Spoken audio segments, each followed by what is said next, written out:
Hello guys, welcome to the first video tutorial on Java programming for beginners. And in this video we will see what is Java, why do we care about learning Java, and if time permits we will also see how we can install Java in our Windows operating system. So what is Java? Java is a high-level programming language which was developed by Sun Microsystem in early 90s. So as any other high-level programming language like C# or C++, Java is also a high-level language, but it's a little bit different from other languages in a sense that it's a cross-platform programming language which you can develop and run on multiple operating systems like Windows, Linux, and Mac OS or any other operating system, and it runs its program using a special virtual machine called Java Virtual Machine, which is this one. So this Java machine is responsible for running Java programs, and whenever you install Java on your operating system like Windows or Linux, you also install this Java virtual machine.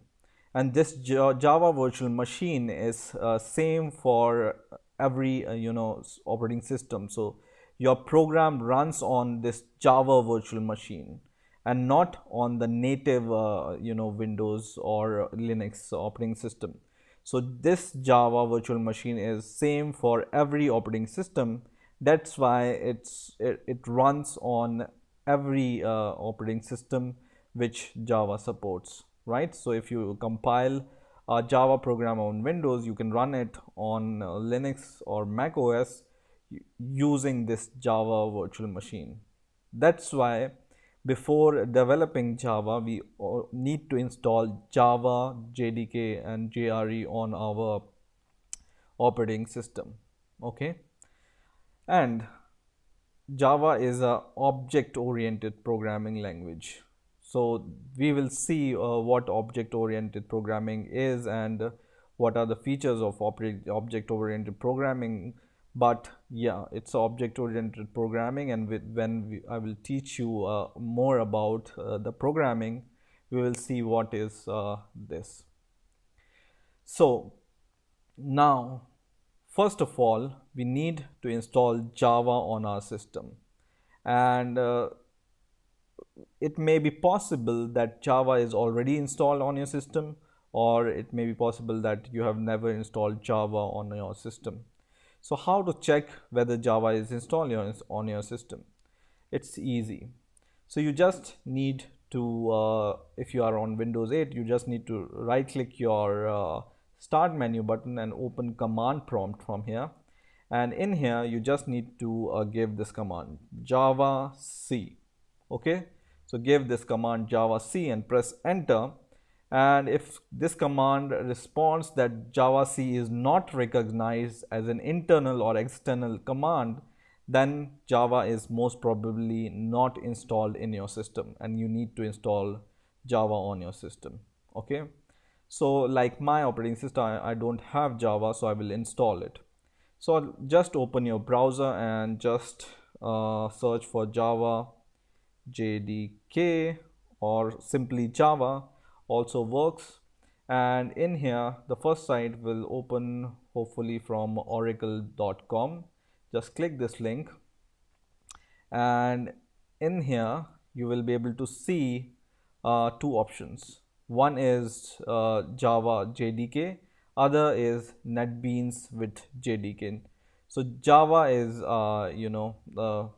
the platform, and NetBeans is a IDE, and you have the option to install Java with this development IDE, but I will not choose this option, but I will choose this option for now.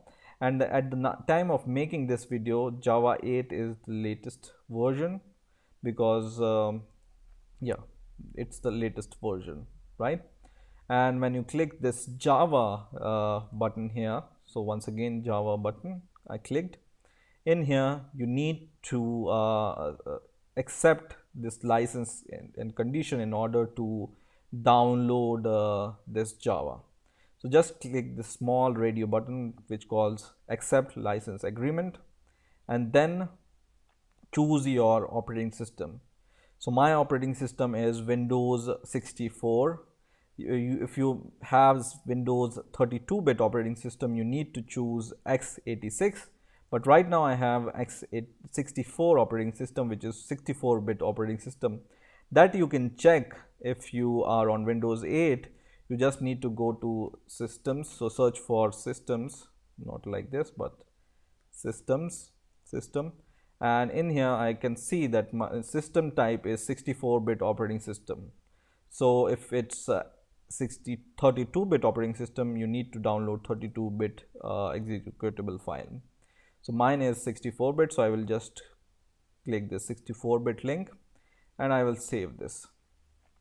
So it will take some time to download this Java executable. So once this will be downloaded, we will be ready to execute this executable and install Java. So my download is complete now, so I will run this executable file and I will minimize all the other things. And this installation is really straightforward, so you just need to click next and it will check the status and all, and then it will start installing Java on your system, and it's really straightforward, so you don't need to worry about anything while you are installing Java.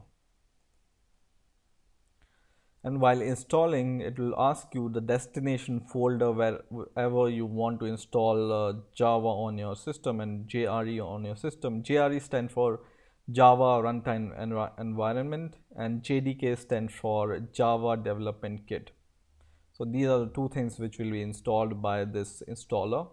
So I will generally leave them as default and I will click next and then wait for the installation to complete.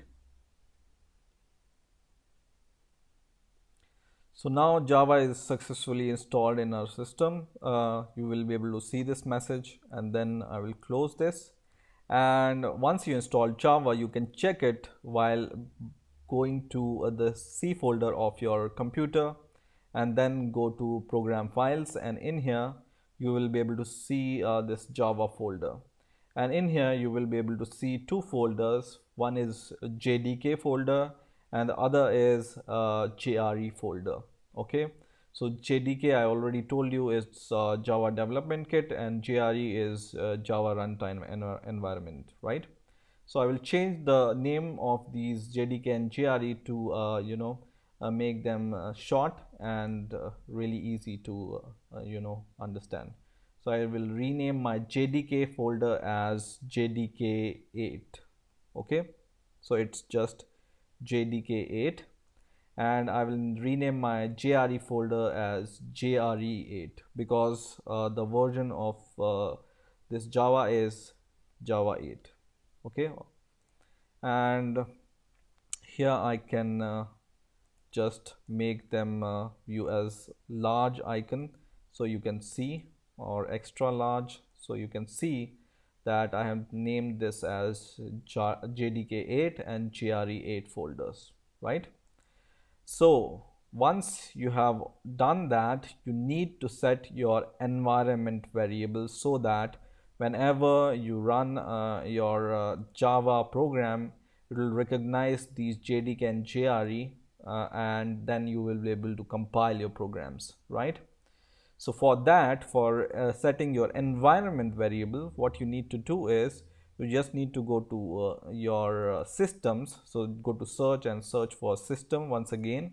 If you are on Windows 7 or Windows XP, you also need to search for system in control panel, and then go to advanced settings, and in here go to environment variables. Okay, and in environment variable, in system variable, here you will be able to find a variable called path. You just need to click or double click this path or add it, or click this added button, and in here you will be able to see variable name is equal to path, and the variable values, there will be already some values in here, and you need to add some more value here, which is the JDK.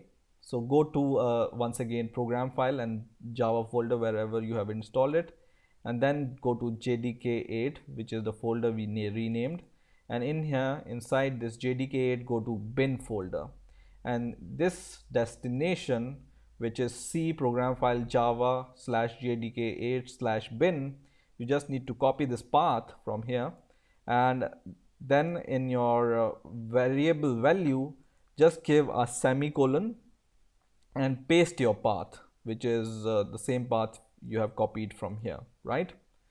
Once again go to your Java folder once again, and then this time go to JRE, okay, and in here also you will be able to find a binary folder or bin folder, and then copy the path from here, and then give semicolon to your variable value, whatever value is present already here, and paste this path also, okay. So you need to give this C program file /java /JRE8/bin folder, and C program file /java /JDK8/bin folder path here in environment variable. And why do we set environment variable is whenever you compile a program, if you set environment variable, your compiler knows the path of these binary files which are responsible for compiling your program, and it will be straightforward to compile your program. Now once you have set your environment variable, we will open once again command prompt and check whether Java is really installed in our system or not. So once again give Java C and press enter, and this time I can see a big response in response to my Java C command, and I can see that it's saying that the uses of this Java C is you need to give some options and source file. So Java C is a command to compile a program or Java program. So whenever you give a Java C dash some hello world.java file, it will compile your Java program, and then you can run your Java program, right? That's why we use this Java C command. So in this way you can install Java on your system. Now in the next video I'm going to show you how you can install an IDE which is called Eclipse IDE, which is widely used to develop Java programs. Hello guys, welcome to the next video tutorial on Java programming for beginners. In the last video we have seen how we can install Java in our Windows 8 or Windows 8.1 operating system. Same will be the procedure for installing Java on Windows 7 also. Now in this video we will see how we can install Eclipse IDE on our Windows operating system. Now IDE stands for Integrated Development Environment, which helps you to code your program. So for example, IDE is an editor which will help you to write your program and compile your program, and Eclipse is one such IDE and most used IDE in terms of Java development. So let's see how we can install Eclipse IDE on our Windows operating system. So first of all, open your favorite browser and search for Eclipse IDE, and the first link hopefully comes here is www.eclipse.org. Just click this link here, and in here you will be able to see this download button. Click this download button, and in here you will be able to see different versions of Java. So not different versions of Java, but different versions of Eclipse IDE. So Eclipse IDE comes in different versions. For example, Eclipse IDE for Java developers, Eclipse IDE for Java EE developers, which is basically for web development and all such programs. There is Eclipse IDE for C++ or PHP and other languages also. But right now we are interested in developing Java applications. So we will download this first option, which is Eclipse IDE for Java development. Okay. Now, depending upon the system type of your computer, if it's 64-bit or 32-bit, you need to download one of these zip files. So to check which system type you have, you can just search for system on your computer, and in system type you will be able to see that mine is 64-bit operating system, but if you have 32-bit operating system, you need to download this thing. So I will click this Windows 64-bit, and then it will redirect me to the mirror location, which is nearer to my PC's location. So this is the nearest location to my PC, but other mirror locations are down, so you can choose your mirror location. I will click this link, and then I will be able to save this zip file. So it's a zip file, so don't be confused that it should be executable. It's not an executable file, but it's a .zip file. So I will wait for this to download, and once it will be downloaded, we will see how we can configure Eclipse on our Windows operating system. So my download is complete now. Now I can just open this zip file. So I will just open this zip file, and I will minimize everything. And this zip file contains a folder called Eclipse. So this zip file we are going to extract in our C folder. So I will just extract this to our C folder. Okay. So just extract to the C folder, and I will wait for the extraction to complete. And once this extraction is complete, I can see this Eclipse folder inside my C folders or folder of my computer. So in C, I can see this Eclipse, and in here all the Eclipse files are extracted. Now in order to run this, you can just double click this Eclipse icon, and you can also create a shortcut to it, and then you can drag and drop to your desktop, and then you can double click this shortcut, or you can click this Eclipse icon from here also. So I will double click it, and this is the error which is commonly occurs while you are installing Eclipse, and it's your first time when you install Eclipse.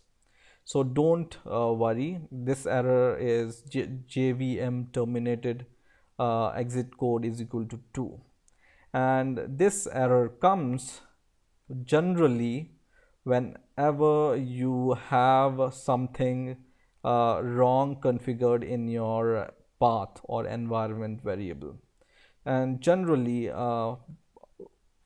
from somewhere you have configured this path C/program data/oracle/java/java path in your environment variable.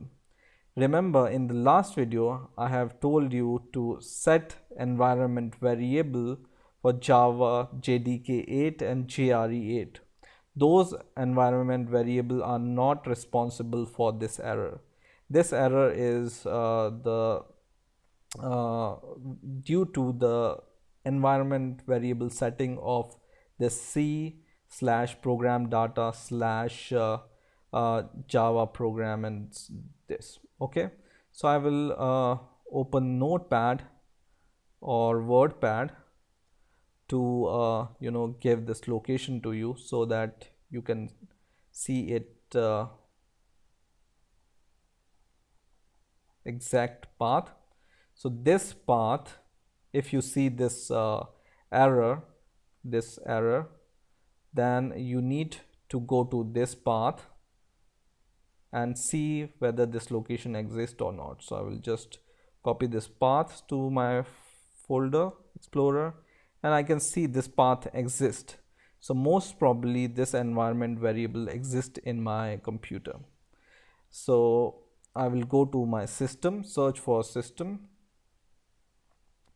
and then go to advanced system settings, and in here go to environment variable, and in here go to path.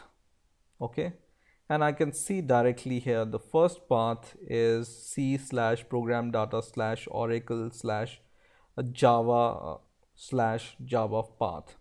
So just double click this path variable in system variable, and you need to delete this path which is wrongly configured, right?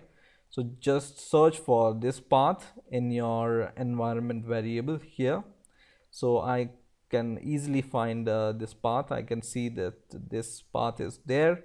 So I just need to delete this path from my system variables and click OK here. Okay, and once again click OK and click OK. So once I have done that, I will be able to run my Eclipse once again.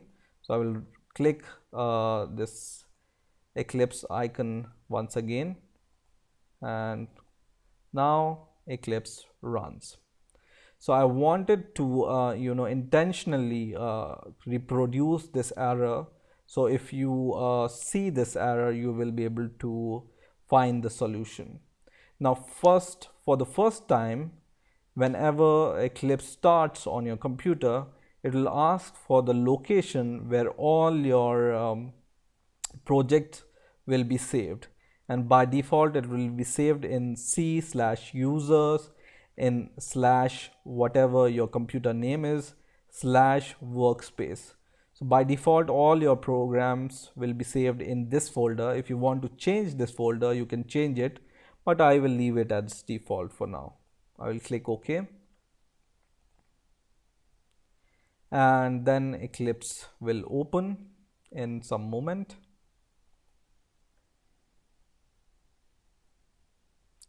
Now Eclipse is open on my computer, right? So I will just maximize it, and I will be able to see this message: welcome to the Eclipse IDE for Java developers. And you can see they have some tutorials, samples, overview, and what's new.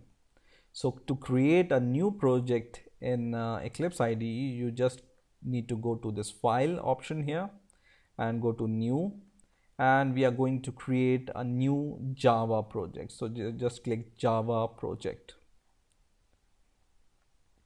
and in here in project name you just need to give the name to your project. For example, my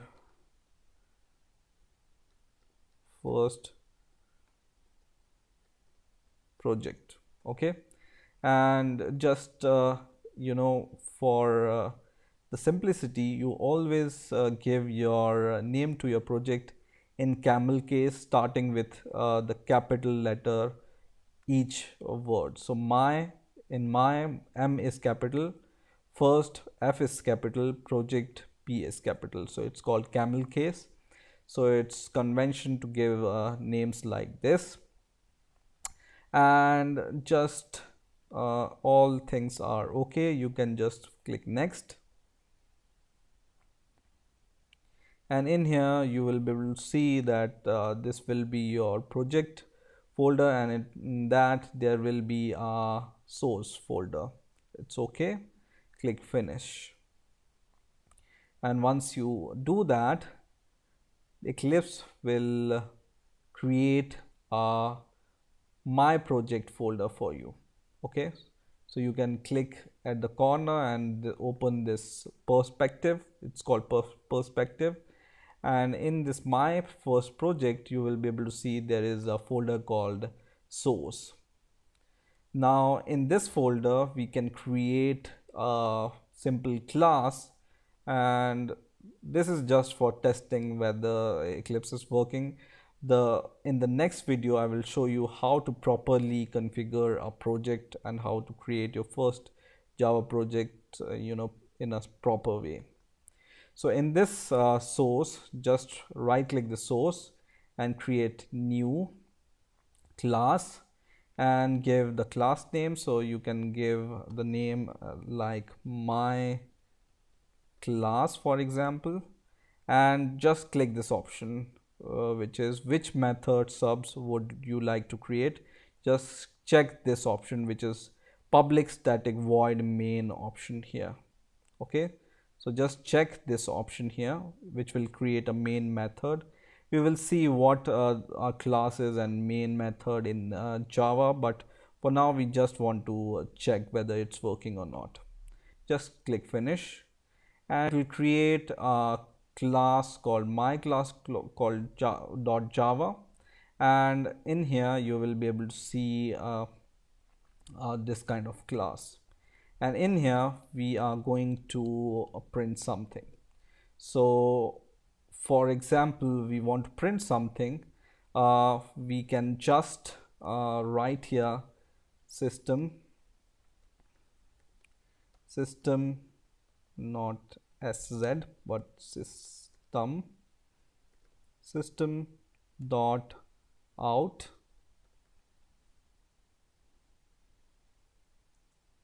dot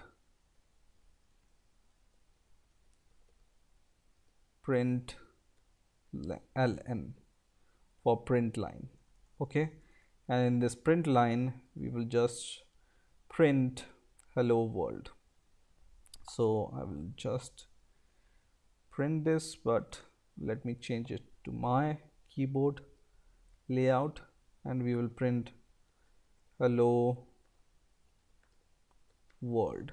Okay, so I will explain this in detail, but for now we will just check it, and then we are going to run this program.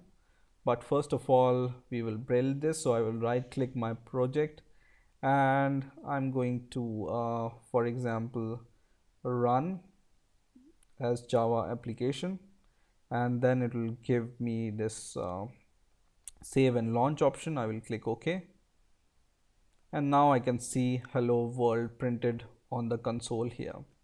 So that means Eclipse IDE is properly configured in my system, and I will be able to compile my Java program.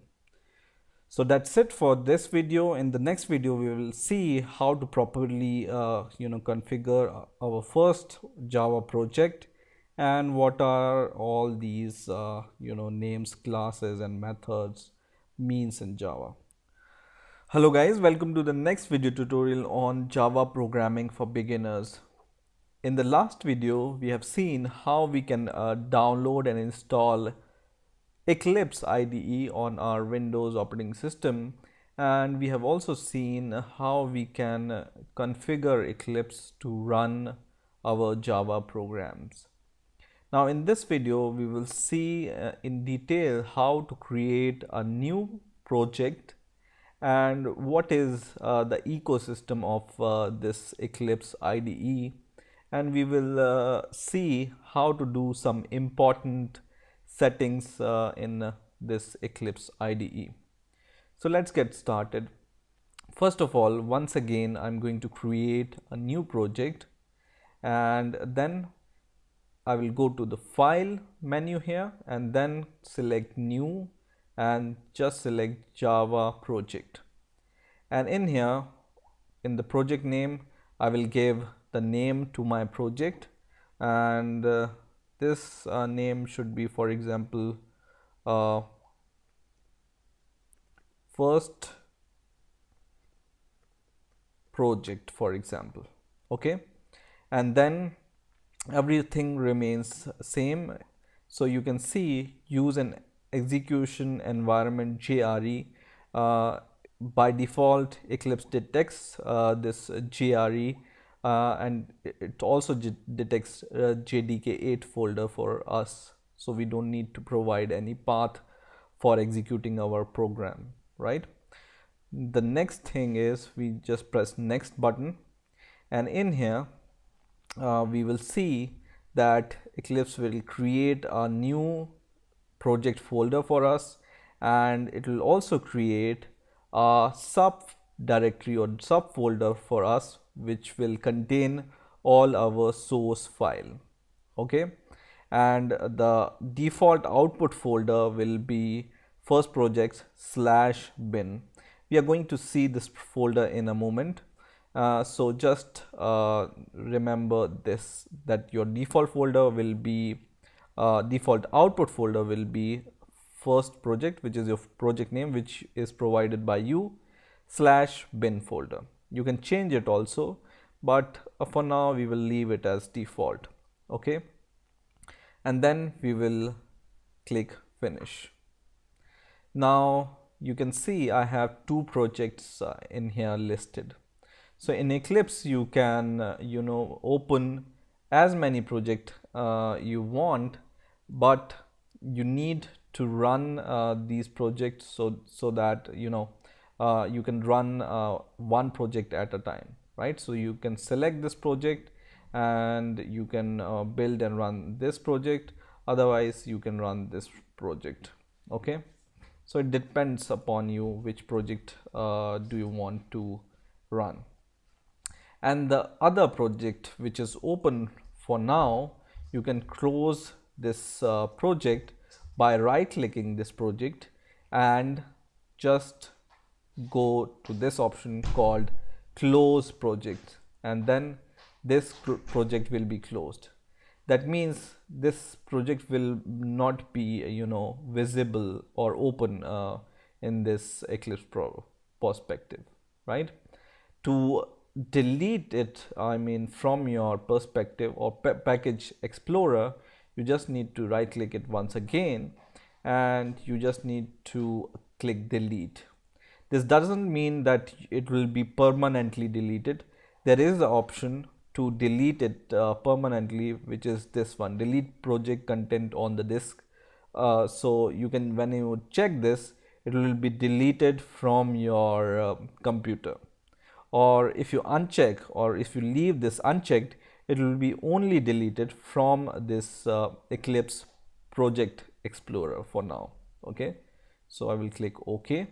So this is deleted, but this other project exists in my computer, but it's not open in this package explorer here, right?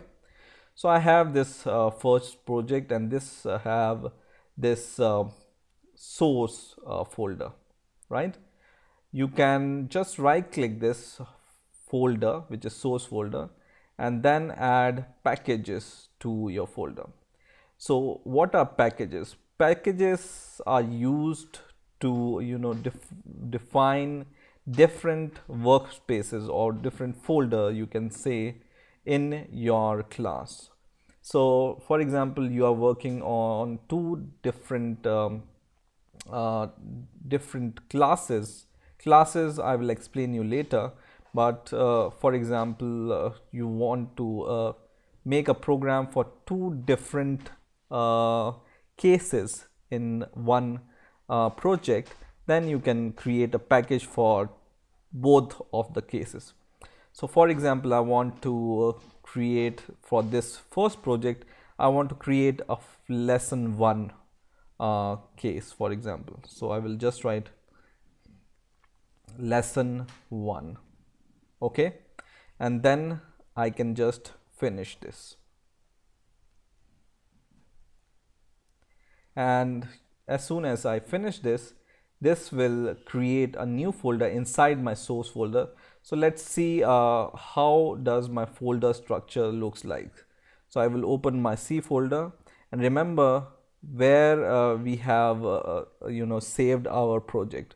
So at the starting of this Eclipse IDE, we have seen that we have saved our project in the workspace folder in your user and whatever your computer name is. So here is the workspace folder, and in here there is my project, which is first project, and in here I have the source folder, which is this folder, and inside this folder now I have lesson 1 folder, which is this package folder.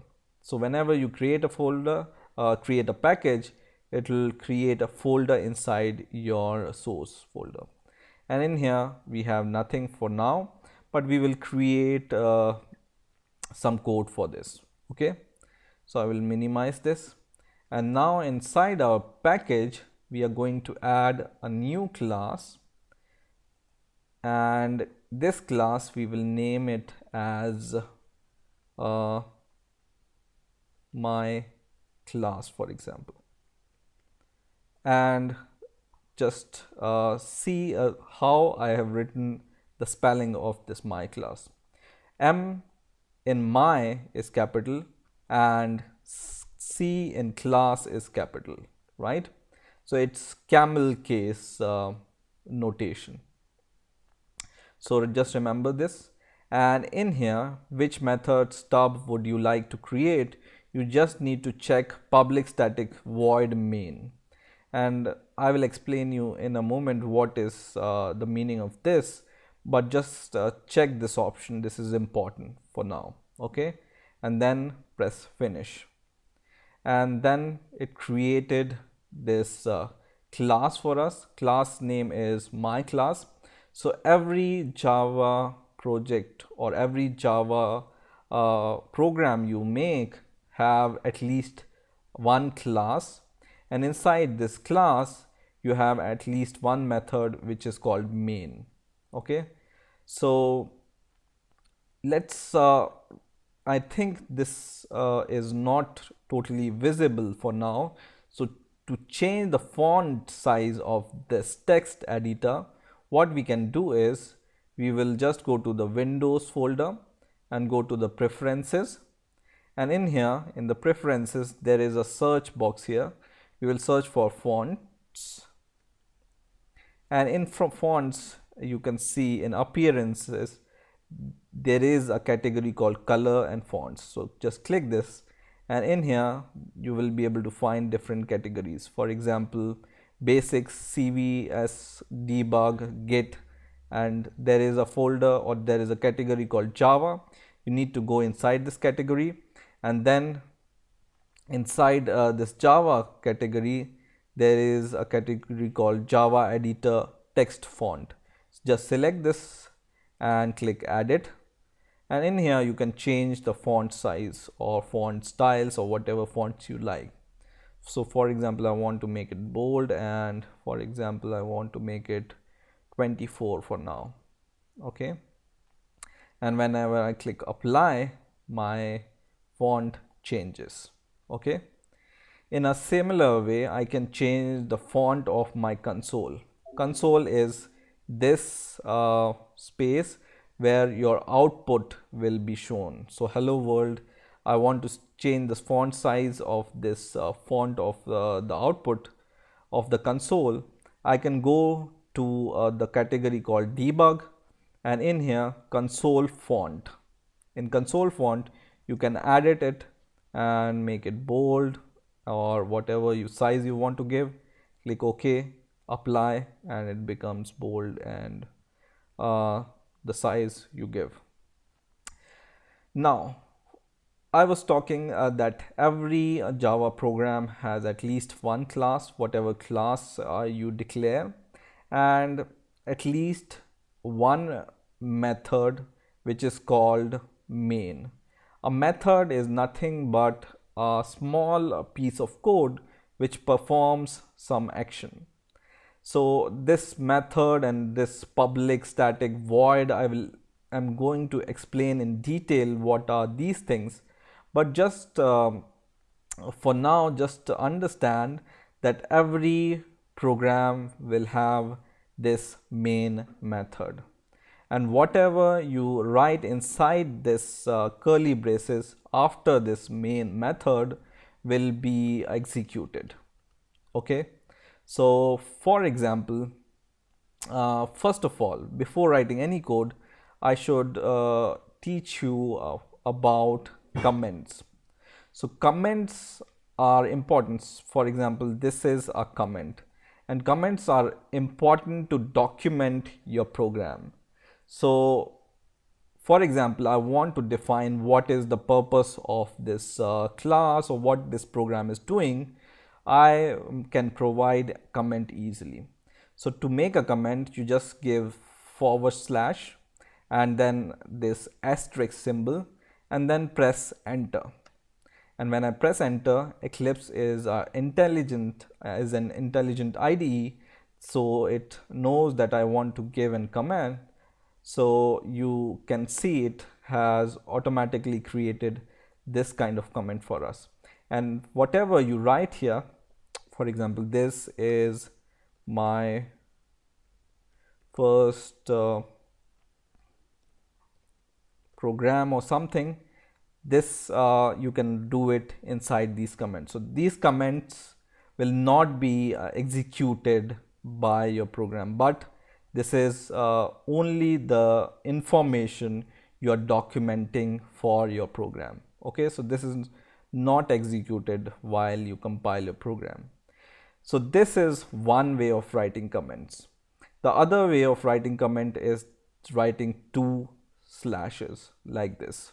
Okay, so this also, after whatever you write here, same comment I can write here, and then I can write my comment after these 2 double slashes, and this also will not be executed, right? So whenever you create a project, it has a class and this main method, and you can see there is a perspective here called outline, and you can see your package is listed here, your class is listed here, your main method is listed here. So whenever your program becomes lengthy, this will help you to quickly access your methods and classes and packages wherever they are. So for example, I click here main, my cursor goes to main. Whenever I click my class, see here what happens. I click my class and my cursor goes to my class, right? I click lesson 1, my cursor goes to lesson 1, right? So this perspective help us to access our method or classes quickly. Now whatever you write inside your main class will be executed, and this program will be executed and give you some output. So Java has already have some inbuilt classes to help you program. For example, most important class in Java is called system with a capital S. So just write system with capital S, and when you give dot, Java, because Eclipse is an intelligent IDE, it will give you this pop-up menu and it will show you what are the method available inside this system class. And this system class has so many methods you can see, and we are going to use a method called out here, dot print ln.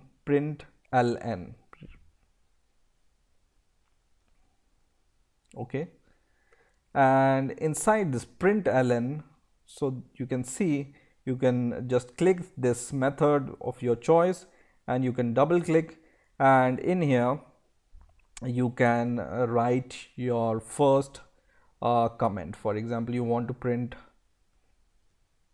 hello or hello YouTube, you can do it like this. And once you write this code will help you to print hello world whenever you run your program. So for example, I want to run my program, I will right click my project and I will run as Java application, or I can directly click this option, run my class.java. Okay, so I will just click this green button here, and it will open the save and launch. So whenever you write some code, it's better idea to save your program. And if you don't save it, Eclipse will prompt you to save your program, and then it will run your program. So I will save this, I will click OK, and this prints hello YouTube on my console, right? So this system is a class, and whenever you hover over any inbuilt method or class in your Eclipse editor, it will give you this help pop-up window here. So you can see what this code is used for. For example, this system, you can see some description is here. The system class contains several useful class, field and method. It cannot be instantiated. So whenever you are confused about some code and you want some description of this function or method, you can just hover over this class or method. For example, if you want to have the description of this out, and what this does is the standard output stream. So it helps you to print some data, right? So in this way you can hover over the codes and see the description, right? You can also press Control and click the method. So press Control and then hover over any method you want to have the description of, and then click it. And when you click this, you will go to the class which has this definition of this system. So this system.class is an inbuilt class. So don't be confused by all these big things. For now, just understand whenever you write system.out.println, inside the bracket, whatever comment you write will be printed on this console, right? But I just wanted to show you how you can get some help or description or whatever from the code itself. That's why we have installed this intelligent Eclipse IDE. So I hope you have understood the basic things about this ecosystem of Eclipse. Hello guys, welcome to the next video tutorial on Java programming for beginners. And in this video we will see what are variables and how we can use variables in Java. So first of all, what are variables? Variables are nothing but names which we can declare to store some value. Okay, so a variable is nothing but a name which we can use to store some value. Okay, and in Java there is a specified format to declare a variable. So for example, if you want to declare a variable in Java, in this main method we will go here inside our main method, and in here we will declare a variable like this. So first of all goes the data type. Data type can be, for example, the type of variable we are going to declare. For example, we want to store integer in some variable, then we can declare this data type int, which stands for integer, and then you can give any name to the variable, for example x, and then you can assign some value to this variable, for example 10. Okay, and this simply means that x is a variable of type integer which has a value of 10. Okay, so x in this case is our variable. Okay, and variables are nothing but the names which can store some values. Okay, so this definition is true for us. Now to print any variable, for example, we want to print the value of x, we can directly use our variable like this. So we just use system.out.println, and instead of printing some message, you can just print x, value of x here. And when you run this program, it will print 10 here, right? You can also give some you know uh, innovative names, so that you can understand it. For example, my or my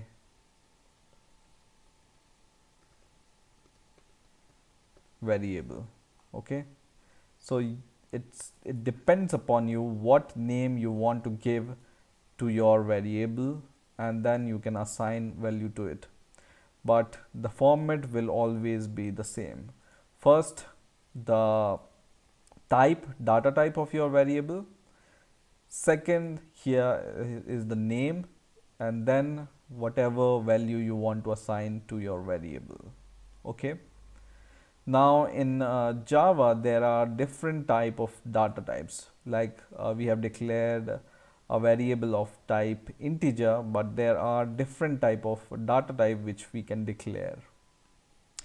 And some of the most basic data types are, I'm going to show you how they are declared. So these are some of the basic data types. First is a byte variable, and byte, short, and int, and long all can store a number, but the only difference between this byte, short, int, and long is their size.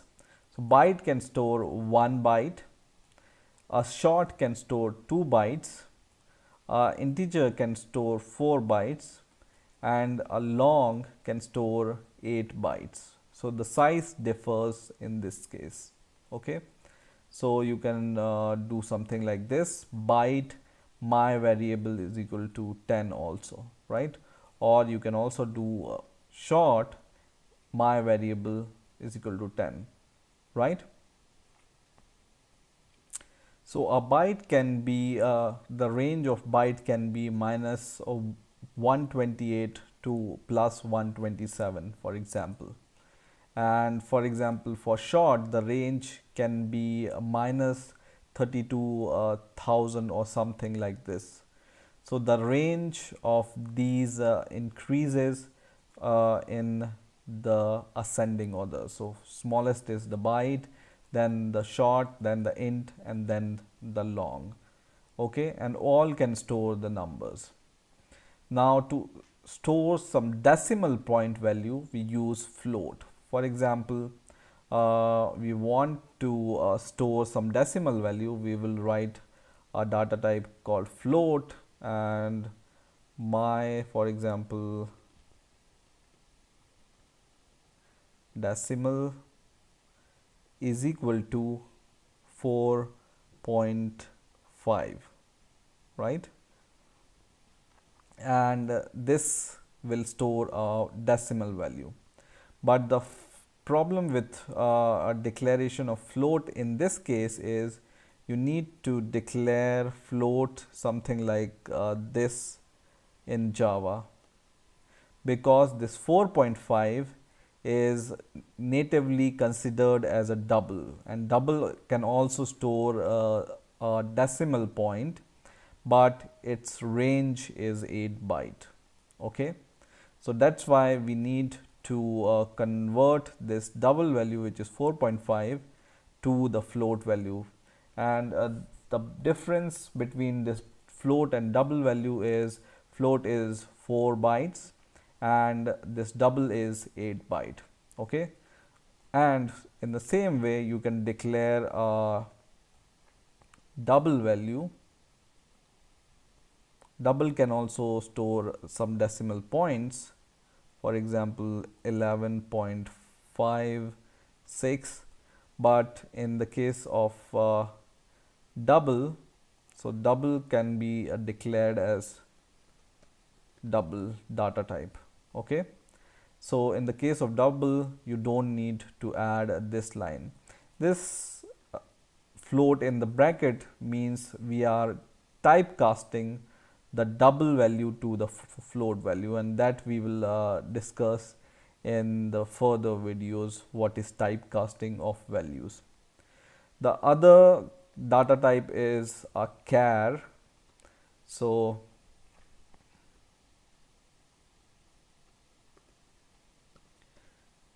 a char value can store a character.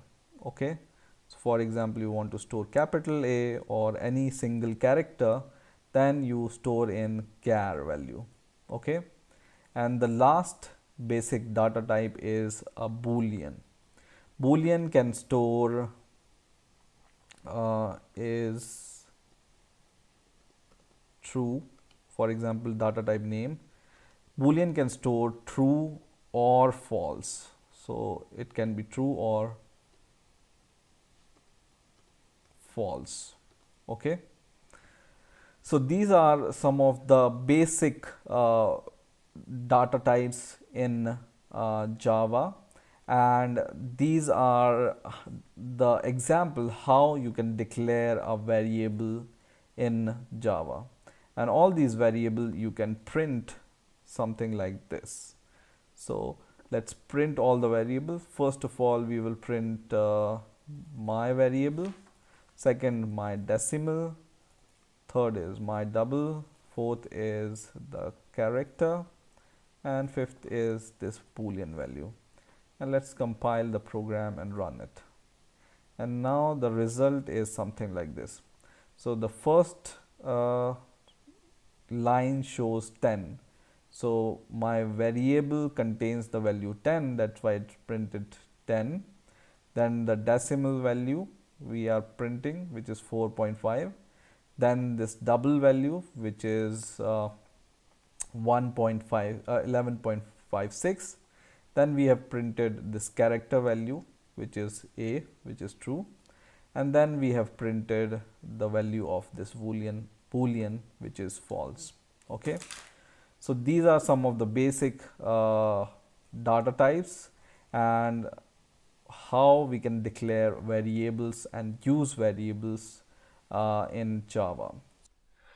Hello guys, welcome to the next video tutorial on Java programming for beginners. And in this video, we will see how to get user input using Java. So for example, you want to enable user input. So user should give you the input, and then you want to perform some action on the input. How you can do it, I will show you in this video. So there is a special class in Java called scanner, which enables us to take input. So we will define scanner, which is a class, or you can say this can be a data type, and then I can define a variable for this data type or instance is equal to new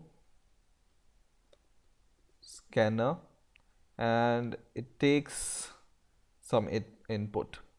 And what input it takes?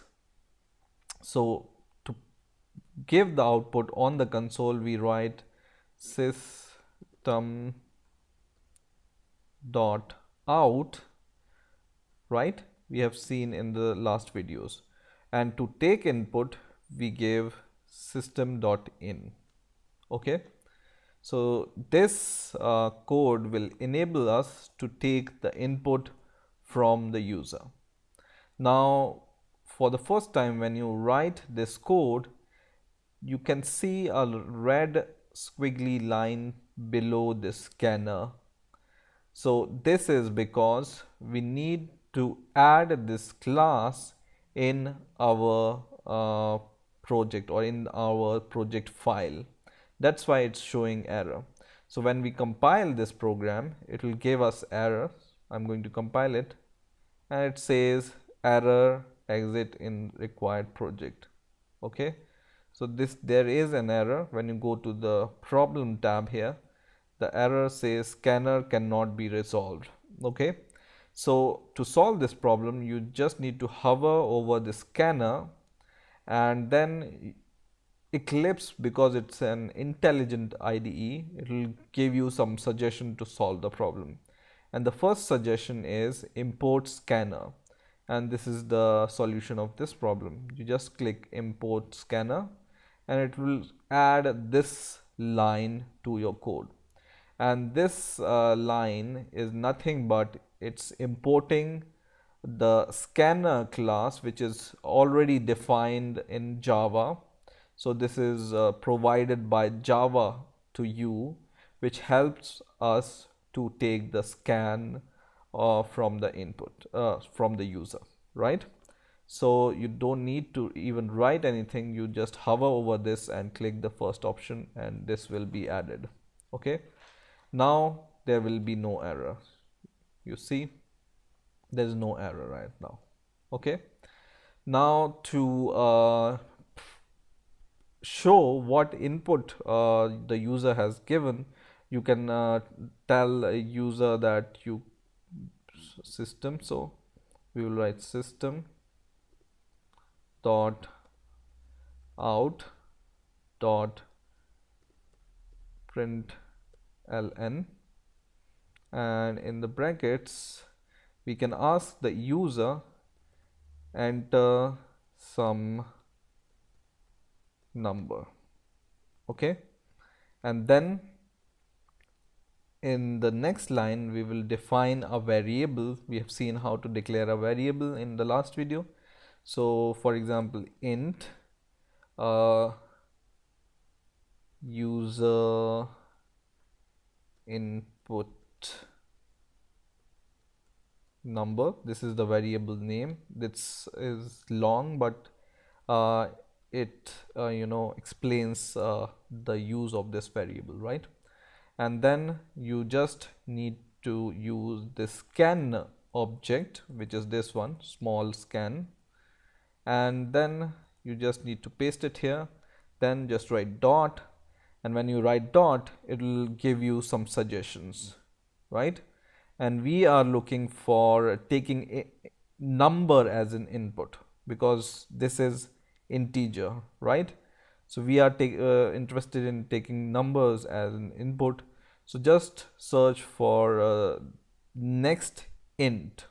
Okay, next int, and then just give this semicolon here, and in the next line we are just going to print the value. So we will just print the entered value is the entered value is, and then you can just print the value, right? So you can just write print. I haven't told you what is the meaning of this print, system.out.print without ln. Then this will just print your output without breaking the line. Okay, so just copy this variable from here and paste it here, and now I'm going to run this program, and now you can see the output here is enter some number. So we will enter some number, for example 1000. So we have given this user input, so it's asking the program is asking the user to enter some number. So we have entered this number 1000 and press enter, and it says the entered value is 1000, which is printed by these two lines. Okay, in the same way you can rerun this program, and once again you can give some number, for example some random number, and press enter, and it says the entered value is this. Okay, so in the same way, this is just for the number. So next int, it says you want or you are expecting an integer. Now suppose you want to scan, or you want that the user must enter some double value or some text value. How you can do this? So you can do this. I will just copy the same lines from here, but instead of using this scan, I'm just defining another scanner, which is scan1, and in here I will say enter some decimal value. Okay, and then I will just change it to double, and in here whenever you are expecting double value, user input double, then you need to change this function. So you need now expecting double value, so scan dot next double. Okay, so whatever you are expecting from here, you need to ensure that next, after next, this name comes here, right? So right now you are expecting the double value. Okay, so what we are doing in this code, first we will ask for a number, then we will ask for the double value, and this scan should be changed to scan1, right? We will compile the program, and first it says give the number. I will give number 4222, and it says the entered value is 422, and then it says enter some decimal value. So I will enter some decimal value 145.1523 for example, and press enter, and it says entered value is the same, right? So in this way you can take double as an input. Okay, now for example you want to take some text input.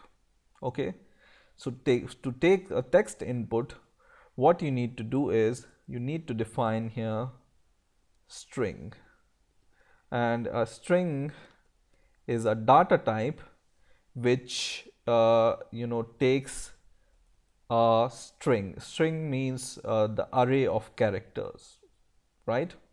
And in here you just need to change it to scan dot next line. So we are expecting a line from the user this time, and please enter some string, and the entered string is okay. So string means some kind of text we are expecting from the user. Okay, and this also we can change it to string, and the variable name here also we will change as string. Now when we run the program, here the program says please enter some string. We will enter hi there, how are you, for example. This is a string, and press enter, and it says the entered string is hi there, how are you, right? So in this way you can take different kind of inputs from the user and print it or assign it to some variable, and then use this variable in your program. In the same way, in the place of this next line, there can be different function which can call float. Next float is there. Next simple next is there, which will return you the string. There are some function like next boolean, which can take boolean value, next big decimal, that next big integer, next byte, next float. So whatever data type input you want to take, you just need to take the corresponding next value to this. Okay, so I hope you understood the basic concept of taking or scanning inputs from the user. Hello guys, welcome to the next video tutorial on Java programming for beginners. And in this video we will see what are math operators and how we can do simple arithmetics using those math operators. And we will try to make a simple kind of calculation or calculator in our code. So let's imagine, or let's declare two variables, x and y, and both will be integers, and one more variable we are going to declare, and this will be our answer. So answer variable, and then we will assign x is equal to some value, for example 20, and y is equal to some other value, for example 30, right? And now I want to perform some operations on x and y depending upon what I want. So for example, I want to add these two values. I can add these two values and store the result in the third variable, which is also an integer, like this. So x plus y, it's the same as we do in simple mathematics, right? This plus symbol adds two values. It's really simple, right? So now whenever we do x plus y and we assign this value to the answer variable, this will contain your answer of x plus y, right? So we can just write system dot out dot print line, and then we can just print this answer, right? So we can just write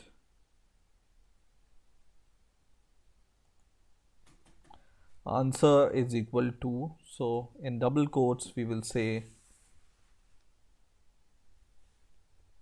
answer is equal to, and then there comes a operator called concatenation operator. When you use this plus in your print function, then this plus is called the concatenation operator, and this concatenation means that you want to add this string and this variable or value.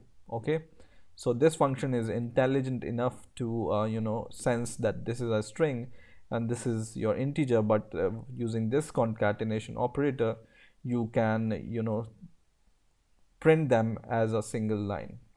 So let's try and run this program. Okay, and this gives us a result, answer is equal to 50, which is true. 20 plus 30 is equal to 50. Now to subtract these two values, you just need to add this minus symbol between these x and y. Okay, and let's try to run the program once again, and now answer is minus 10, which is true. 20 minus 30 is equal to minus 10. Okay, now in order to do multiplication, we cannot do x because x can be a variable. So to multiply to these two numbers, we use a symbol called this asterisk. Okay, asterisk or star or whatever you say, and this asterisk multiply the values which are we want to multiply. Okay, and once we run the program, and it gives the answer 600, which is true. 20 into 30 is 600. Now division is little bit not tricky but interesting. So when you want to divide two values, for example I will divide these two values, you will expect some decimal values as an answer, right? But let's try to get the answer, and answer is 0 in this case because we have declared all these values as an integer. Okay, so answer is also an integer, a variable, and x and y are also integer values, right? And whenever we divide two values, the answer will be integer, and if this answer is not integer, then you get 0. So for example, we divide 60 by 30, right, or 600 by 30. Let's divide 60 by 30 for now and compile the program, and we get 2, right? But when we get some numbers which are not totally divisible, what is the answer in this case? In this case also the answer is true, 2, because this integer value, our quotient for this value is 2. The answer for the division of 70 by 30 is 2 point something, right? But because this answer and these two are integer, we will only get the integer value out of this point value, and we will not get whole division value, which is 2 point something. But to get this decimal value as an answer, you can declare your variables as double. So when you do something like this, see what's the answer. Now the answer is 2.33, and this is the exact answer what we were expecting, right? So when you declare your variable as double, you will get the decimal values, and when you declare your variable as int, you will just get the whole quotient value, not the remainder. Okay, so when you run the program, you will only get the quotient. Okay, now there is one more interesting operator in Java, which is called modulus operator, and this gives you the remainder of the division. So once I run this program, the remainder is 10, right? So when you divide 70 by 30, you will get the answer, for example 2.33, but when you divide them, and the whole answer will be 2, quotient will be 2, and the remainder will be 10, right? So modulus operators returns you the remainder of the division. Okay, so these are some important math operators in Java.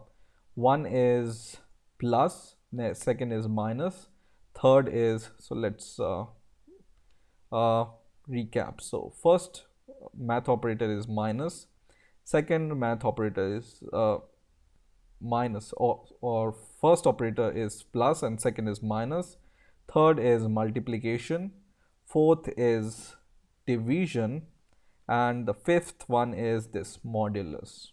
Okay, so these are some of the math operators in Java. And we have also learned that when you use this plus in your print line function argument, this will concatenate. Concatenation means joining two values, right? So this will concatenate your values as an answer. Hello guys, welcome to the next video tutorial on Java programming for beginners. In the last video, we have seen how to use math operators in Java and how to do simple arithmetic operations in Java. Now in this video, we will learn about increment operators, and we will learn about what is post increment and pre-increment operations, and we will also learn about assignment operators and how to use this assignment operator effectively. So for example, I have a variable x for now, which is equal to 10. Okay, now I want to increment the value of x by 1. The simplest way of doing this is x is equal to x plus 1, and this will increment the value of x by 1, right? So let's compile the program and run the program once again, and the value of x is incremented by 1, which is, and the answer is 11 here, right? Now there is other ways of doing this, and the other way of doing this is just like this. So you can do x and then two plus signs, and this will increment the value of x by 1.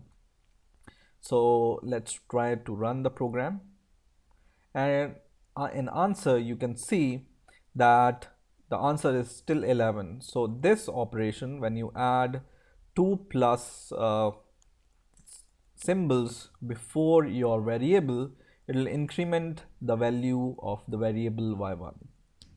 But there is something called pre-increment operators, which I'm going to show you.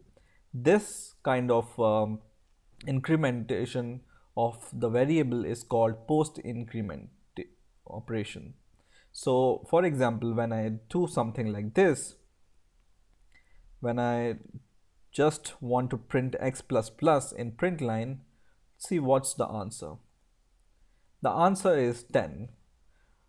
This is because in the post increment operation, once the value of x will be changed only after this plus plus operation. Okay, so this plus plus operation will increment the value of x in the next usage of x. Okay, so for example, I just print the value of x here. The value of x will be incremented by 1 now. Okay, so the first value of 10 is 10, which is same as the value, but we have added to this plus 2 plus symbols here, then the value will be shown here. So this is called the post increment operation, right, in which the value of x will be increment in the after you perform this plus plus operation, right? But there is something called pre-incrementation, and this you can do it like this, plus plus x, and what this will do is it will increase the value of x by 1 first. So in this operation itself, it will increase the value of x, and this will just show the same result. So let's compile the program, and this time we get 1111, which is true because this is called the pre-increment operator. So first it will increment your value and then give the result. And this kind of operation where we have written x plus plus, this will first print your value and then increment your value after plus plus operation. Okay, so this is called pre-incrementation and this is called post increment operation. Okay, now for example, I want to do something like this. So I want to add 5 to this value, right? So you can do it, x is equal to x plus 5, but this is kind of lengthy, right? Because you need to write x is equal to, and you need to use x 2 times. And there is a simple way of doing this by just writing x. So just writing x plus is equal to 5. Okay, and what this operation does is basically the same operation what this operation do. X is equal to x plus 5. Okay, and let's see the answer. So the answer is 15, right? But the short form of this operation, you can do it like this. Okay, in a similar way, if you want to multiply 5 into this value, you just need to do x asterisk, which is a multiplication operator, and this is basically equal to this operation, right? So run the program and it's 50 as an answer. So equal to in Java is called assignment operator, and we have simplified the process of assignment operation by optimizing our code. Okay, So in a similar way, whenever you want to divide 10 by 5, you can do it like this, and the answer is 2, which is true, and this is simply means this operation. And if you want to subtract these values, you just do minus equals, and this will perform simply the subtraction. Okay, so in this way you can use increment operation in Java, and you can effectively use assignment operation in Java. Hello guys, welcome to the next video tutorial on Java programming for beginners. And in this video we will see what are conditional statements, and we will also see what is an if statement in Java, which is also called a conditional statement, and we will see an example how we can implement if statement in Java. So first of all, what is a conditional statement? A conditional statement is a statement which evaluates some condition, whether it's true or false, and based upon this condition it executes some code. So for example, I'm going to give you an example of if statement, which is also a conditional statement, how it works. So the basic syntax of the conditional statement if is like this. So you write a keyword called if, and then you write these two brackets, and inside these two brackets you evaluate some boolean condition or boolean expression. And if this condition is true, we will execute some code inside these curly braces. Otherwise we will not execute this code if this condition is not true.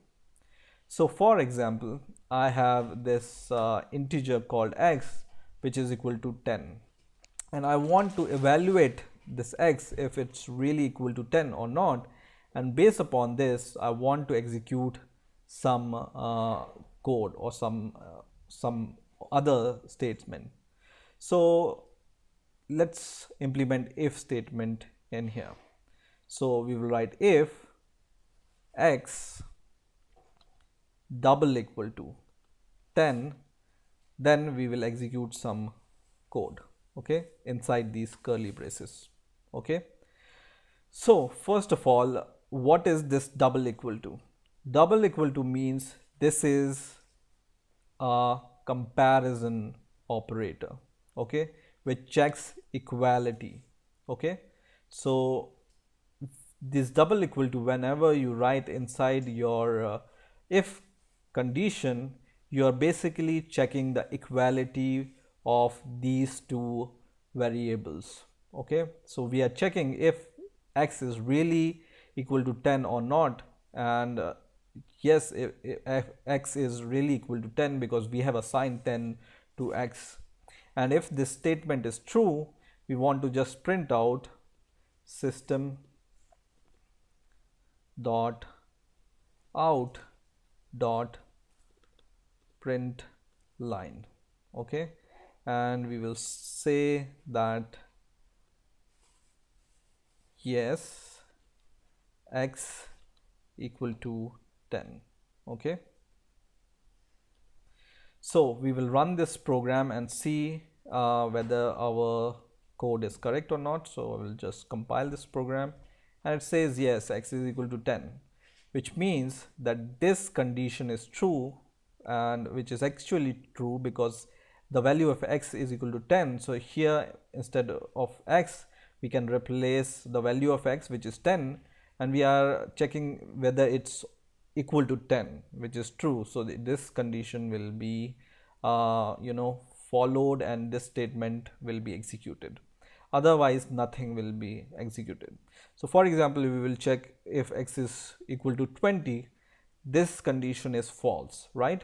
So we will just run the program once again, and we will see nothing in here because this condition is not true. So this statement will not be executed. In if statement, there is a statement called as else statement, which executes when this condition is not true. So whenever we write something like this, else, and inside this bracket it doesn't uh, compares anything, it just executes some code if this condition is not true. So we can say no, x is not equal to 10. Okay, so, and in Java this is called a non-equality operator. So this says that this is not equal to 10. Okay, so whenever we run the program once again, it says no, x is not equal to 10, right? Which is true, because the value of x is 10. 10 is not equal to 20, so this statement is not executed. But else, this statement will be executed because the condition is false. Okay, so if the condition is not false, then your program goes to else statement, and this else statement will be executed. Okay, now in Java there are different kind of comparison operators, and we will see what are those. So I will give you what are these all comparison operator in Java. So these are some of the comparison operator we use in Java. First, I've already shown you, whenever you write double equal, it checks the equality, right? And whenever you write this apostrophe or what symbol, I don't remember the name of this, and equal to, then it checks the non-equality condition. So whenever you write here something like this, this checks, or this says that x is not equal to 20. We are checking that x is not equal to 10 or 20, which is true in this case. Then this statement will be executed, right? Because 10 is not equal to 20, the condition is true, right? So it says yes, x is equal to 10. Okay, so second type is non-equality operator. Third is this angle bracket on the left side, I can say, which checks whether left hand side operator is greater than the left hand side value, right? So if I will write something like this, it will check whether the value of x is greater than 20 or not. Okay, and if this angle bracket has the face on the right hand side, then it will check whether x is less than 20 or not, right? And we can also check two condition, or dual equality and greater than. So this type of operation says or checks whether the value of x, for example, we will check this here, and it checks whether the value of x is greater than or equal to 20, right? And this other last statement checks whether value of x is less than or equal to 20. So these are some of the comparison operators in Java, and this is how you can use if else statement in Java, which is also called a conditional statement, or which is also a kind of conditional statement in Java. Hello guys, welcome to the next video tutorial on Java programming for beginners. In the last video we have seen how to use if statement in Java, and we have also seen how we can use relational operator inside our if condition. Now in this video we will see how we can use logical operators in or with our if statement. So what are logical operators first of all? So for example, you want to evaluate more than one conditions using a single if statement. How you can do it?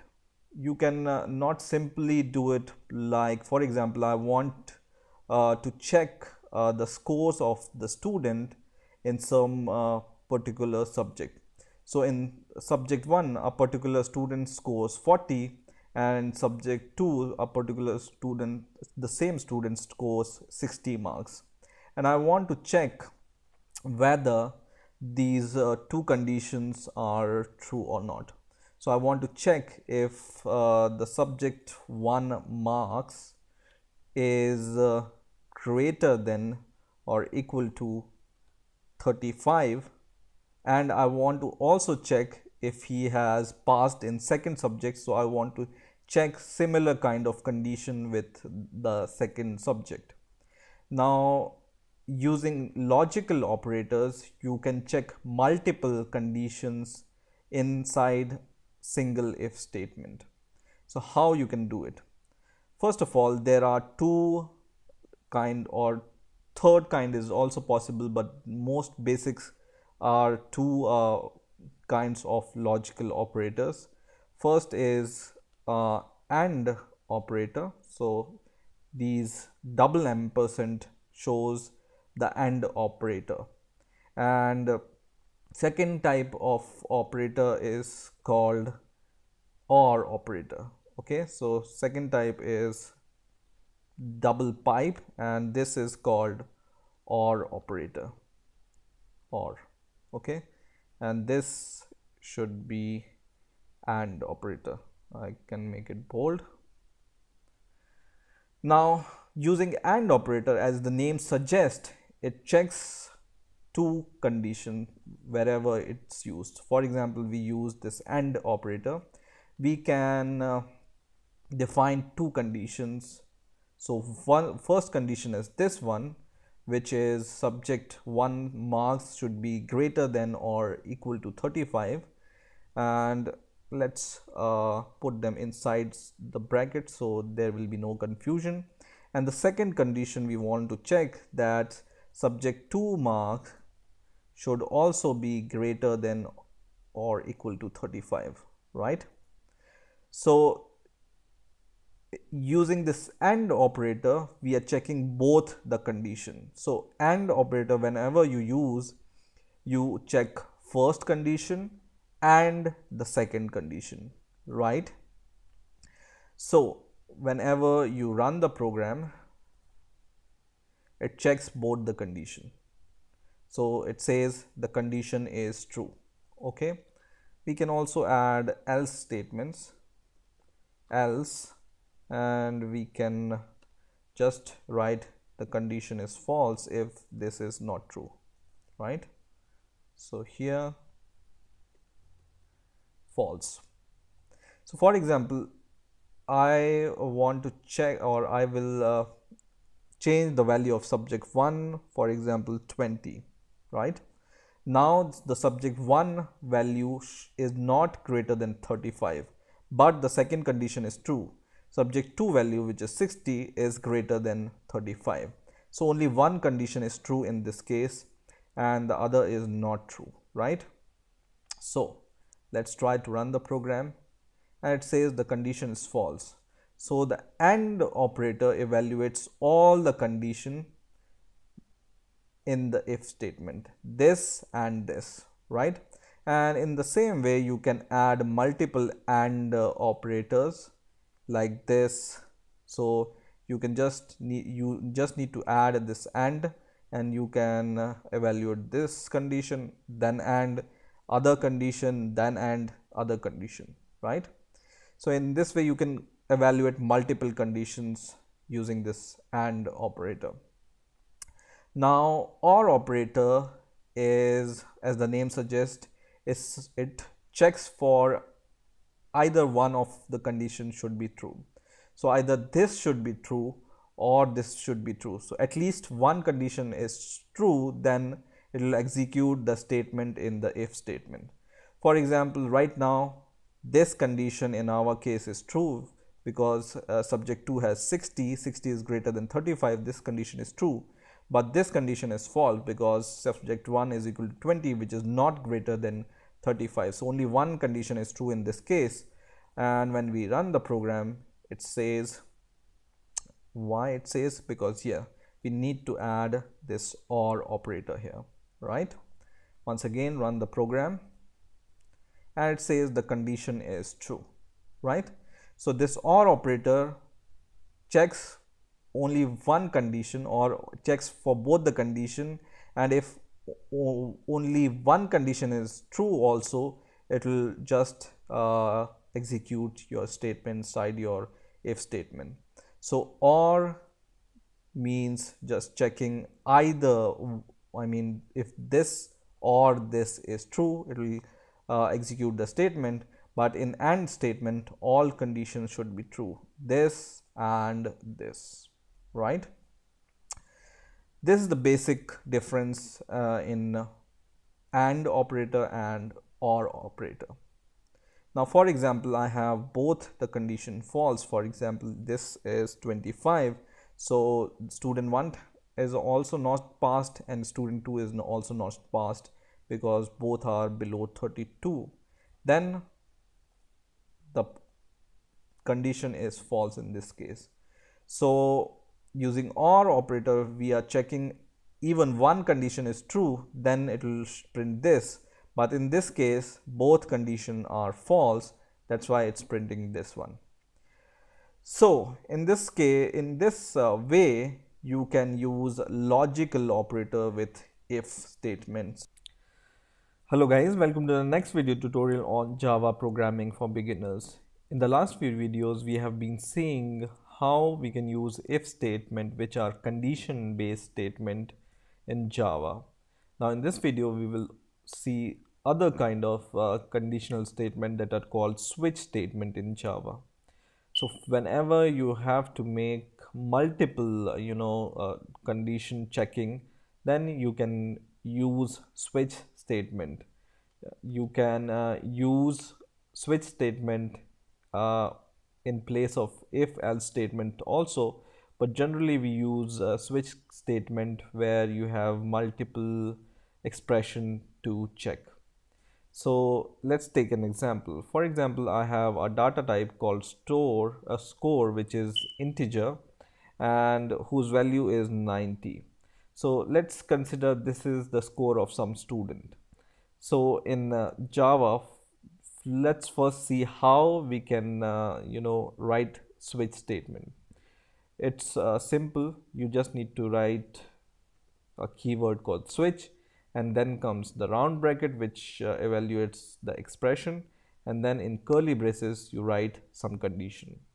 So here comes your expression, and this expression can be following. So for example, this expression can be a byte or can be a short value or integer or character value, right? So our value is integer, so we can write or evaluate this score value, and on the basis of this score value we can define some cases inside our switch condition. For example, case 90, and then comes this colon, and then you can execute your code. So we want to print, for example, system dot out dot print line, and in here we will print, for example, very good. This is on the basis of score. So if the student scores 90, we will print the message very good. And after this message will print, we just want to break out of this switch statement. So just write break, not this one but this one, and this semicolon. So in this way you can define multiple conditions inside your switch statement. Once again, I copied and pasted same statement, but I can define some other condition. For example, if it's 60 or if it's 40, then I will say the score is good, and if it's 40, the score is OK. And so based on the score, we are evaluating the score inside this switch statement. And if the score is 90, we will print this one, and we will break out of this switch statement. So what this break does is it breaks out of the switch statement. We will see when we run the example. And if this condition or this condition where score is 90 or 60 or 40, all these conditions are not met, then we will define a default condition which will catch all the other options other than the defined conditions. And this is done by the keyword default. Okay. And in this default, we can define that, for example, this condition is not defined or the grade is not defined. For example, we can write the grades are not defined, something like this. Okay. And then we can break out of the loop, or not the loop but the statement. Break. Okay, so let's run the program and let's see what will be the output. I will just compile the program and run it, and it prints very good because we have defined integer whose value is 90, and this variable we are evaluating with our switch statement. And then your program or switch statement evaluates whether the case, so case becomes, if the score is 90, then it will execute this code, whatever you write after this colon and before this break keyword. All the code, whatever you write inside this, will be executed. Okay. And whenever this break is called, it goes directly out of this switch statement. So this condition or this case is not checked, and this case is not checked, in this case is also not checked. So your switch statement waits for the condition to be true. For example, we just write 60, which is this case, and run the program. It prints good, right? Or we define some weird condition, for example 33, which is not defined in either of these cases, then the message is the grades are not defined. So your this code will be implemented. So this is like an if condition in switch statement, not else, not if, but the else condition in if statement, right? So whenever these conditions are not met, then the default condition is called, right? Now there are other ways of writing switch statement, or there are some properties of switch statement. For example, you can define case without the break statement like this. So if you define case where score is equal to 100 and you don't give here break keyword, let's see what happens. And in this case, we will define score is equal to 100, and we will run the program, and it says very good. And why this is happening is, whenever you define something or some case without a break, it goes to the evaluate the case. It sees that score is equal to 100, which is okay, and immediately it goes to the next case where case is equal to or score is equal to 90, and it prints the next case statement, which is this one, and then immediately it sees that break is called, and then it breaks out of the switch statement. So whenever you want to evaluate multiple condition and you want to print or you want to execute a same code, you can define multiple conditions like this without a break keyword. For example, 95, and you define 95 here also, then it will print very good. Okay, so it's evaluating 3 conditions at a time, and if the score is 100 or 95 or 90, this statement will be true. Okay, in the same way you can define different case here also. For example, if score is 80 for example, or 60, and let's define score is equal to 80, then it will print good. Okay, so you can check multiple conditions without adding the switch or without adding the break keyword to any case. So in this way you can evaluate conditions using switch statement. Hello guys, welcome to the next video tutorial on Java programming for beginners, and in this video we will see what are loops, and we will also see how to use while loop, which is the most basic kind of loop in Java. So first of all, what is a loop? A loop is a piece of code or statement which executes some block of code again and again until some condition is met. So for example, you want to execute some block of code again and again in Java without rewriting it. Loop will help you to do exactly the same. Now I will give you an example. For example, I have an integer which I initialized it by 0, and let's see first of all what is the basic syntax of while loop. While loop, as the name suggests, use the keyword while and then these round brackets and then these curly braces we will use to execute your statement. Here comes the condition. It can be true or false.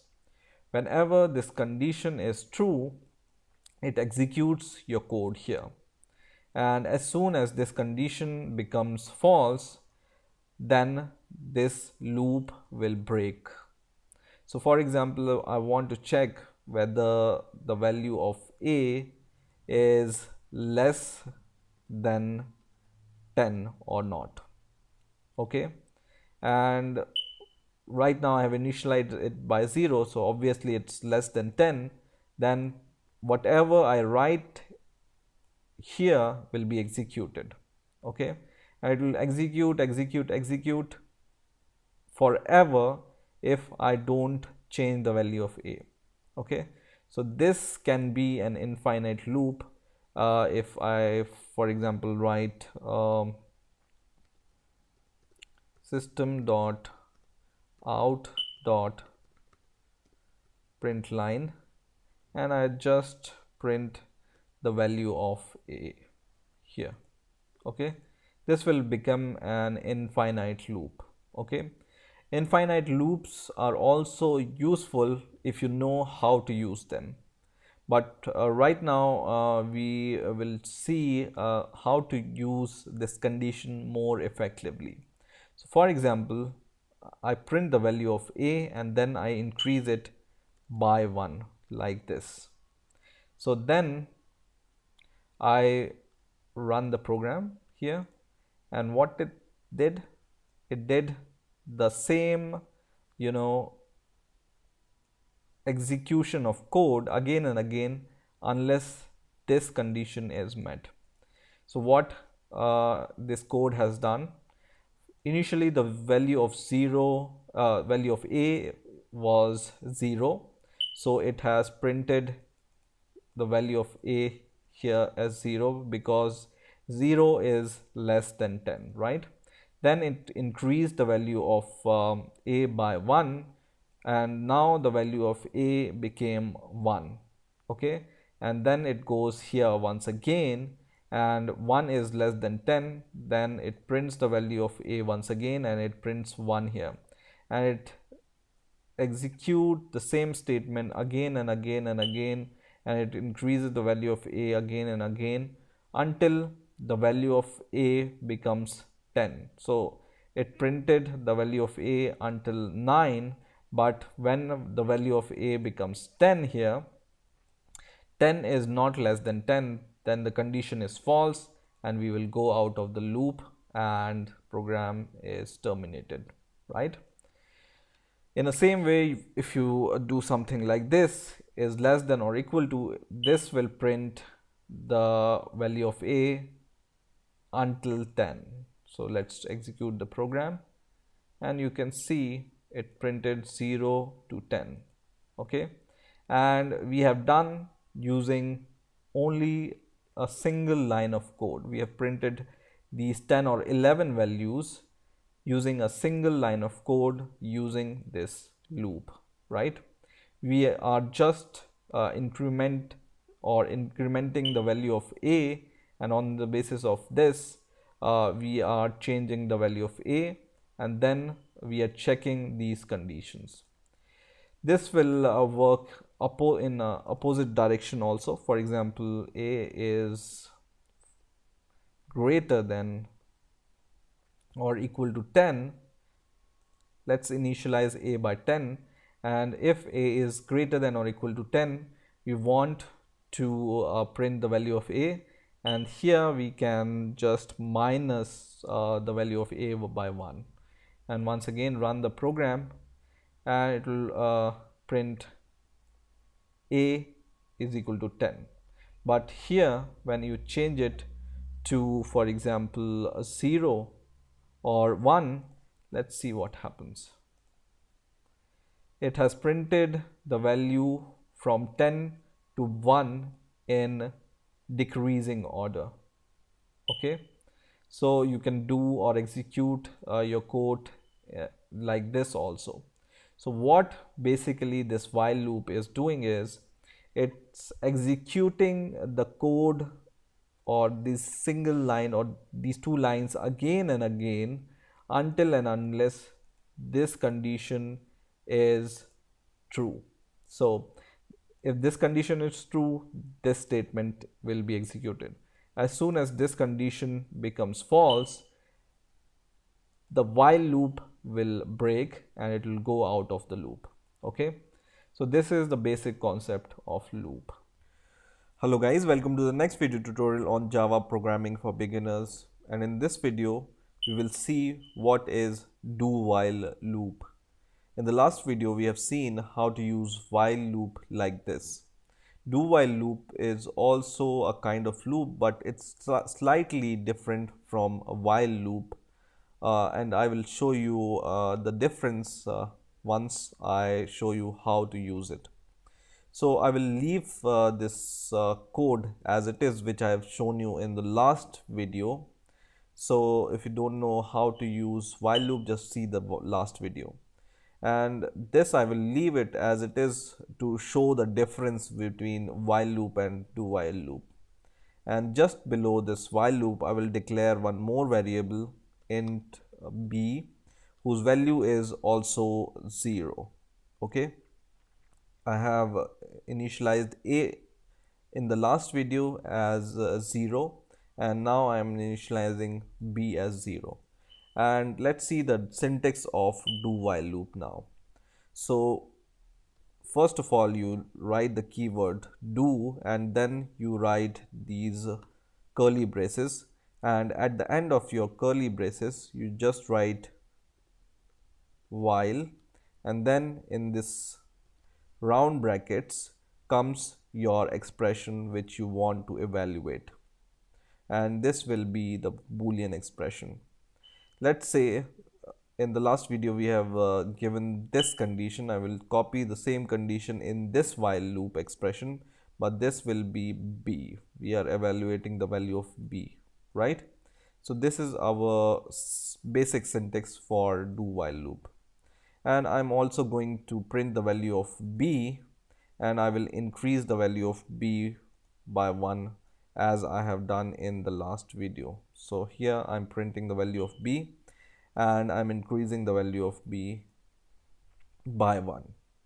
Now let's see the basic difference between while and do while loop.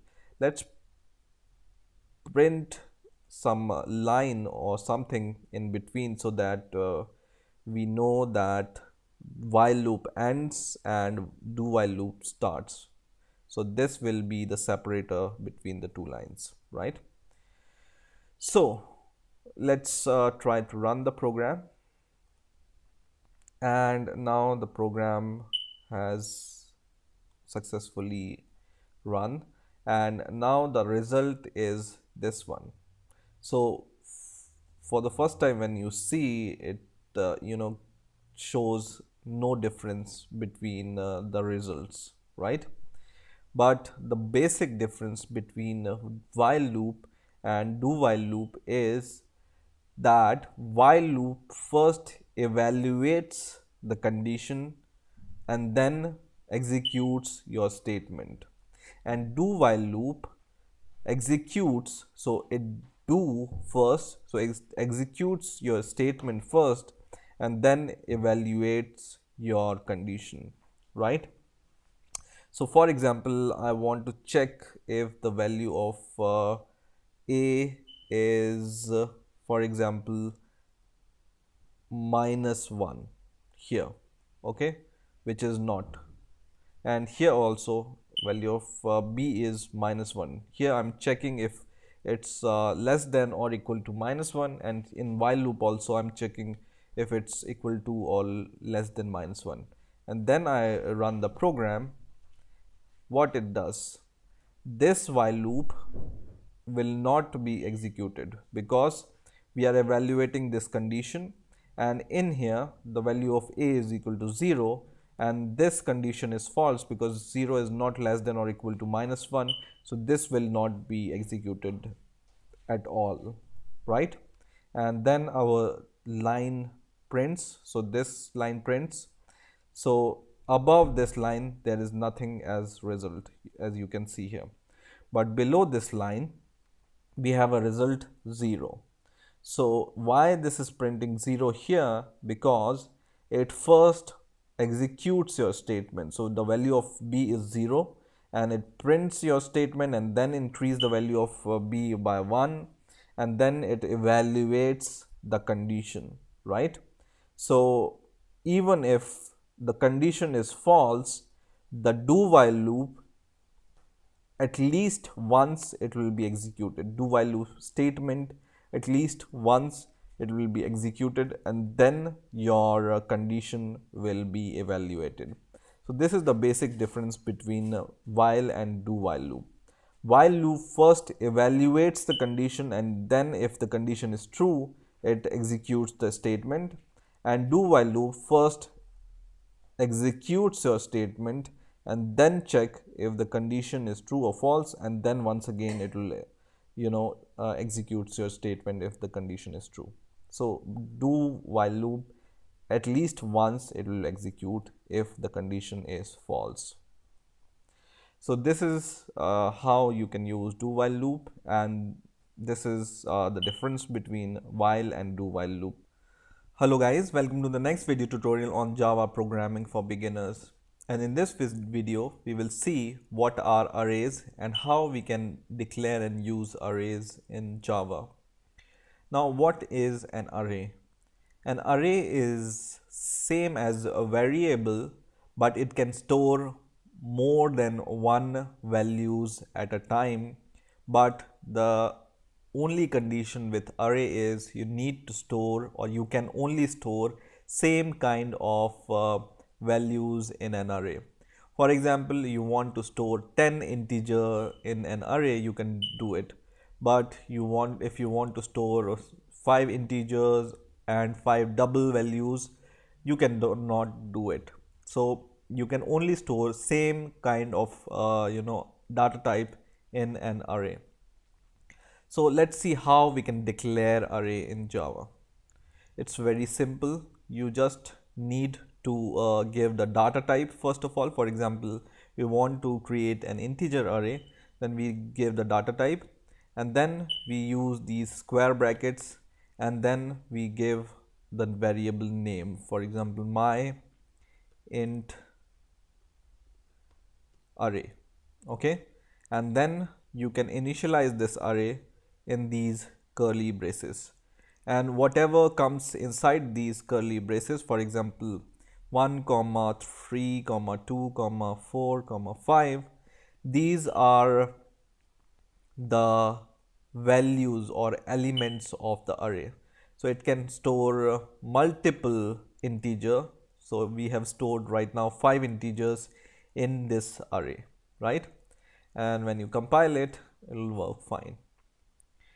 There is other way of declaring array, and which is like this. You just use your data type and then my int array 2, for example, and then you give your square bracket, and then you can give values to the array, and this will also work fine, but it's not the preferred way of declaring array.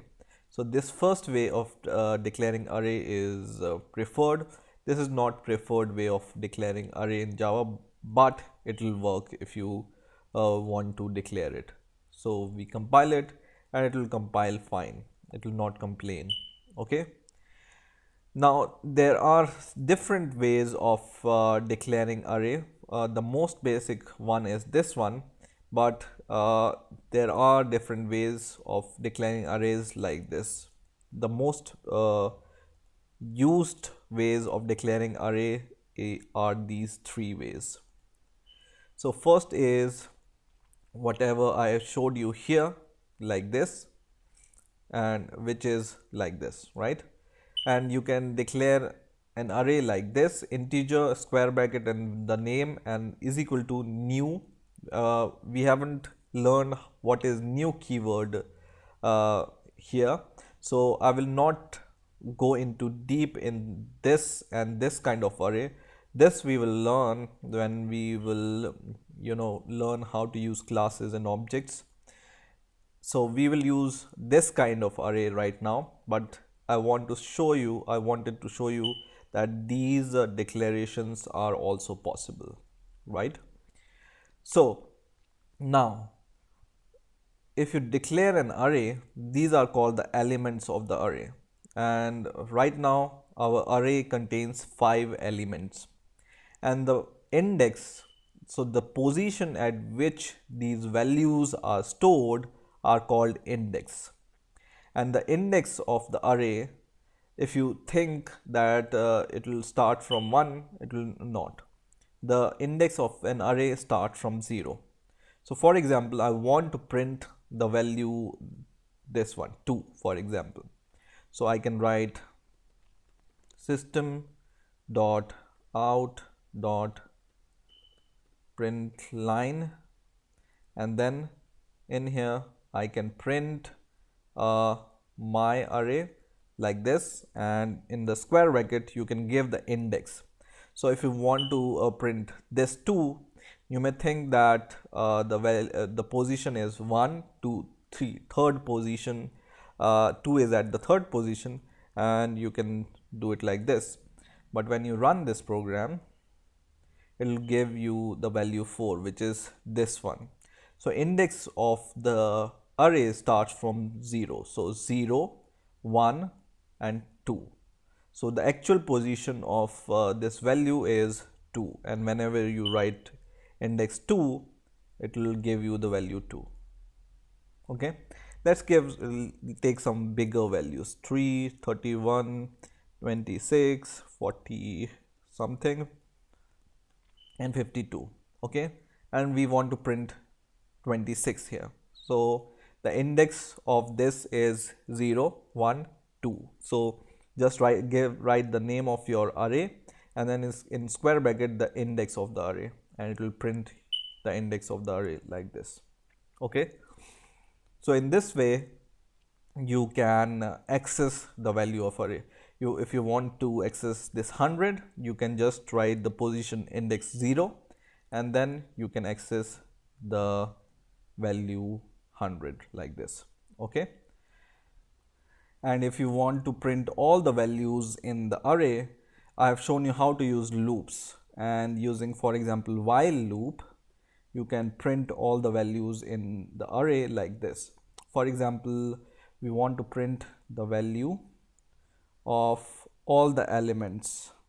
Okay, so on the basis of its position, you can do it.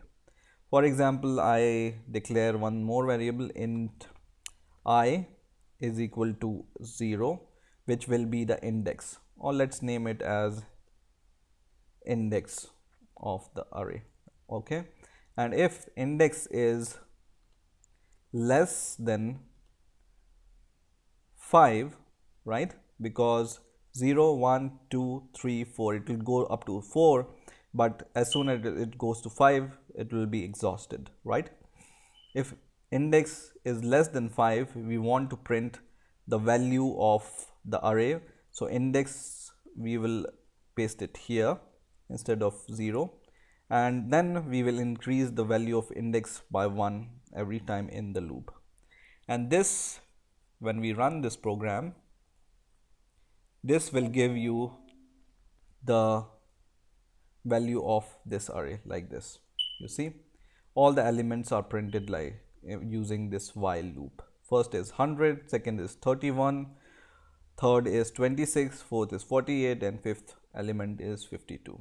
Okay, but if you do something like this, for example, you change it to 6, but your array value is 5, then it will give you an error, because the last value it will try to access is not existing, so it will give you some error.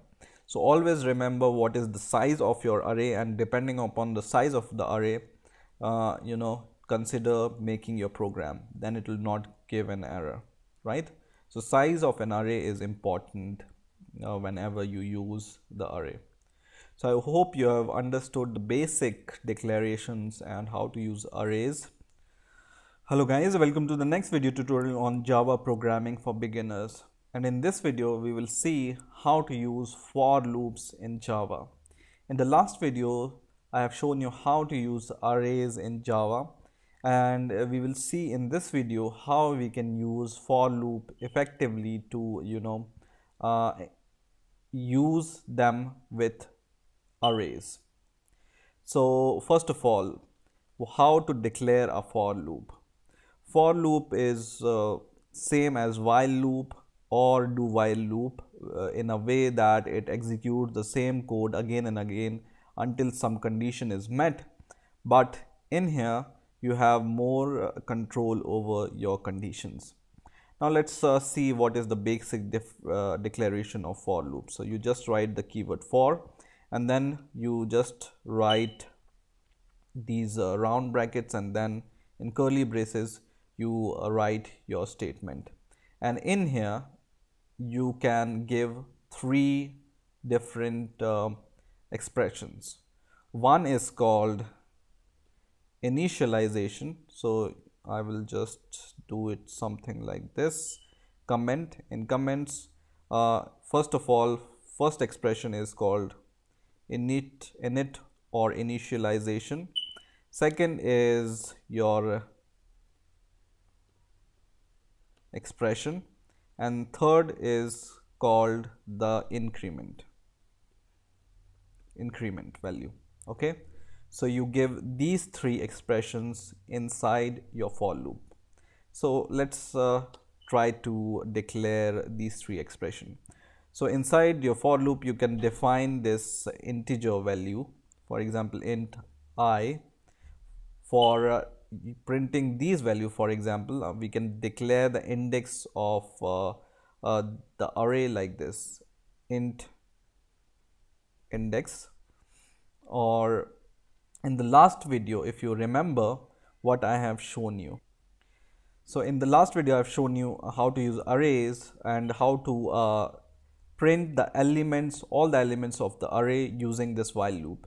And we have declared this integer index here in the last video. This declaration we have done outside our loop, which was while loop. But using for loop, you can initialize this index here itself inside the expression. So you can initialize index is equal to 0 and then semicolon, and then you can check this condition, which is index should be less than 5. We were here, so it should be less than 5. And then the third condition is the increment. We were doing increment like this, but in for loop you can increment this index inside this expression value itself. So for loop solves three things for you. One is initialization, which you have done outside whenever you were using while loop, and then your expression, which will give you true or false, which comes in between, and then the increment, which you were doing inside your while loop, but you can do it right whenever you are declaring your for loop. Okay, so in this way you have more control over your code.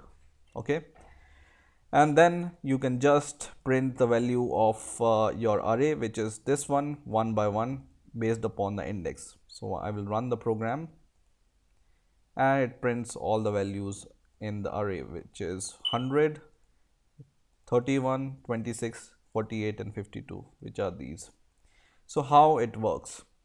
First of all, for loop initializes your variable, for example index is equal to 0, and then it checks this expression whether value of index is less than 5 or not. So because we have initialized it by 0, 0 is not it's less than 0, less than 5, which is true, then it executes your statement and then it increments the value.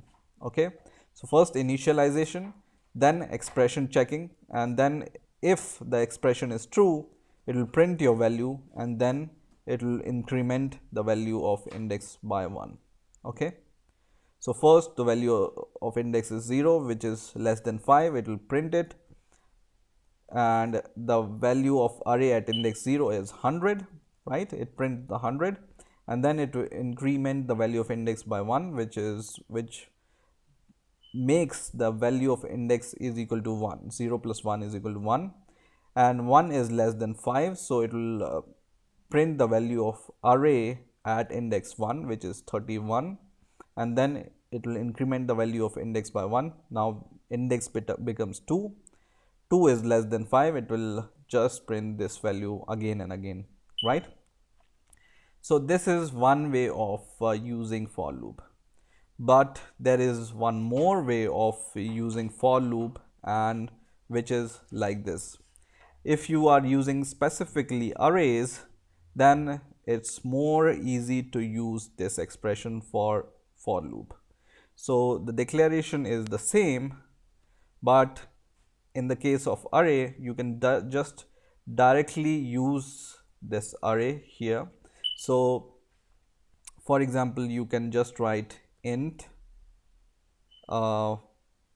element.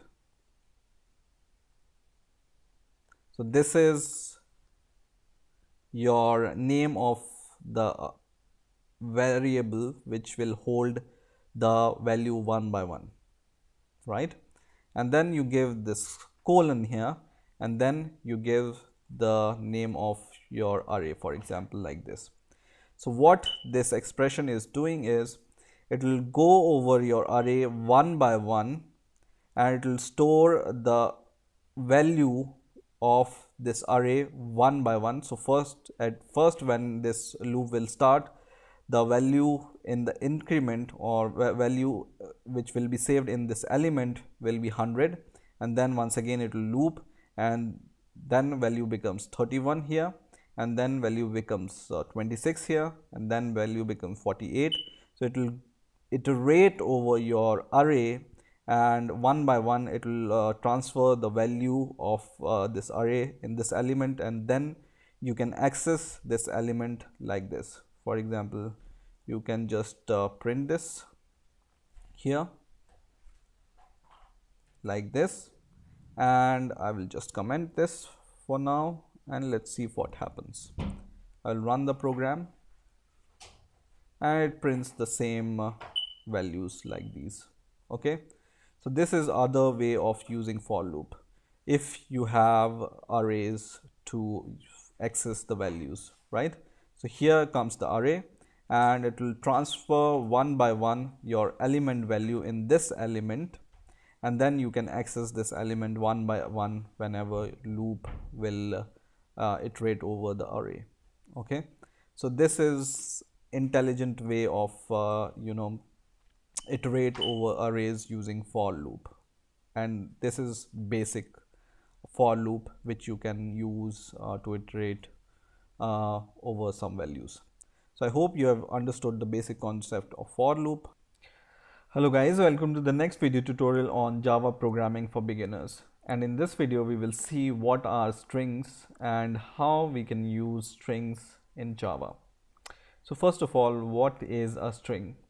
A string is, you can say, is a sequence of characters, or in other words you can say a string is a character array. And how you can declare strings in Java? You just need to use this keyword called string, and then you can name your string whatever you want. So I name it as my string is equal to, and then in double quotes whatever string you want to assign. So for example,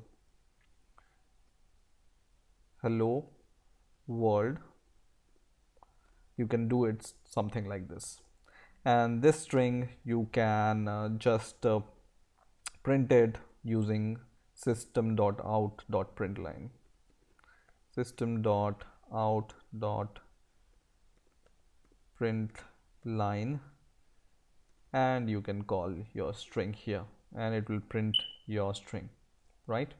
This is very simple stuff. Now there are some properties and functions related to strings which we can use. For example, I want to get the length of the string. I can just use this string or I can declare a variable called my string length, my string length is equal to the variable name of my string dot length. Okay, and this function length will return the size or length of the string. So the length of the string, as we can calculate, 1 2 3 4 5 and 5 letters for world and 1 for space, so 11 should be the length of this string, and let's run the program. It returns 11, right? So this length function will give you the length of the string. Now for example, I can modify this string. I will declare one new variable called my string in lowercase. So you can convert your string to lowercase, all the letters in lowercase, like H is capital here and W is capital in world. You can just convert them into lowercase, something like this. So use your string variable name to and then lowercase. Just use this function and then it will convert your string to the lowercase. Run the program and it converts hello world. From hello it converts H to lower, and from world it will convert world to lowercase.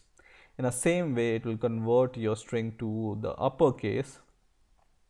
So I will change it to string in case, like this, and I can convert to the uppercase. So I can just use dot to uppercase. It will convert your string in capital letters like this. It will print your string. Okay. And there are some other properties of string. For example, you want to join two string, you can do it something like this: hello in double quotes plus world in double quotes. And this means you're concatenating two strings.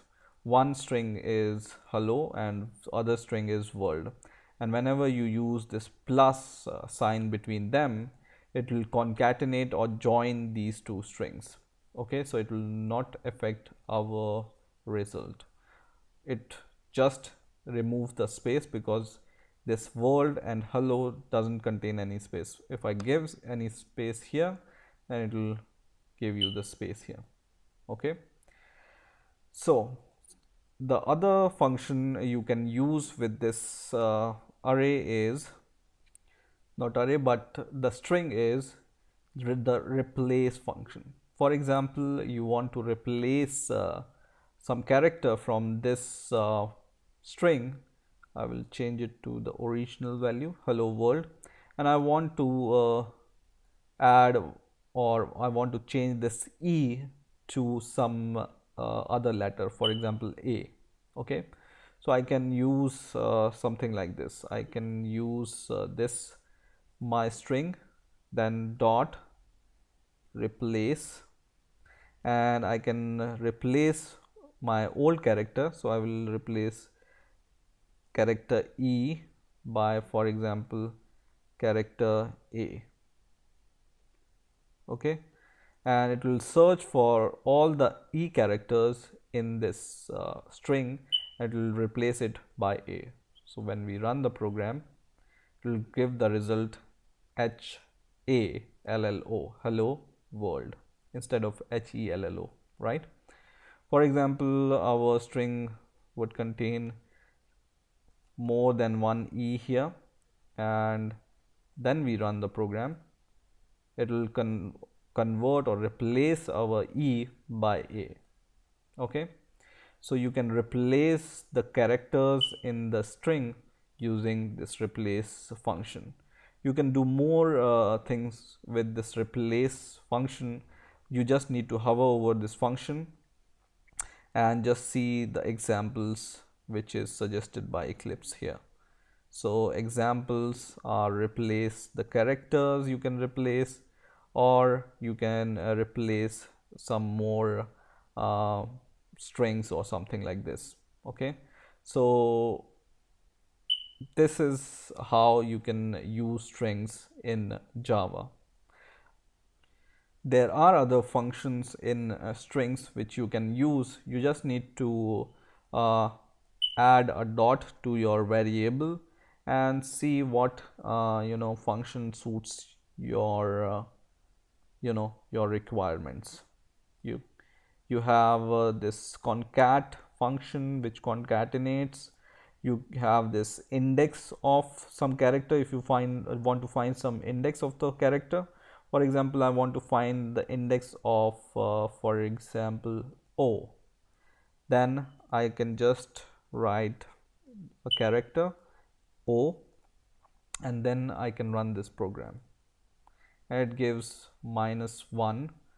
For some reason I have to see this this index of and what it does, and you just need to hover over the function and then you just need to see what this function is doing. So it returns -1, the index of first occurrence of the character in the character sequence represented by the object, or -1 if the character does not occur. Okay, so this was 0. If this was O, I would have got the right answer, which is 4. 0, 1, 2, 3, 4. Okay, so just find your function which suits your requirement and you will be good to go.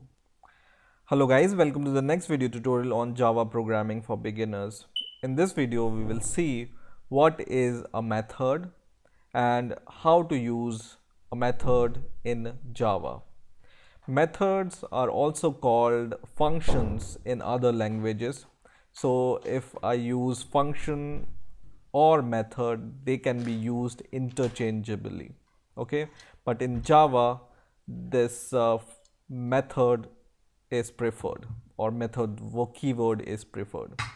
So first of all, what is a method?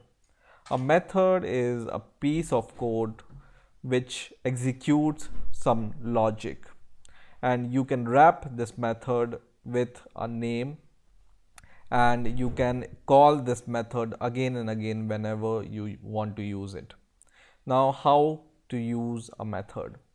First of all, for your information, this main is also a method which every Java program has. This I have told you in the initial videos, right? So in this same method, this is, Java is expecting us to provide, and our method name should not be main, because there should be only one main method in any Java program. Okay, but other than main and reserved name in Java, you can define any name to a method. So first of all, let's see what is the basic syntax of a method. So we just give, first of all, the access specifier to our method, which is public, like this, and then static. So don't worry about these public and static, because we will see these keywords in detail in the later videos whenever we will see how to use classes. But then starts this return value, which is the part of the method, and then comes the name of the method. For example, my first method. Okay, and then comes these brackets. In these brackets we can pass some parameter, but for the first time, because it's an introduction, I just want to leave them empty. They can be left empty, or you can pass parameters like int a, something like this in here, but for now, for simplicity, I will leave them blank. So this is the simplest kind of method. So what are these? First of all, public static is called the access specifier, and public keyword tells your class or Java that it's accessible anywhere inside your class. Okay, and then void is the return type. Right now we are not returning anything, that's why we write here void, but I will show you in the further videos how to return value using method, and in that we will see more options other than void with this method. And then comes the method name, and in these circular brackets or round brackets comes the argument. For now we are not passing any argument, and then in these curly braces comes your statement. For example, we want to execute or we want to print some message. So system dot out dot print line, and we just write hello YouTube. Okay, and this is the basic syntax or code which you want to write, or which you want to execute using this method. Now you can call this method in your main method here, and you don't need to execute or print anything. You can just call this method as it is.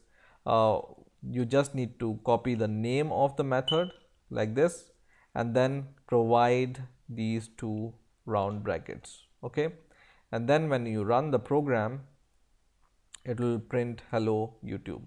So we are not, if you notice, we are not directly printing in our main method hello YouTube, but we are calling the function with a function name, and then it prints hello YouTube. Okay, and the biggest advantage of using this function or method is it will make your code really readable and really concise, and it will make your code look good, okay, and understandable. So for example, you want to call this method again and again inside your function, you can call it and you don't need to write any further code, right? It will print hello YouTube 5 times. So you can call a method again and again inside your main method and without rewriting the same code again and again. So the basic rule of thumb is, when you decide to write a method, whenever you have the code which is, which you want to write again and again, then you may wrap it inside a method, and this will help you to reduce the lines of code which will you write, okay. For example, this code contains 5 lines, okay. So, and we don't want to write these 5 lines again and again, because for example, this method contains 5 lines, and if we have to do it without the method, we have to do it, just like this, and we want to call it if once again these 5 lines of code again in our main method, then we need to write it something like this and this, and this will make your code really lengthy, and whenever your code becomes really lengthy, it will be hard to read your code, okay. And what this method is doing, it's just making your code with, execute with just single line of code, okay. So this is the real advantage of method, and you should give really logical name to your method so that it's understandable, and then any other person, if he is reading your code, he will be able to understand your code also, okay. So this is the basic form of method in Java. There are other kinds of methods. For example, method which takes arguments, method which returns value, which I will show you in the next video. Hello guys, welcome to the next video tutorial on Java programming for beginners. In the last video, we have seen how we can declare a method in Java and what is a method and why it's used.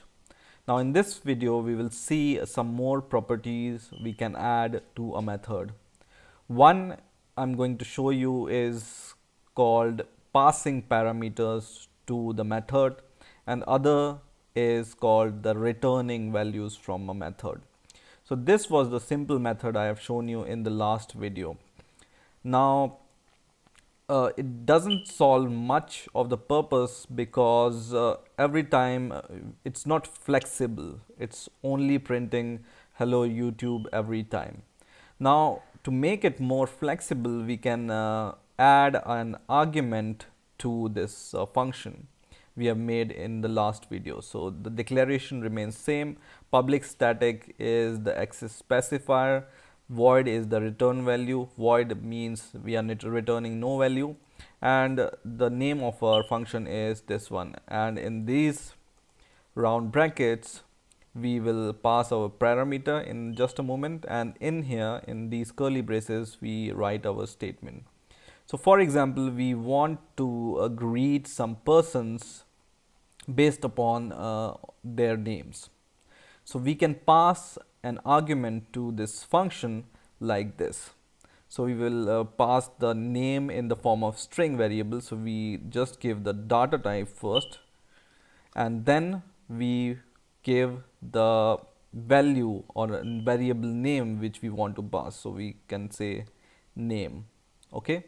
So this kind of declaration inside your round bracket in the function is called the parameter passing, okay.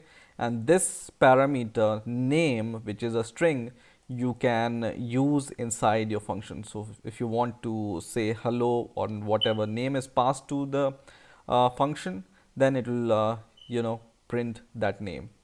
So whenever we call this function, say hello to the main method, for example, we call the name John, then it will greet hello John.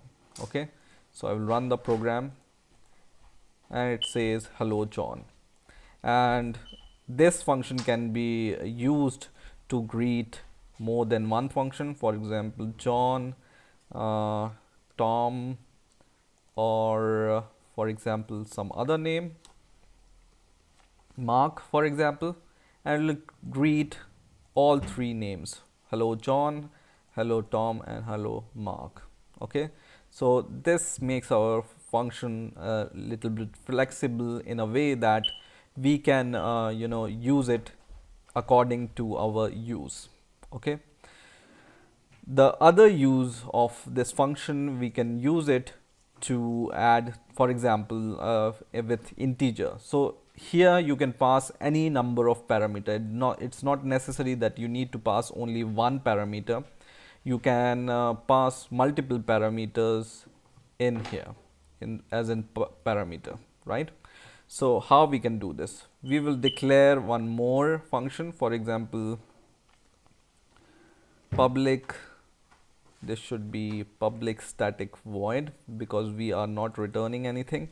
And now we will make a function called add, which we want to add two values in using this function. Okay, and in here we can pass multiple values, whatever number of values you want to add. For example, int a comma int b. For example, we want to add these two values and print the result. What we can do is we can just print these values by calling a plus b. So just write a plus b. Okay, and what this will do, whatever you pass as an argument here and here, it will add these two values and print on the terminal, right? So when I run this program, first of all I need to call this add function. I will delete this say hello from the main and I will call this add function, and for example I want to add two integers, and this is 100 and 201, for example I want to add, and I will run the program and it prints the result, which is 301, using this code. Okay, and now I want to add some more integers. For example, I want to add some values and some other values, and I can do it with the same function. So this makes your job really easy. Using a same function, you can add different values, or you can perform different operations on different values, right? So it makes your code really readable and understandable at the same time. Now you can add more in parameters like int c, and you can add this parameter here, and in here you can add some more integer values like this. Okay, so it depends upon you how many parameters you want to pass to your function, and it will give you the result. Okay, so it's totally dependent upon you. The only thing is you just need to give the data type and the variable which will hold these values. So indirectly, whenever you pass 100 as a first parameter, 100 is equal to 100 becomes a here, and it goes here. Okay, so the value of a becomes 100 and value of b becomes 201 in this here, and value of c becomes 211 here. So they will be replaced and they will be called, and the answer will be printed on the console. Okay, now to make it more flexible, this is called parameter passing, but we can only uh, pass the values, and if we want to access the result using these parameter passing, we cannot access the result. So for example, we want to use this result 512 in our main function to do some other arithmetic operation. How we can use it? Okay, so it's using this function it's not possible, right? But there is a way to do this, and the way to do this is by returning some value. So we will modify this add function a little. Right now it's returning void. Void means it's not returning anything, but when we want to use it inside our main function, when we want to use the result inside our main function, we can return integer value. Okay, and this return value will tell what kind of value you want to return from your function, and the same you will return from here. So just write return and just write a, it should be a plus b plus c. Okay, and in this way what you are basically doing is you are taking all the values which you pass from or in this function, and you are adding this and you are returning from this function. So let's take an example of this. So let's comment this system out for now, and right now what we are doing is we will just add the values we are passing, these three values, and we will return. And whenever a function return anything, you can store it in other variable but of the same type. So the data type of the returning value and the value in which you want to store the return value should be same. So this is integer and this is integer or int, right? And you can call this add function and paste it here. And what this basically do is this will add 100, or this will replace a as 100, b as 201, c as 211, and it will add these two values and it will return this sum, and you can store this sum in some other variable. Okay, and then you can print this value like this. So you can call sum and this will give you, or you can access this value inside your main function like this. So this is due to this. And if you want to do some other arithmetic operation on this sum, you can do it. For example, int result sum multiplied by, for example, 15 you want to do. You can do it like this, and this should be equal to, and you can call your sum like this, and you can just run the program and it will give you the multiplication of whatever sum you will get from the add function, adding these three numbers, and then you can do some arithmetic operations on the sum you get as a result, and you can multiply it by or whatever arithmetic operation you want to do, and you can store this result in another variable and you can use it.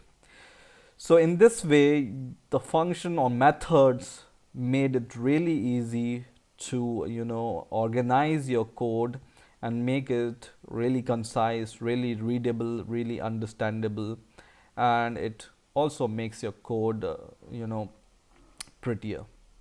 So I hope you have understood the basic concept of passing parameters like these and returning values like these. Okay, in the same way you can make any logic using these functions. For example, multiplication, you can make a function to make multiplication, you can make a function to do divisions, you can add two numbers, you can subtract two numbers, or any complicated arithmetic or logical or anything you want to do, you can do it inside a function, and you can take arguments or parameters here, and you can return the result so that you can use it in your main method. So I hope you have understood the basic concept of taking parameters or passing parameters to a method and returning values from a method. Hello guys, welcome to the next video tutorial on Java programming for beginners. Till now we have seen the procedural part of Java. Now from this video we will see some of the object oriented aspects of Java, and first of all we will see what are classes and how we can declare classes in Java and how we can use classes in Java. So first of all, what is a class? You may have noticed that whenever we have created our first program, it was a class, and inside this class we were calling this main method. So every Java project has at least one class and one main method, and class is basically a data structure or type inside which you can define some variables which are called member variables and methods which are called member methods. And the most important property of classes are you can create instance or object from class, so you can maintain different states of a class using these instances or objects. So let's see how we can define a class, which will be a new class, and how we can use it with our main class, which is my class. So for example, we want to make some student data structure, and for that we will make a class. So just go to your project if you are using Eclipse and go to the package you have made. We have made a lesson 1 package at the starting of this video series. Go to that package inside which you will be having a class, my class in my case. Just go to the package, right click the same package and go to new and create a new class. And this class name, we will name it as student. Okay, and leave everything as default and click finish. And now we have this student class inside our lesson 1 package. So we have two classes now. My class is the first class which we were working on, and the second class is called student.java, and this is the second class we have created now. Now this class can have its member variables and methods. So for example, what can be the traits of the student? Student can have his ID. So ID is integer value, so I declare a variable called ID. Student can have name, so I declare a variable called name. And student can have age, his age, so I declare student age. Okay, so this is basically you have created a class, and it can have member variables. It can also have member methods that we will see in a moment, but let's consider this is a basic student class which contains 3 variables: ID, name and age. Okay, now to call this class in your main method in my class, you can just create an instance of or object of the class. So how you can do it? You can just call the same name, student class name, just copy this name here and then give the name to your instance. So as we give any name to our variables, for example age, name or something, here also you can give the name to the student's variable. Okay, so for example the name is Mark. We are making the data structure for Mark is equal to new student.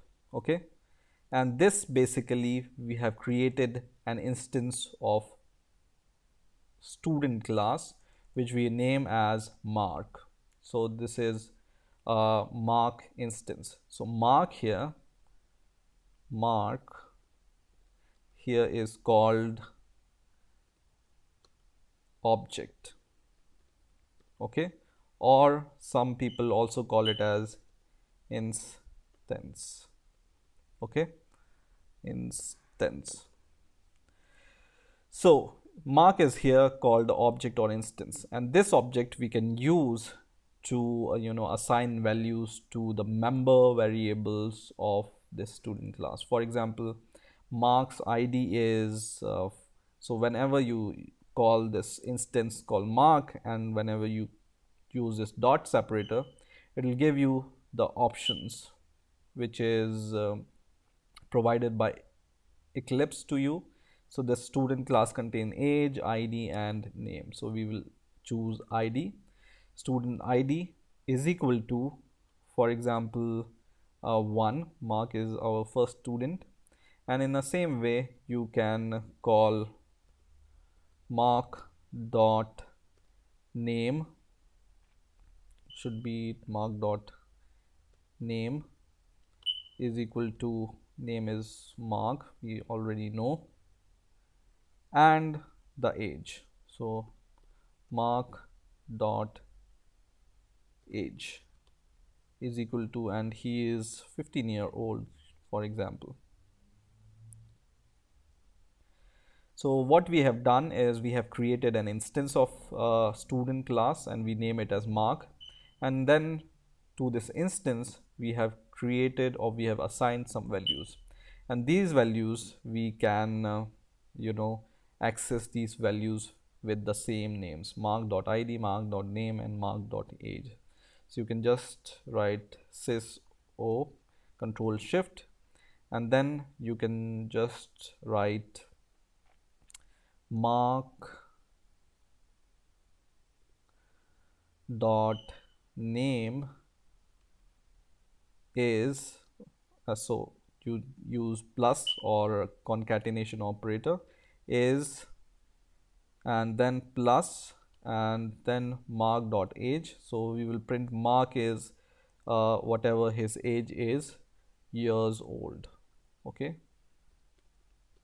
years old. Okay, and when we run this program, it will print mark is 15 years old. Okay, in a similar way we can create different instances of our classes, and so what we can do is I will just copy the same mark student class, and we will create a new object called, this time we call it Tom. Okay, so here Tom is the second instance of the student class. Okay, and his id is 2, name is Tom itself, and the age is for example 14. Okay, so in here we can once again make the copy of this print line method, and this time we will just replace mark by Tom, and now you can see it prints Tom is 14-year-old. And is there something wrong here? Yeah, here we haven't changed this instance name here. Okay, once again we will run the program, and it says Mark is 15-year-old and Tom is 14 years old. Okay, so using a class we can define different object, and we can define these object values of object member variable values which are independent of each other. So this instance values, which are id, Tom's name and Tom's age, is independent of Mark's id, Mark's name and Mark's age. Okay, so this is a very important property of object, that it can store its own state and it's independent of the other instance, right? Now, in in Java programming or programming in general, we never use, or this kind of usage, direct usage of variables are discouraged. And why it's discouraged? Because any other person or whoever is using your code can modify these values. So we use some some methods or some functions which can get or set these values. Okay, so what I mean by getting and setting these values is uh, I can go to this class called student, and in here I can just go to the source tab, and in here I can go to, so we will go to the source and just go to generate getters and setters here, and here we can see operation is not applicable in current class. Okay, and in here we will just use this and click once again getters and setters. So just click one variable name or variable, then only this will work. So go to source once again and create getters and setters, and in here select all. So we are basically making getter and setter method for every value, because we don't want to use, or we don't want to access these variable directly. We just create getters and setters for all of them, and whenever we click OK, you can see here Java has created us these getters and setters for all these values.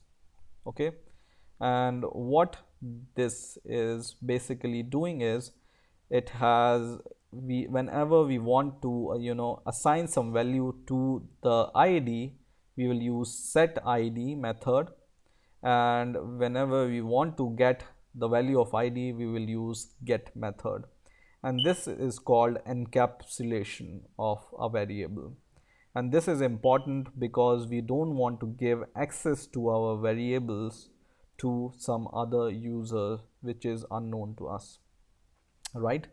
And so now what we are going to do is, we have generated these getters and setters in between our variables, so we can just cut these values and paste it here, and these getters and setters we have generated for all the values, right? So now when we want to assign some value to the mark instance, instead of this mark.id, we will just use mark.set id or set id, and then we can give any id to mark, and this value assignment is we are not going to use. In the same way, we will use marks dot set name, and this name we will give to mark, and in the same way we will assign age to mark. So mark dot set age. Okay, age is 15, right? And in the same way we will do something with Tom's instance also. So Tom dot set id, Tom dot set name. So Tom dot set name, we will assign this name to Tom, and Tom dot set age, same thing here. So basically what we have done, we have used, instead of a direct assignment, we are assigning values using these getters and setters, and this protects your data from corrupting if somebody wants to corrupt your data or something like this. Okay, and to get these value you just call mark dot get name and mark dot get age. Okay, and same we will do with our Tom instance, and whenever we run the program result will be same, but this is more preferred while you are accessing or assigning the values to the member variables. So this is how classes works in Java. Hello guys, welcome to the next video tutorial on Java programming for beginners. In the last video we have seen what is a class and how we can declare a class and how we can declare an instance of a class and use them. Now in this video we will see how to use a class constructor and what is a class constructor. So first of all we will start our tutorial by making a new class. So I will go to my package and I will right click and go to new, and I will create a class and I will name my class as cube. By this cube class I'm going to get, or I'm going to calculate the volume of a cube using different length, breadth and height. So I'm going to declare three variables, int length, int breadth and int height, so that I can calculate the volume using all these three variables. And then I will declare a method which will return int, and I will name it as get cube volume, and this will take nothing as parameter. And what this method will do is I'm going to just return the length, the product of length into breadth multiplied by height. Okay, so this is the volume of the cube, right? Length into breadth into height. Okay, and this was get cube volume, right? So I have declared this class. Now I'm going to initialize an instance of the class. So I will create a cube and I will name my cube instance as cube1 is equal to new cube, right? And this cube with the round bracket is called the constructor of your cube class. And the most basic property of constructor is, even if you don't define a constructor, Java will create a default constructor for you whenever you create a class. So we haven't created this constructor method explicitly anywhere here in our class, but this is default constructor which is provided by Java for us. And we can also define a constructor for us, and the constructor name is always exactly the same as the class name. So for defining a constructor you can just write cube, and for default constructor I'm not going to pass any values right now, but it can take values, okay, or parameters. So here you can provide parameters as you can do it with the method, but the most important property of constructor is it has the same name as class and it never returns any value. So constructor never returns any value, so you cannot return like this in constructor. Okay, now what I'm going to do is this constructor, let me print something. So sys o, and I'm going to print we are in constructor. Okay, and in our main class, in our main method, we have just defined the instance of this cube class and nothing else. And when we run the program, it prints we are in constructor. That means whenever you create an instance of a class, the first method which is called or which is initialized is the constructor of the class. Okay, so you can define a constructor, and if you want to initialize something, you can do it with the constructors, because it's the first method which will be executed, right? So constructors are generally used to initialize values in a class. So what I'm going to do is I'm going to initialize some value like length is equal to 10, variable breadth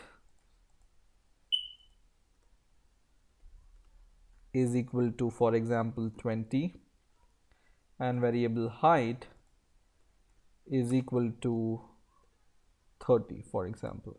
Okay, so this is the default constructor we have defined, and in here we have defined the value of length, breadth and height, so that if user even don't initialize these length, breadth and height, we are going to initialize, or Java will initialize this value for us using this default constructor. So now what we can do is we have initialized the instance of the constructor, and using this constructor we can print, or we can call get cube volume method.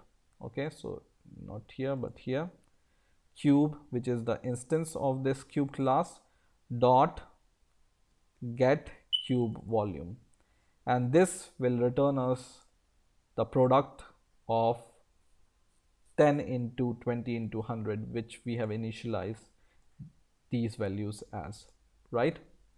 Now you can provide multiple constructors or constructor overloading to the class. So you can provide this constructor, which we can consider as a default constructor, and in here we are going to provide 3 parameter, int L, comma int B, comma int H. Okay, and these parameter we will pass to our length, breadth and height. Okay, so this is called constructor overloading. So we can define 2 constructor at the same time, both with different pair of arguments, and this we will call it as default constructor. And whenever you want to provide some values by yourself, you can use this constructor, right? So what we are going to do is we are going to define second instance of cube class, cube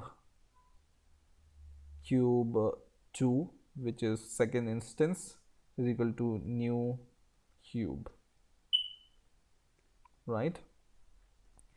And now we can just call the same method, get cube volume, but using cube 2 instance, and here we will define length, breadth and height, for example 20, 20, 20. Okay, so Java is intelligent enough to understand that this constructor is this one, and whenever you don't provide any argument, whenever you hover over your constructor and just control click it, it will go to the default constructor here, right? So now when we run the program, one will give us the product of these values, 10 into 20 into 30, which is 6000, and other will give us the value of or product of these value 20 into 20 into 20, which is 8000. So we can define multiple constructor with different argument as we require with our class. Okay, so this is all about constructor, I think.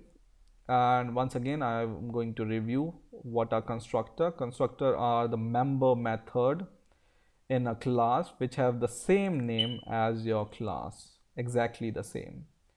Constructor never returns any value.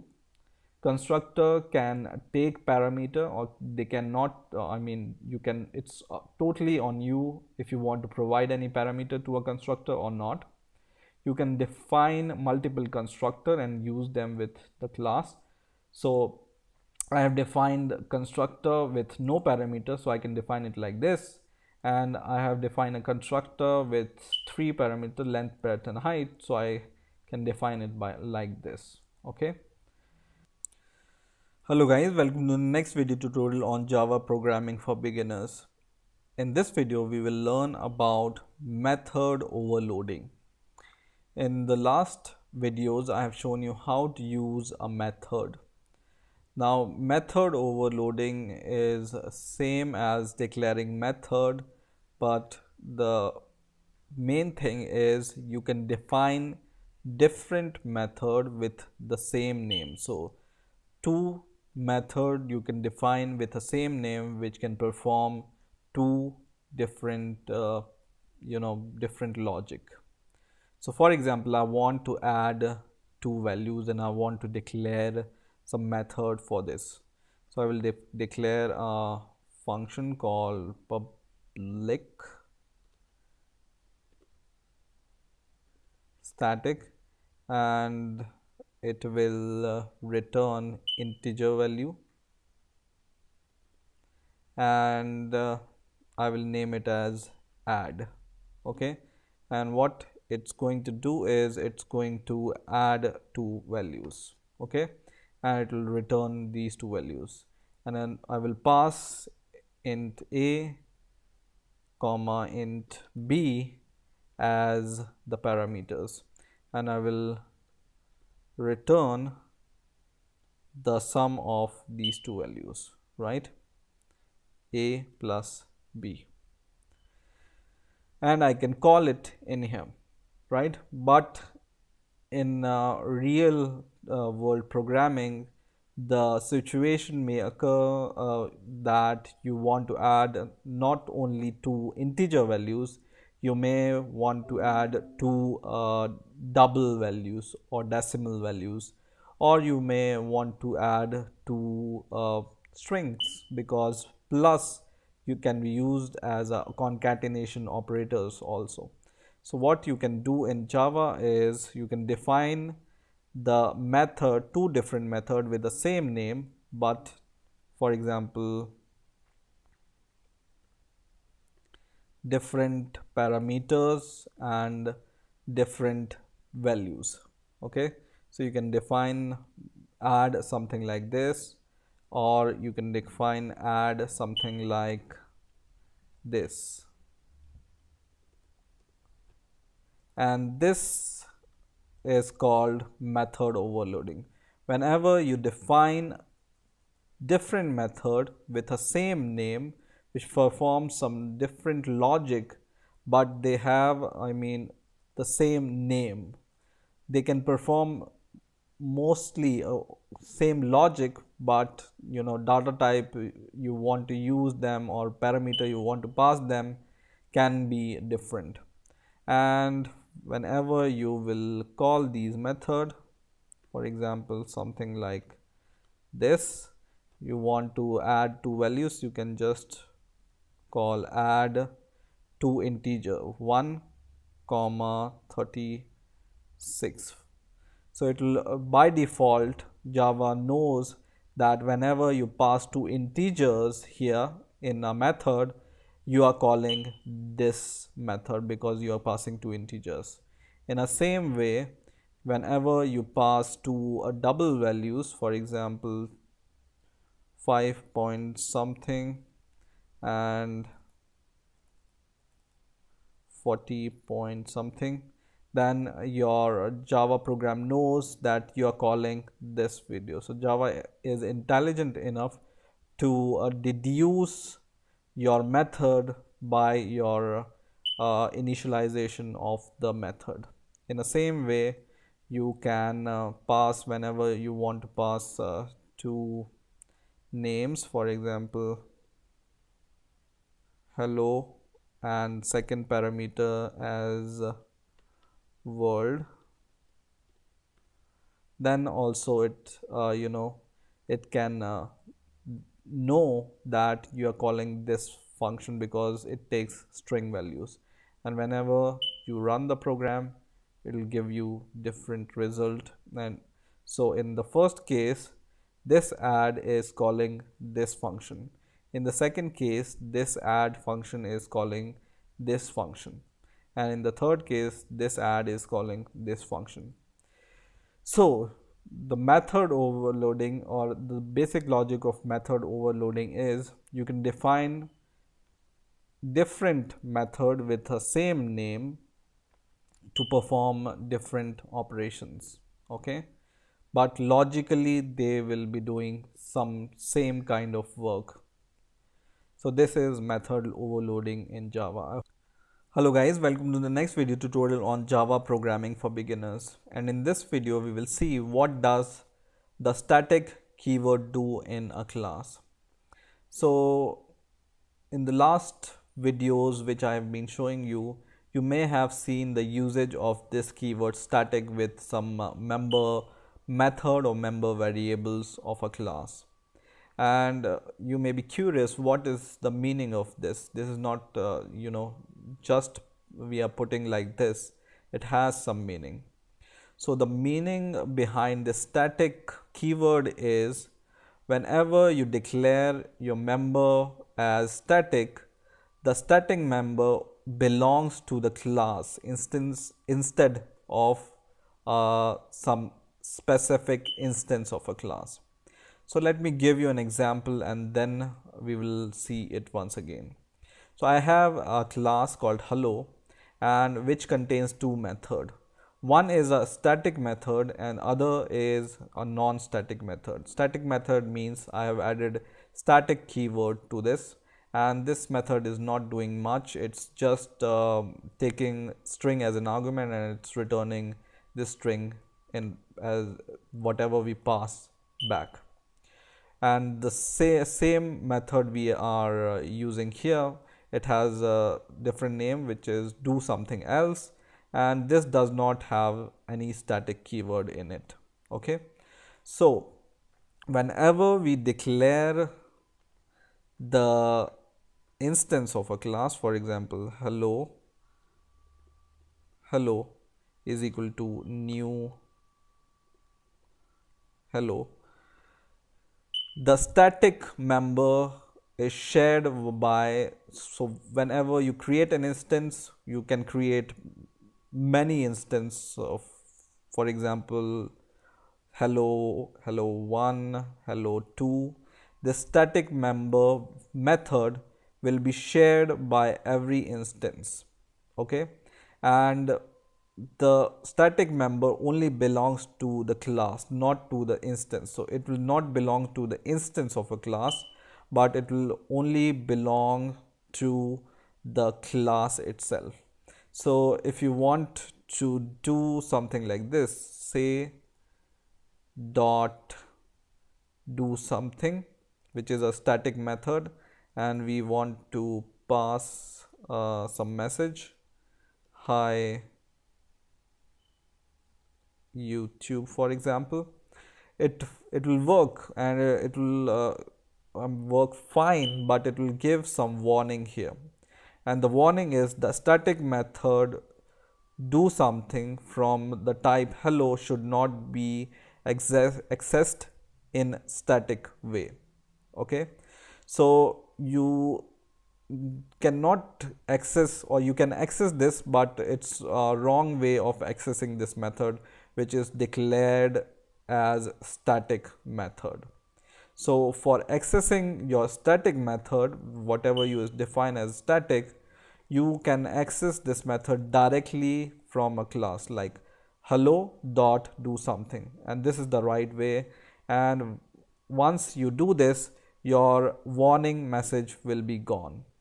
Okay, but a non-static method, when you try to access, so this hello is my class name dot do something is not, something else is not available in this class, right? So this method is not available or cannot be accessed directly with the class name. But whenever you add a static before your method name or variable name, it's accessed from the class itself. So do something is accessed from the class, and do something else, which is not a static method, cannot be accessed by directly by this class. You see there is no do something else. But this non-static method is available through the instance of a class. Okay, so basically the non-static methods are available or can be accessed using the instance of a class, and the static method should be accessed using the class itself, not the instance. Okay, so this is the correct way of using a static class or static method, and this is the correct way of using non-static method. You can even declare some variable as static, for example public static int age, for example, and then whenever you want to access by this instance, you can just for example hello dot age. Whenever you want to assign some value to the age, let's see what happens. So it's okay right now, but it's once again showing the warning that the static field hello age should be accessed statically, right? Once again we define a different instance of this class hello1, and we assign some different value here, for example 20 or 50, right? And we will print hello age once again. So sys o, and we will print this hello age here, and we will print this hello age here also with this instance.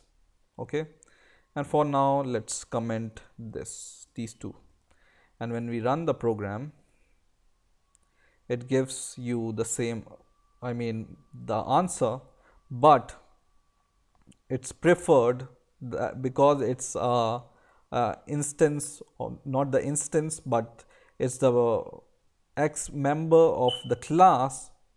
You need to use it like this, not by instance, but using the class itself.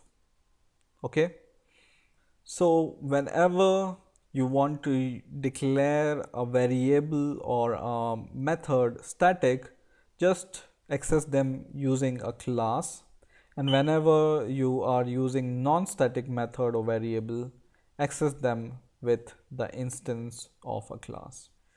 Hello guys, welcome to the next video tutorial on Java programming for beginners. In the last video we have seen what does the static keyword do in a Java class. Now in this video I'm going to give one more example, so this meaning of static will be more clear to you. So for example, I have a class called student, and in this class I have two member variables. One is the name of the student, which is a string, and one is the age of the student, which is an integer. And I have made the getter and setter functions of this class variables. Okay, so if you don't know how to make it make these getter and setter function. They can be made automatically. So just go to your class and go to source, and in source you will be able to see here generate getter and setter, and in here just select all and click OK, and your getter and setter method for age and name will be generated automatically by Eclipse for you. Okay, so now what I want to do is I will declare a static member variable which will be int, and this variable name I will say is the number of students. Okay, and whose value is I will initialize as 0. Okay, and I want to keep the record of number of students, and I will make it as, or I will declare this as static so that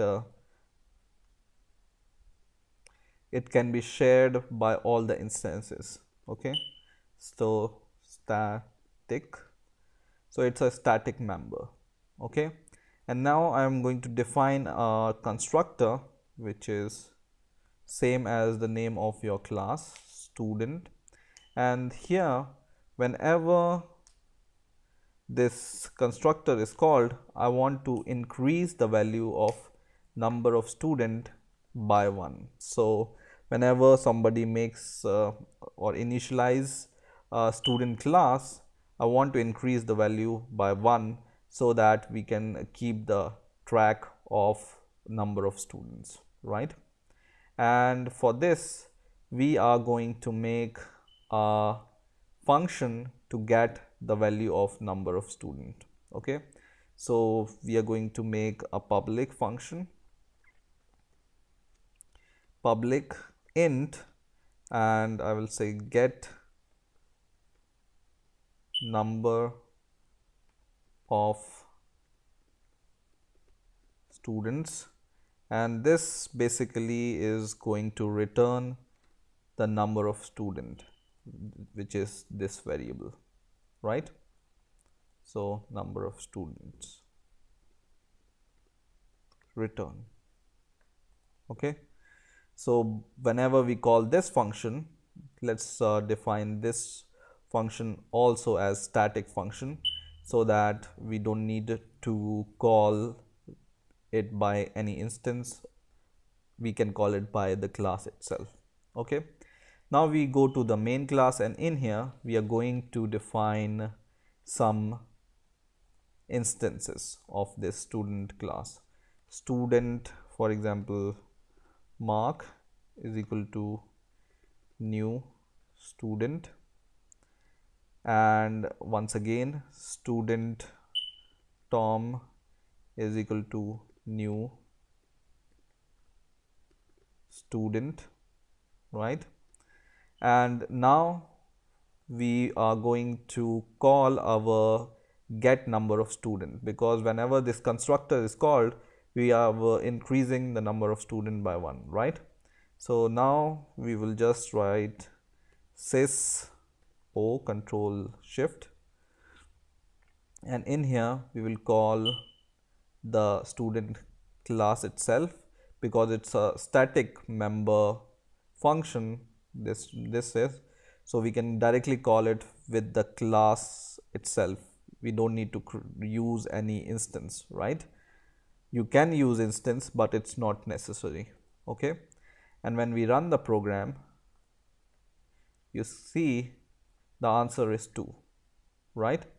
So it's shared by your instances. So this member variable can be shared by your instances, and to verify this, we can call this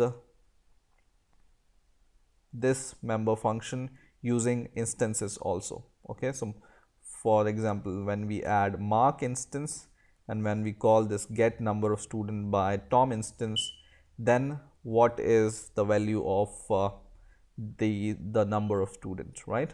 So run the program, and it says first time when we add first student, its value is 1. That's right, because when we added the first student, the number of student will be 1, and when we added second student, the number of student will be 2.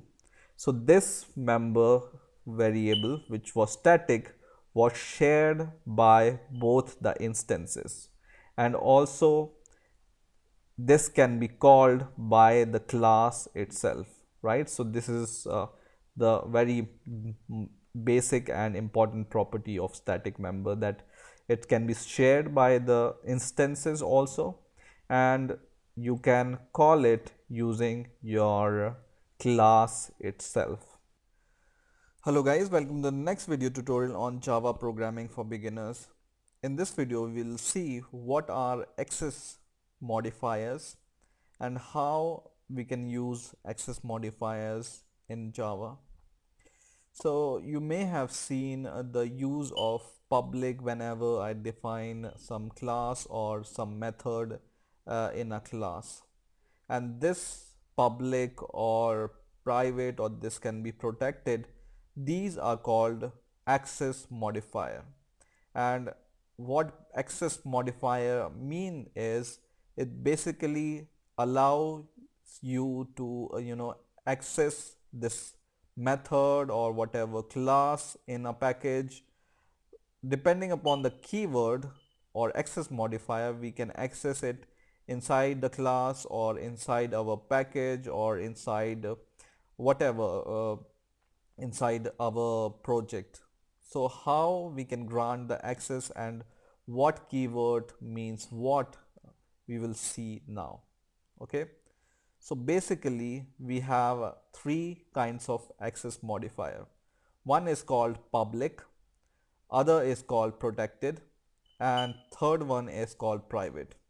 And if you don't give any access modifier, for example, I haven't given any access modifier to this string name and integer age, this will be visible, or we can use these variable inside the package and inside the class.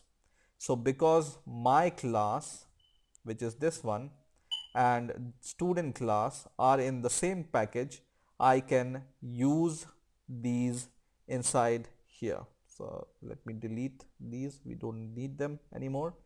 So my class and student class are in the same package. See here, in lesson 1 we have my class and student class, right? So if you provide no access modifier, public, private or protected, they are visible in the class itself and the package. So package, inside the package we have this class also. So we can define an instance of the class, for example student stu is equal to new student, right? New student. Okay, and whenever we want to access this, stu dot, and this name is available, name and age both are available in this class also, right? Because my class, which is this class, and this class, student class, are in the same package. Okay, so basically this is what we are doing here, or we mean here. Okay, and name should be some string, so something like this, right? And when we compile the program, we will not get any error, right? So whenever we give public access modifier before any variable, for example I give public before my name and the age variable, it's visible everywhere in your class, in your package, in your subclasses. We will see when we see how inheritance work in Java. And basically if you define a variable as public, it's visible everywhere, right? But it's a good practice to not give or not give access to your variables to outside your package or even outside your class. Okay, so the good practice is always declare your member variable as private or protected. And the basic logic behind this is you don't want that your variable should be affected by any other user. Okay, so you give indirect access to your variable using getter and setter functions. Okay, so whenever you add this private access modifier before your variable name, it's only accessible through your class itself. So outside your class, outside this student class, you cannot access if this member variable is private, right? So now whenever I try to run the program, I will get an error, and the error will be, I will go to the error, and it says the field student name is not visible. It's not visible because we have declared this name as a private member of the class, and whenever we declare private member of a class, it only is very visible inside the class and not in the package, not in the subclass, not anywhere else. Okay, so there is other keyword called protected, which we will see when we learn about inheritance and other things. But protected also restricts the visibility of your variable in the class itself, package and subclass. Okay, so right now we are not going to discuss more about protected, because this protected we will use whenever we are going to learn inheritance and polymorphism, right? So right now just remember this table or memorize this table. Whenever you declare your variable as public, it's visible everywhere in your class, package, subclass, or anywhere else. If you declare your variable as private, it's only visible in your class and nowhere else. Okay, n means no here and y means yes here. Okay, and it's a good practice to make your variable private so that anybody else should not have the direct access to your variable. And now, so we cannot access this name directly from here. So how we can allow the user to set the name of the student? It's easy, by using setter and getter function. So go inside your class, just click anywhere inside your class, and then go to source and click generate getter and setter. Okay, generate getter and setter, and Java will automatically generate getter and setter for you, whatever you check. If you want to want getter and setter for name, if you want getter and setter for age, you can check both of these. So I select all like this. I can deselect all, and for now I am selecting all and click OK, and it's created 4 methods for me. First one is get name, which just returns the value of name. So indirectly we are accessing the value of name, but not directly, right? And set name allows you to set the name, but not directly, but using the copy, right? And in the same way we have defined the getter and setter for the age. And by the way, if you are wondering what is this keyword mean here, so whenever you see this name and this name is similar, and whenever you define any variable inside a function, for example this name will be preferred. So whenever you want to do something like this, Java may get confused. This name is this name itself, or this name which you define in the class. So this keyword this keywords tells Java that it's a member of the class, which is this one. So this indicates class itself. So this means whatever class we are in. Okay, so student dot name, which is this variable, not this variable, right? So basically you need to use, or you can use this keyword here whenever you have two variable with the same name and you want to differentiate between them. This dot whatever is the member of the class, which is this one, and the variable which doesn't have this is the local variable.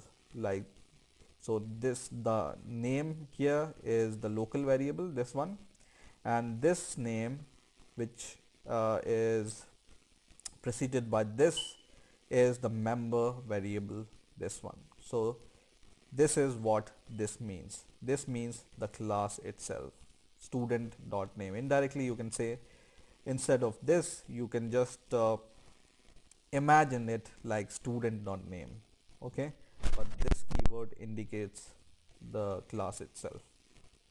And now if you want to set the name, what you can do is, instead of directly setting the name, you can just write stu dot set name, and then you can set name like this. Okay, and whenever you want to get the name, you can just do something like this: instance of a class dot get name. Okay, so this will allow you the access to this variable name, but indirectly. Okay, so just remember this table. If you can memorize, public grants you access to everywhere, private grants you access only in the class itself. And it's always the better practice to make your variables private unless and until you have the strong reason to make them public, and use getter and setter to access these member variables. Okay, and the meaning of this is the class itself. So if you add this keyword before any variable, it means the member of the class, and whenever you don't have this here, then it means it's a local variable. So you can avoid conflicts between two similar variable names. Okay, so I hope you have understood the basic concept of access modifier and this keyword. Hello guys, welcome once again. In this video we will see what does final keyword do in Java. So for example, I have a class called hello, and I define a variable public final int number, and I have added final to the variable declaration. What does this final declaration do in front of any variable declaration, or in front of class declaration, or even in front of method declaration? They have different meaning whenever you add it with the variable or a method or a class. So let's see what does this keyword mean. So the final keyword has numerous way to use. When we use final keyword with a class, this class cannot be subclassed. When you use final with a method, this method cannot be overridden by a subclass. And when you use final with a variable, it can only be initialized once. Okay, so first of all, we will see this point, that if you declare a variable as final, it can only be initialized once. Okay, so I have declared a member variable which is public final int number, and what's here written, it can only be initialized once, right? So for example, I declare a constructor with the same name, and I'm going to initialize this value in my constructor. So number is equal to 10. Okay, so I have initialized it only once, right? Now I will create an instance of this class in my main method. Hello is equal to, or hello HEL is equal to new hello. And what I'm going to do is I will try to assign the value to this number, hello dot number, once again, right? So for example 20. Okay, and when I run the program or compile the program, it gives me error, and the error says the final field hello dot number cannot be assigned, right? So once I assign this variable which is final, then I cannot initialize it once again.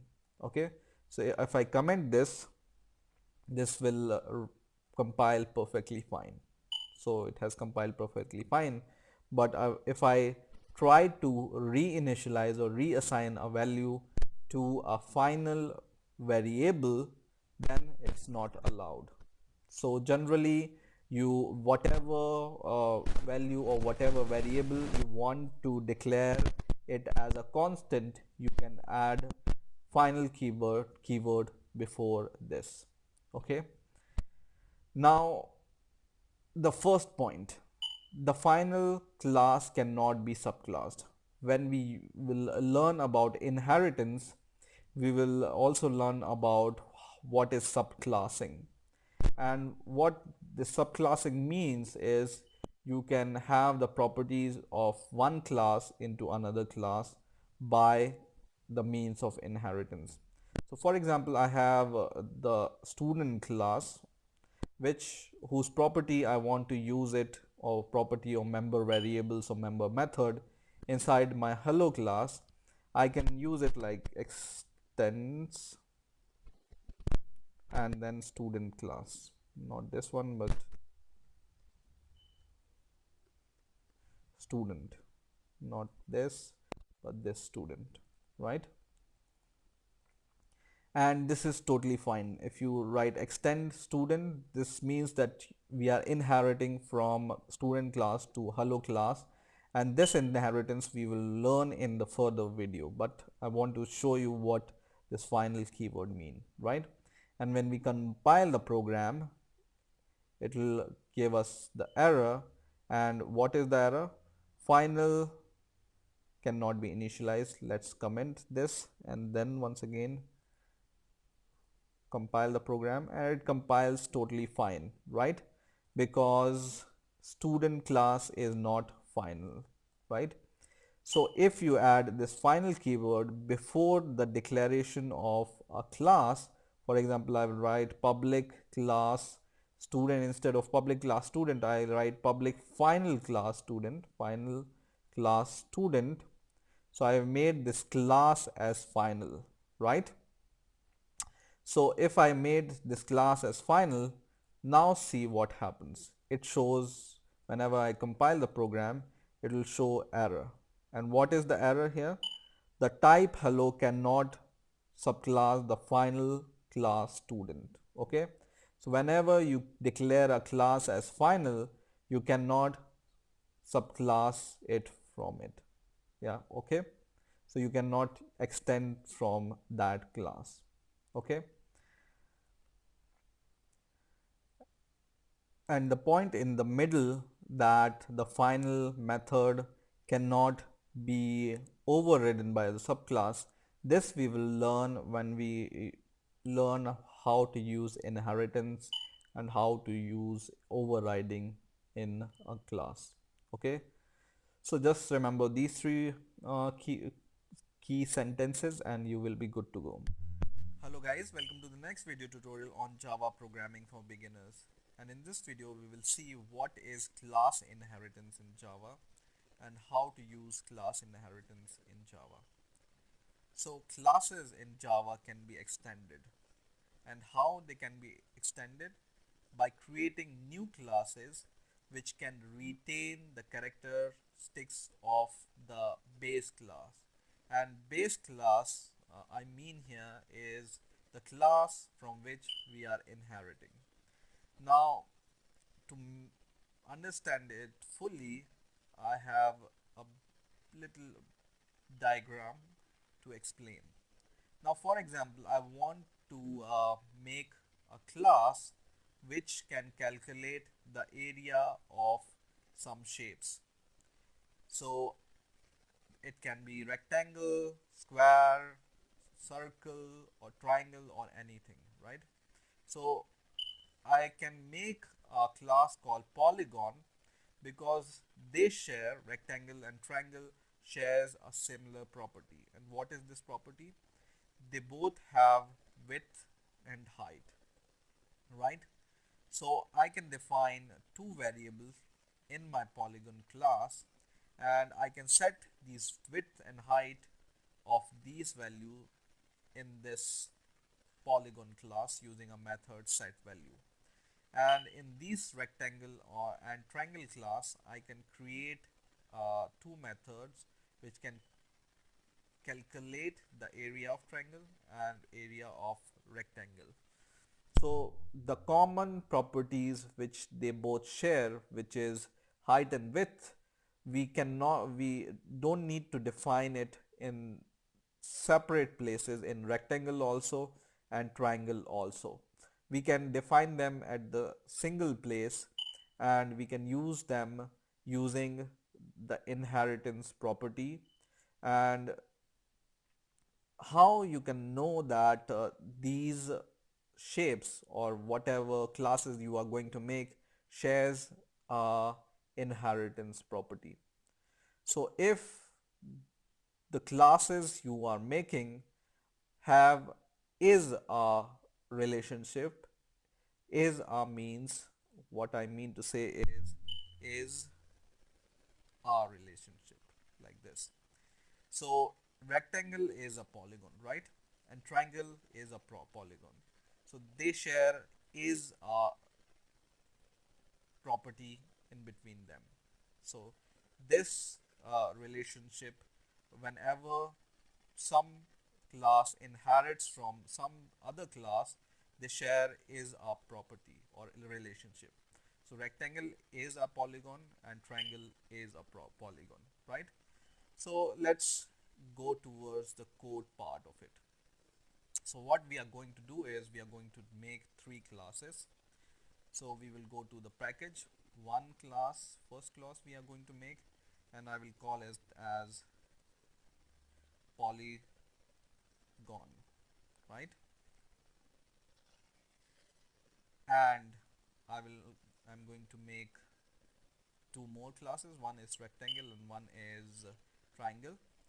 So I will say this is rectangle class, and I'm going to make one more class which is going to be the triangle class, triangle. Okay, now in my polygon class I have what property in common? Both rectangle and triangle can have width and height. So I will define two variable which will be protected. And why they are protected, I have shown you, and I have shown you what is the meaning of access modifier. So protected, and then int height, and in the same way I will declare one more variable which will also be protected, which will be width. Okay, and I will define a method which will be public and which will return the area. So for example, we will return area in double, right? And so this in here, let's try to set the values of width and height for rectangle and triangle. Okay, So this will be void set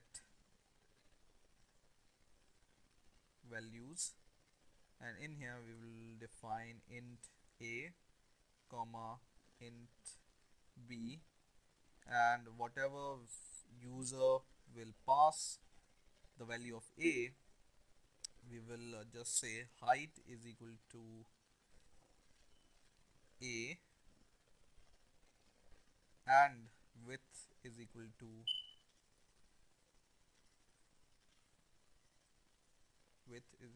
b. Okay, so by this method we are going to set the values.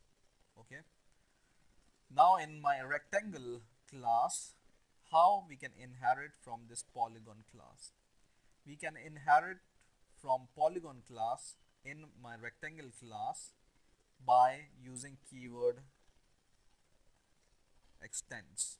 Okay, just use the keyword extend and then use the class from which you are extending.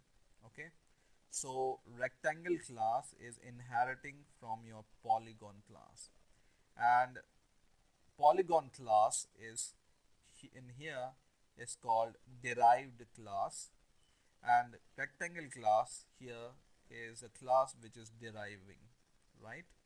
So this can be called base class and this can be called the class which is deriving. Okay, in the same way I will extend in the triangle class also from polygon, because polygon is my base class from which I'm inheriting.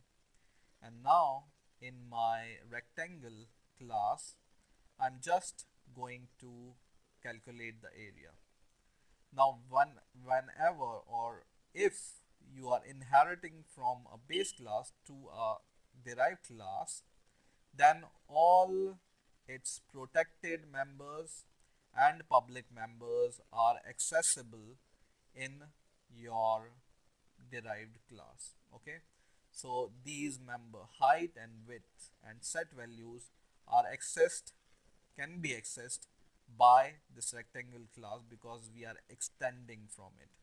Okay, if this was these variables and this methods was private, then we cannot use them in other classes, but because they are protected and public, protected and public method can be used in subclasses. So this is a subclass and this is a base class.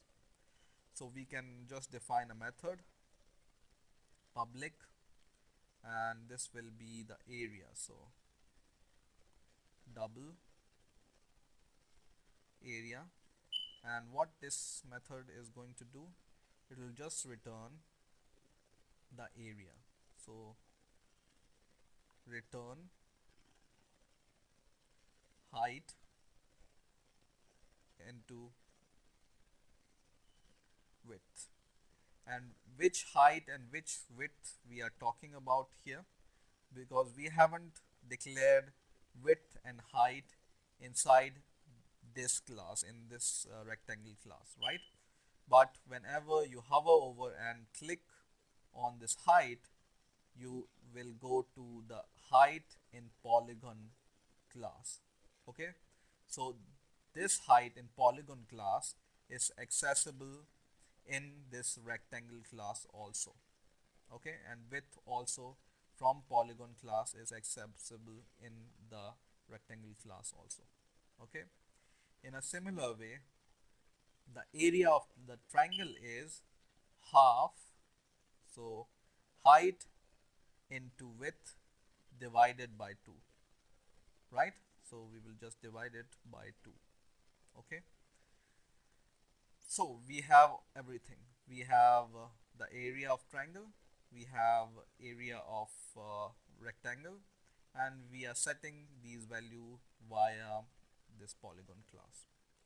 Now what we can do in our main method, we can use, or we can create the instance of rectangle class. So rectangle, rec for rectangle is equal to new rectangle, and we are going to create the instance of our triangle class also. So triangle tri is equal to new triangle, and then for calculating the area we first need to set the value. So we will set the value of first rectangle. So we will use instance of rectangle class dot set. Because we are inheriting from the polygon class in rectangle class, this set value method is also accessible in the rectangle class via its instance. Okay, that's why we can access set value method via this rectangle instance. For example, we have 10 and 10 width and height. Okay, in the same way we can access set value method from our triangle class, and this for example is also same 10 and 10 width and height. Okay, now we just need to call the area, so we can just write sys o, and from rectangle class we can call its area method dot area, and in the same way we can call the area from the triangle instance, which is tri. And now when we run the program we will get the answer. First is the area of rectangle and second is the area of triangle. So we can just modify this something like this: area of rectangle is equal to plus, right? In the same way we can write area of triangle is equal to this one. Okay, and area of rectangle and triangle are displayed like this. Area of rectangle is 100, which is 10 into 10 width into height, and area of triangle is equal to 10 into 10 divided by 2 is equal to 50, right? So once again, whenever we use inheritance, all the property of the base class, in our case polygon class, is available in your derived class. In our case these are rectangle and triangle class. So all the method which are protected or public are accessible inside our rectangle or triangle class. Okay, so you can use the method inside polygon class. If you derive it in rectangle class, you can use this height and width we have derived in here using this rectangle class, because we are extending from it. Okay, so in this way you can extend the property of polygon class to the rectangle class, and same is for triangle class. So I hope you have understood the basic concept of inheritance in Java. Hello guys, welcome to the next video tutorial on Java programming for beginners. And in this video we will discuss what is polymorphism in Java and how we can use polymorphism in Java by an example. So what is polymorphism? Polymorphism is the ability of an object to have different form. So polymorphism literally means, the word polymorphism means having different forms.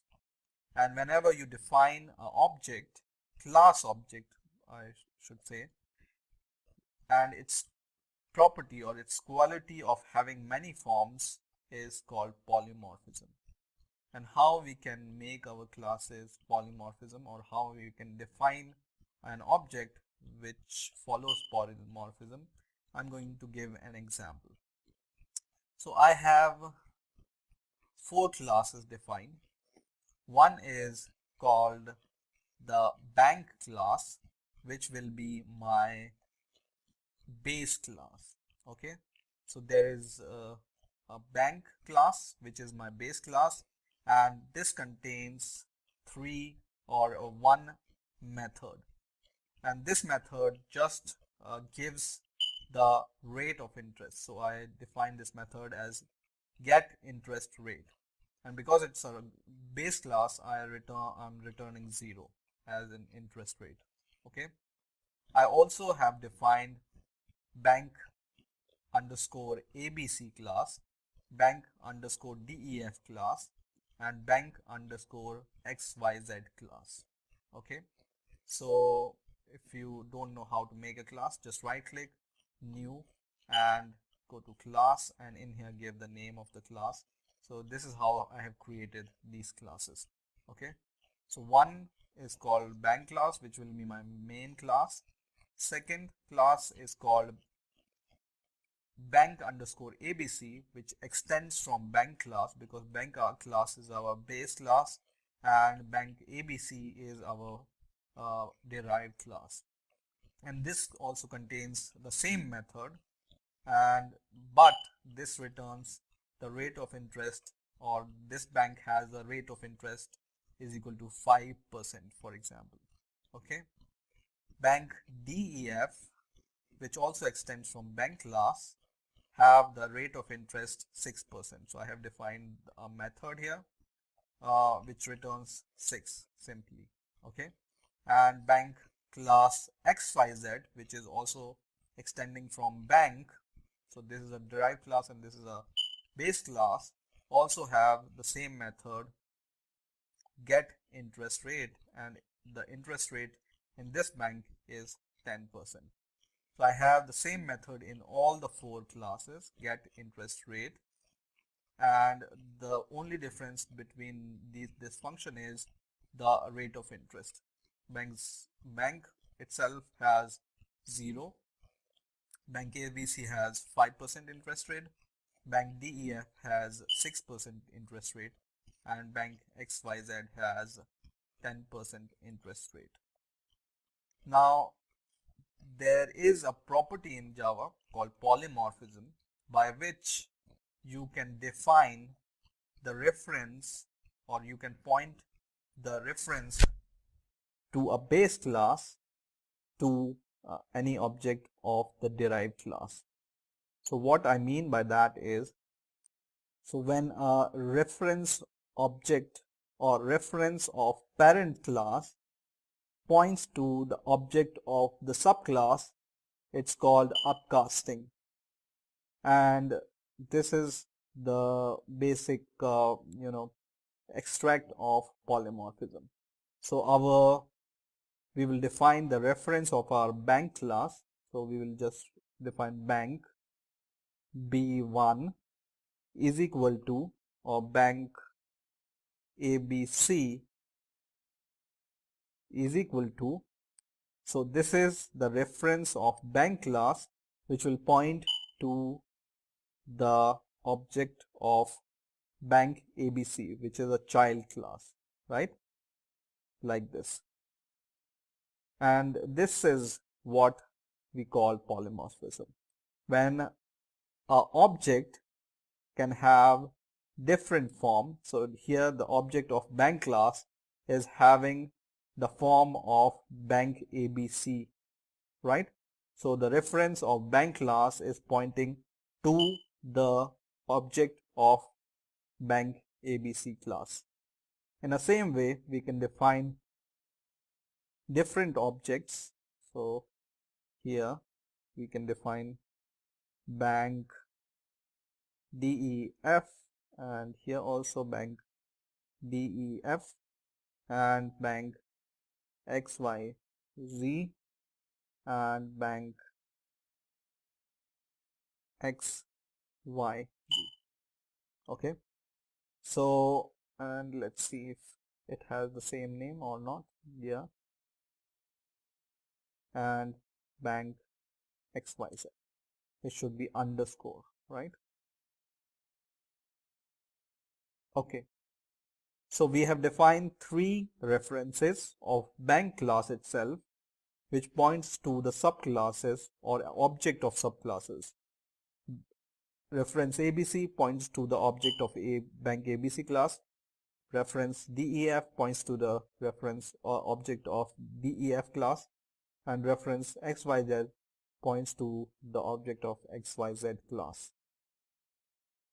And I can call all these method get interest rate from all these references, right?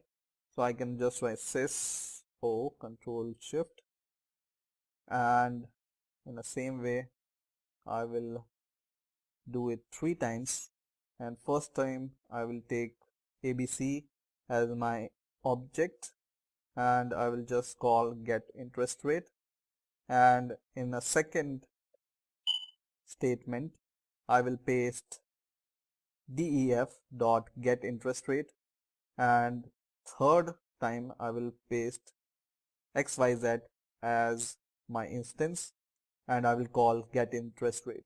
Okay, and when I run the program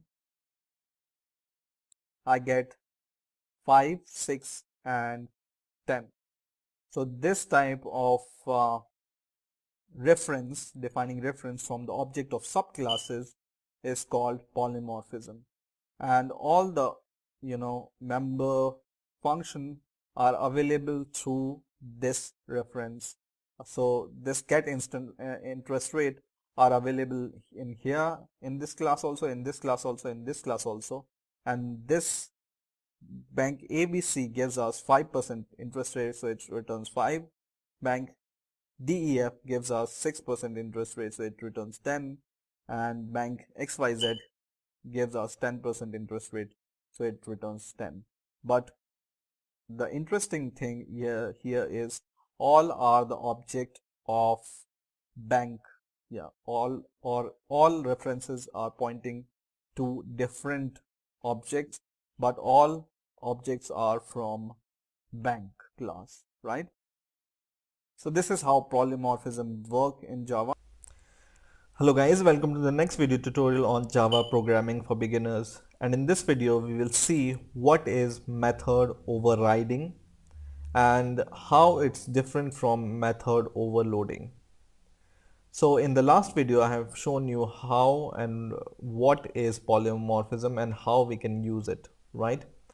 So we have defined a superclass which we call it as a bank, and it was having one method called get interest rate which returns the interest rate of the bank. Okay, and we have defined a subclass which we call it as bank ABC, which extends from bank class, and let's say for now it doesn't have anything, so it doesn't have any implementation. And now whenever we create the instance or the object of class ABC using the reference of bank ABC, or using the reference of bank class which is our superclass, then what happens, let's see. So it returns you 0, right? Because here in the superclass it has the method get interest rate and which returns 0, and here there is no implementation of get interest rate, right? So whenever we define a reference which points to the object of the subclass, which in our case this is bank ABC, and when we call this get interest rate function, it refers to this function which is in the superclass, right? Now for example, we introduce a function which has the same name and same return type and same number of arguments as in base or superclass. Okay, so I have the same implementation in my subclass also. The only difference is it's returning 5 and our superclass was returning 0 interest. Okay, and now earlier the interest rate returns was 0, and now when we run the program it returns 5, and this phenomena is called method overriding. And method overriding is nothing but the changing of the implementation of the method. Okay, so earlier the method which we were using for getting the interest was this one, get interest rate from the base class. But as soon as we introduce a new method in a subclass which is same and it's returning different interest rate, and we define the object of the subclass as a reference, then you see it's returning 5, right? So your base class or your object will always take the latest or the most recent method which is defined. So this is the most recent method, and it's happening at the runtime. That's why it's returning 5. So this is called method overriding. Now there are some rules for method overriding.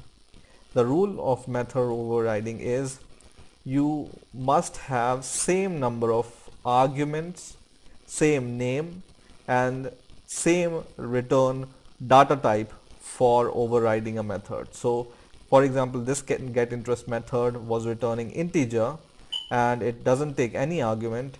In here also we have to, whenever we want to override the method which was there in the superclass, we have to define the integer return type and with no argument.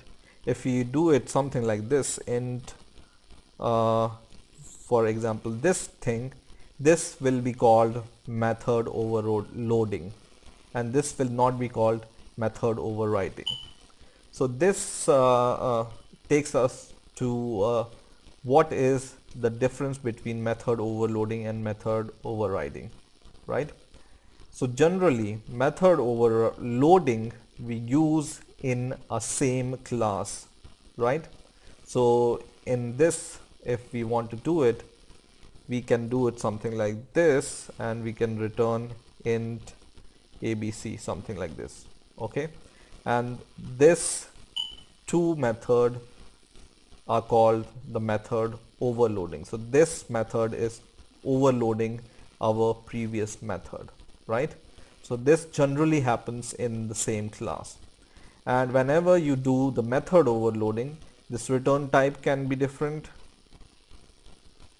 the arguments can be different, but the only same thing here is the method name.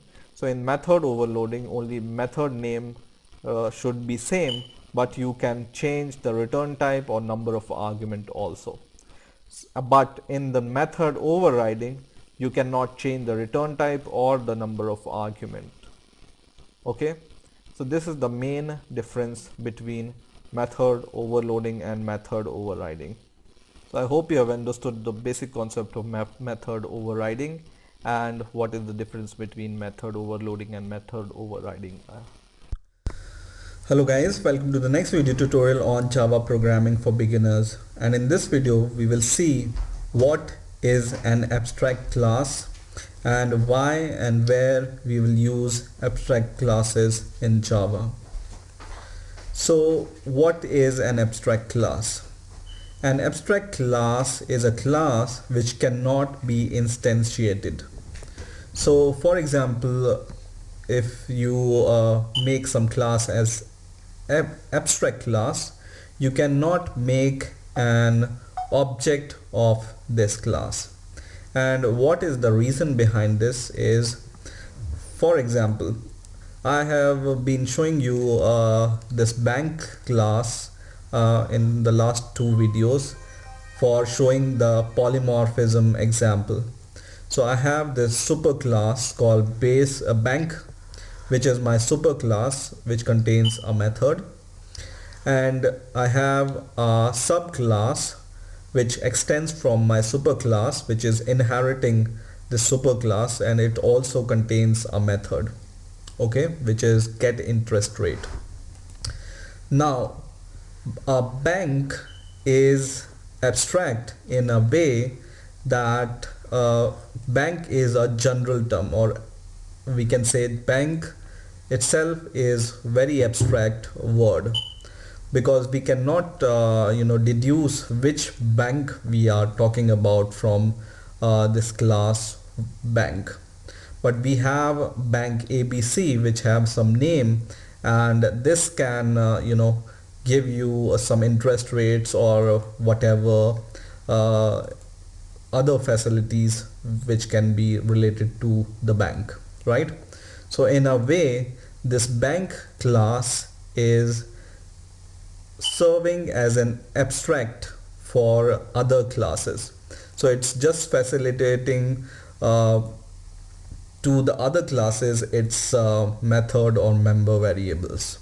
Okay, so for example, we don't want this class to be instantiated. We just want that this class should be used by the other classes to have its functionality.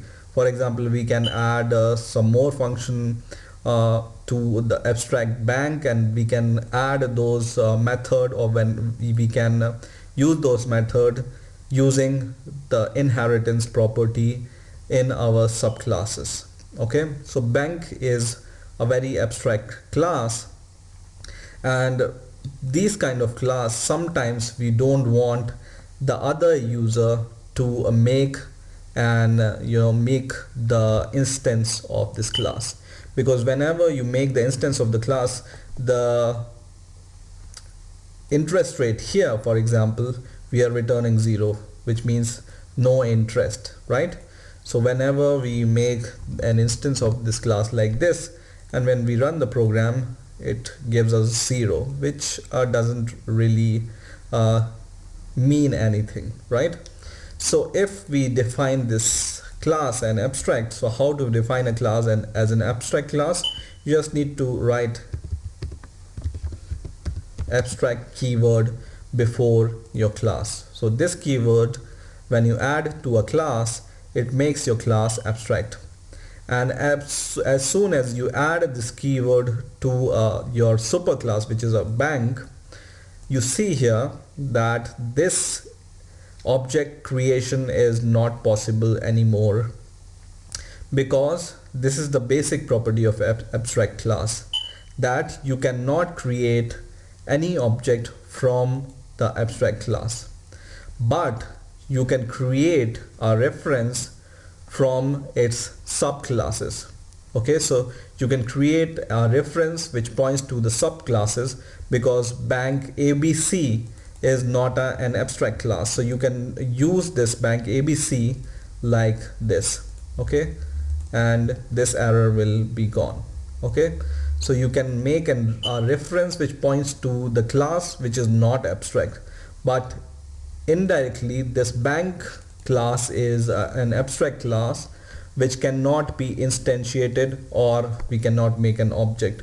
So indirectly we are restricting the access to this class from other users. Now we don't even have or we not only have abstract classes, but we also have abstract methods. And abstract method, whenever you define a method as abstract, this method should be implemented by the subclasses which is inheriting the class. Okay, so there are two conditions to make a method abstract. One is the method wherever it's present. So this method is present in my bank class. This class should be abstract to make this method abstract. So we can make this method abstract, and whenever you make a method abstract, you don't need its instantiation or definition. So the most basic condition is the class in which this abstract method is present, this should be also abstract. So the class should be abstract, then only you can make a method abstract. And whenever you make an method abstract, you need to give the implementation of this method in your subclasses, because bank class is our superclass and bank ABC is inheriting from our superclass, we need to give the implementation of all the abstract method which are present in our abstract class. So we need to give the definition of this method in here. So whatever classes which are inheriting from this, you need to give the definition here, here and here. For example, I just comment in this method, bank ABC method, which is extending from the bank class. Then this class will give the error that the type bank ABC must implement the inherited abstract method, right? So you cannot compile a program if you don't implement the abstract method in the subclass. Okay, so if you make any method abstract, you need to implement it in your subclasses if you are inheriting from this class. So this is how abstract classes and abstract method works. The other thing is you may encounter a keyword called concrete, and the concrete class is literally or it almost opposite to the abstract class. So if the abstract class cannot be instantiated, the concrete class can be instantiated, and so this class which is inheriting the abstract class, we haven't added abstract keyword here, but we don't even need to give concrete keyword in order to make it concrete. You just need to you don't need to give anything. You just need to give public or private or whatever class you want to declare, and this makes your class concrete. So if you don't add abstract keyword before a class, it's concrete because it can be instantiated, and if you add a keyword abstract before a class, it makes the class abstract, which cannot be instantiated. So I hope you have understood the basic concept of abstract and concrete classes. Hello guys, welcome to the next video tutorial on Java programming for beginners, and in this video we will see what are interfaces and how we can use interfaces in Java. So an interface is same as an abstract class. As abstract class cannot be instantiated, an interface also cannot be instantiated. So for making an interface, for example, we have been seeing this example from our last videos, and we have a bank class which is our super class, and when we define this class as an abstract class, this bank class cannot be instantiated. We have seen in the last video. Now in place of doing so many things like declaring abstract public class, we can just use a keyword called public interface, and then it makes your interface something like this. And all the method inside an interface are abstract by nature. Okay, so you don't need to add a keyword abstract in any member method of the interface like this. All the method or all the members of the interface are abstract by nature. So in the last video we have seen if the methods are abstract, then we need to implement this in the subclass in which we are inheriting, right? Now let's start from the beginning. So I'm going to delete all the classes which I made earlier, and then I'm going to make an interface. Okay,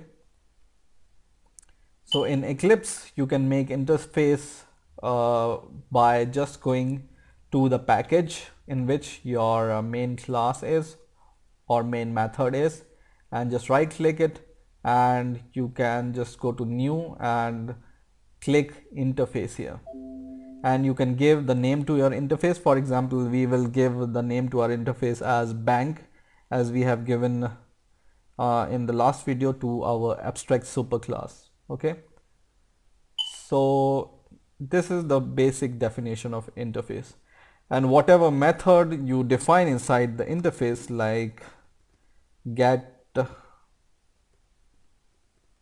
interest rate, it's automatically abstract by nature.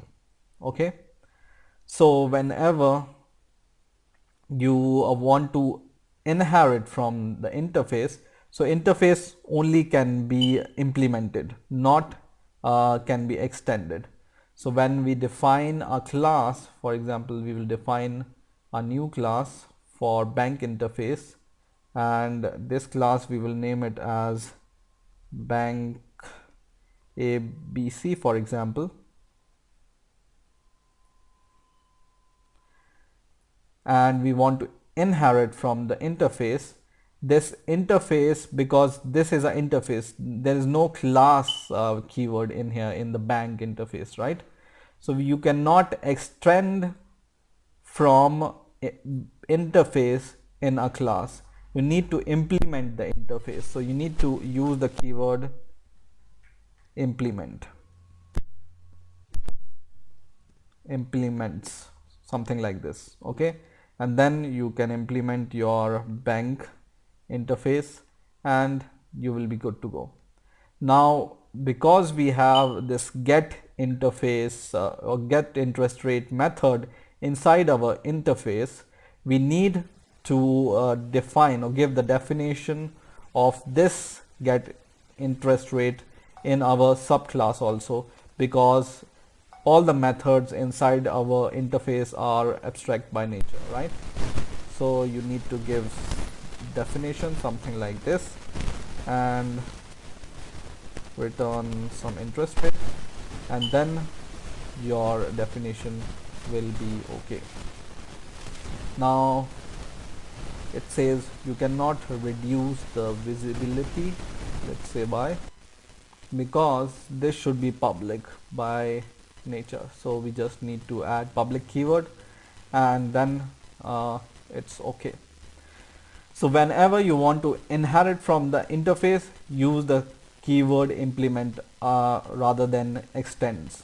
Okay, and whenever you want to inherit from the interface to an interface, you can use the keyword extend. So just bear in mind, whenever you have two classes, class and class, and both are you want to inherit one class from another, then you use extends. Okay, if you have interface as a base class and you have class as a subclass, you need to use implements. And if you have two interfaces and interface, then you can use extend. Okay, so simple rule is, if the both subclass and superclass are classes or interface themselves, both are same, you use extend. And if the superclass is interface and subclass is your class, then you use implement keyword here. Okay, so this is how you can use interface, and interfaces are abstract by nature, so they also cannot be instantiated. So if you want to instantiate bank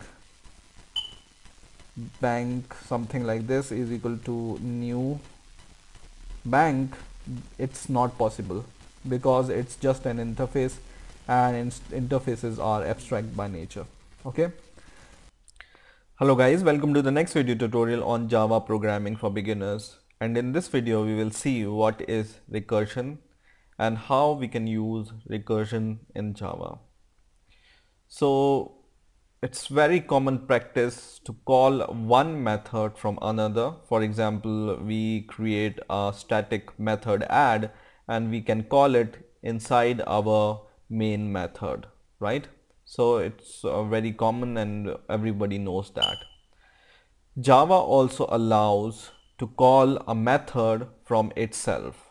Like for example, you can call add inside your add method itself, and this type of programming is called a recursion, or this kind of programming when we call method from itself is called recursion. And very basic, or we can say hello world program for recursion is factorial, for calculating factorial. So let's create a method to create a factorial for some number. Now those who don't know what is factorial or what is the meaning of factorial, I will just give you small gist of it. So a factorial is something like this. So whenever you want to create a factorial of some number, it's n, which is a number, multiplied by n minus 1 multiplied by n minus 2 until 1. So for example, we want to create, or when we want to calculate the factorial of 5, this is equal to 5 multiplied by 4 multiplied by 3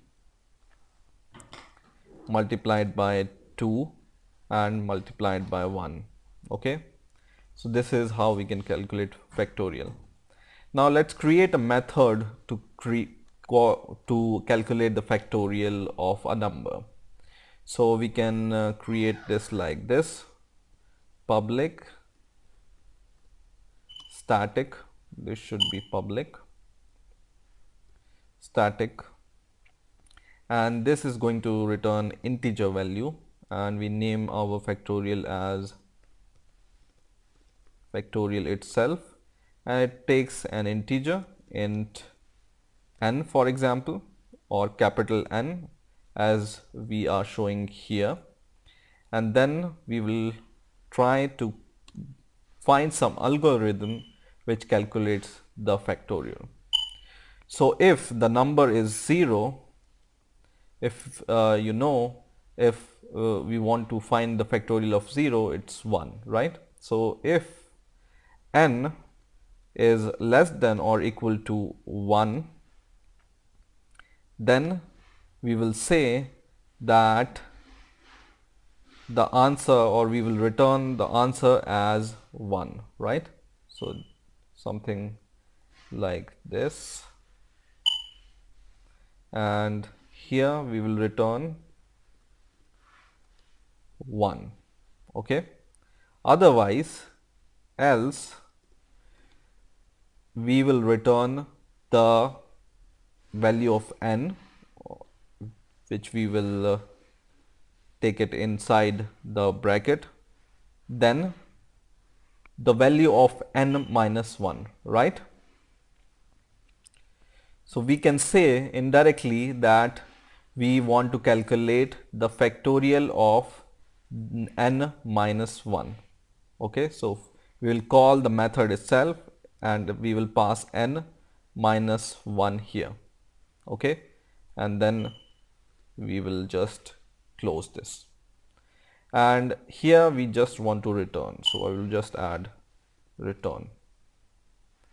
So this type of calling, I'm calling factorial inside my factorial method itself. And what this basically is doing, if the value of n is less than 0 or less than or equal to 1, we will return 1, because factorial of 1 and 0 is 1. Otherwise we will return the multiplication of the n, which is 5. For example, if we want to calculate the factorial of 5, we will return 5 multiplied by factorial of 4, right? So once again it goes here, and now we want to calculate the factorial of 4, and then once again it goes 4 multiplied by factorial of 3.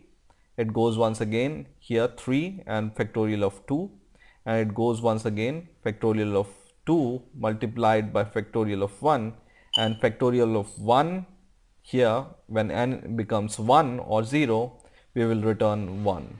Okay, so indirectly it's calculating something like this. Okay, and whenever we want to print sys, for example sys o, and we will print this, and we will call factorial of 5, and let's see what's the answer. You will run the program, and it should be not, this should be out. Okay, and we will run the program, and the factorial of 5 is 120, which is true, right? In the same way, we can calculate the factorial of 4, and the answer will be 24, because 4 multiplied by 3 is 12, multiplied by 2 is 24, multiplied by 1 is 24 itself, right? And 24 multiplied by 5 is 120, which is the factorial of 5. So this way of calling method from itself is called recursion, and you can do it something like this. Hello guys, welcome to the next video tutorial on Java programming for beginners, and in this video we will see what are array lists and how we can use array lists in Java. Now before this we have seen how we can declare and use simple arrays, and the problem with those arrays were that we have to provide the initial or the size of the array, and the size of the array in those cases were fixed, and it's really hard in real programming practices to change the size of the array using simple arrays. Now Java also provides a library called util, and in this util library there is a keyword called array list, and this array list helps us to maintain and use dynamic arrays. So unlike the simple arrays whose size is hard to change, these array lists are dynamically created and used. So you can decrease or increase or clear these array lists whatever you want. Now to use this array list, you need to import this util library. So just write import java dot util dot array list, and this will add this class called array list to your program. And if you want to go inside this class, you can just hover over this and control and click on this, and this is the inbuilt Java array list class. You can go inside. Okay, now to declare an array list in Java, you just need this keyword called array lists. So just use this keyword called array list, and then in these angular bracket you can give the data type of the array you want to have. For example, we want to create an integer array, we just write integer, and then my list is the name of the array, not here, but it should come outside these angular brackets like this. My list is equal to new array list, and then once again integer, and then here you can give the initial size, and this is not the fixed size, this is the initial size you want to provide. This size can be changed, it can be increased or decreased depending upon your requirement. Now to add values to the array, you just need the variable name and then just write add. And in here you can add any value. For example, at index 1 we want to add 1, and in a similar way you can add values one by one here. So for example, second number is 5, third is 3, and we will add two more numbers, for example 6 and 9, 93, whatever. Okay, so now for example I want to access those values. I can use advanced for loop for iterating over this list. So what I can do is I can just write integer x, and then in here from my list I can iterate these values. So in here I can just write sys o control shift, and in here I can just iterate over my list using x. Okay, and once I run the program, it just prints all the values of the arrays, 5 values. So 5 5 times we can print the values. Okay, now in order to get the size of the array, you can do something like this. So you can just write system.out.print and then the name of your list or array list, which is my list here, and then dot size, and this gives you the size of the array. Okay, so this is the function inside our array list, and this gives the size here. You can see 5.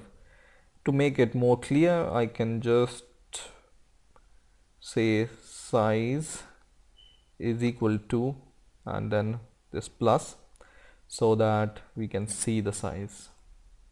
And it says size is equal to 5. Okay, which is true because our array contains 1, 2, 3, 4, 5 elements. So bear in mind this size shows the number of element contained by the array, not the initial size we have provided. For example, we have provided initial size as 5, but we have only added 3 values to the array, right? And now once we run the program, it says size is equal to 3. So this size is not indicating the initial size, which is this one, but this indicates the number of element contained by the array. So we have added only 3 elements, then the size will be 3. Now using this array list, you can even remove the values. For example, I have once again 5 values. I will add 2 more values to the array, and these are some more values. And for example, I want to remove this element at index 2, because index of array list also starts from 0. So the index starts from 0, 1, 2, 3 and 4. So I want to delete the element 3 which is at index 2.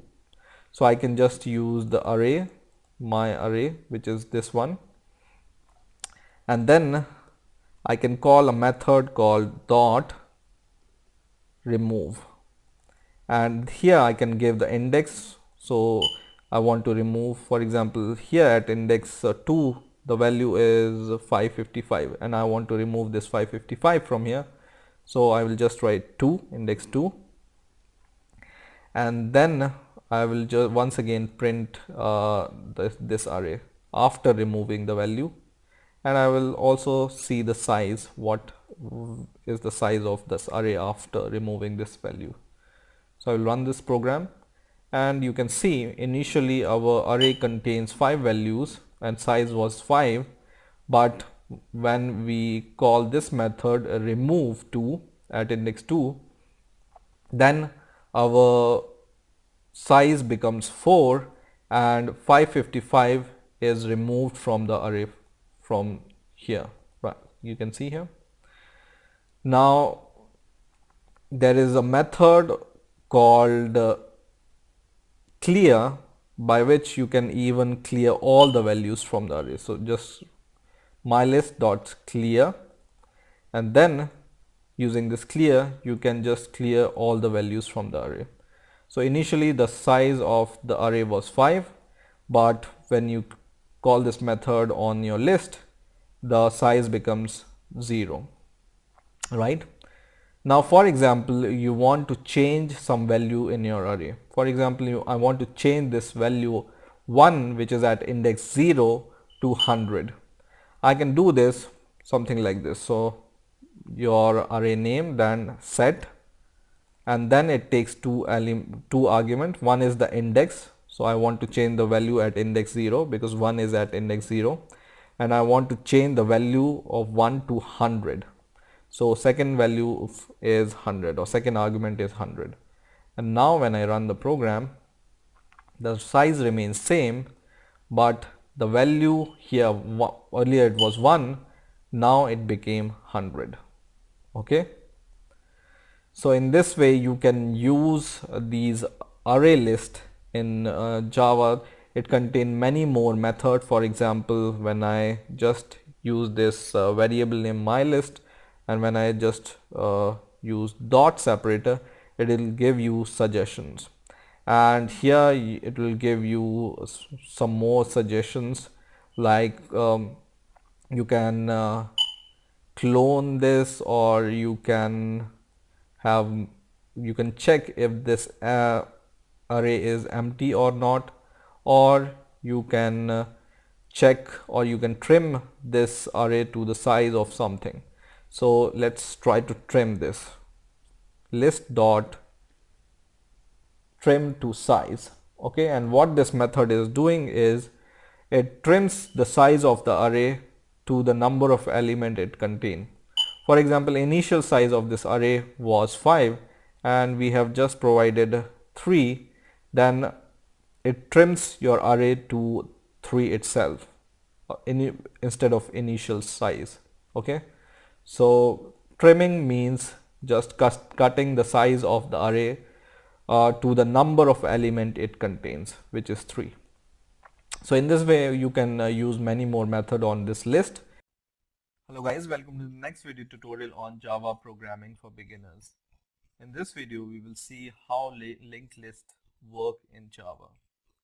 Linked lists are similar to array lists in a sense that they can contain value or list of values, but basically those two things are totally different in terms of performance and in terms of usage also. So let's see how we can use linked lists in Java. So first of all, to declare a linked list, you need to use this keyword called linked list, and in Angular bracket you give the data type of the list you want to make, and then you give your variable name is equal to new instance of linked lists.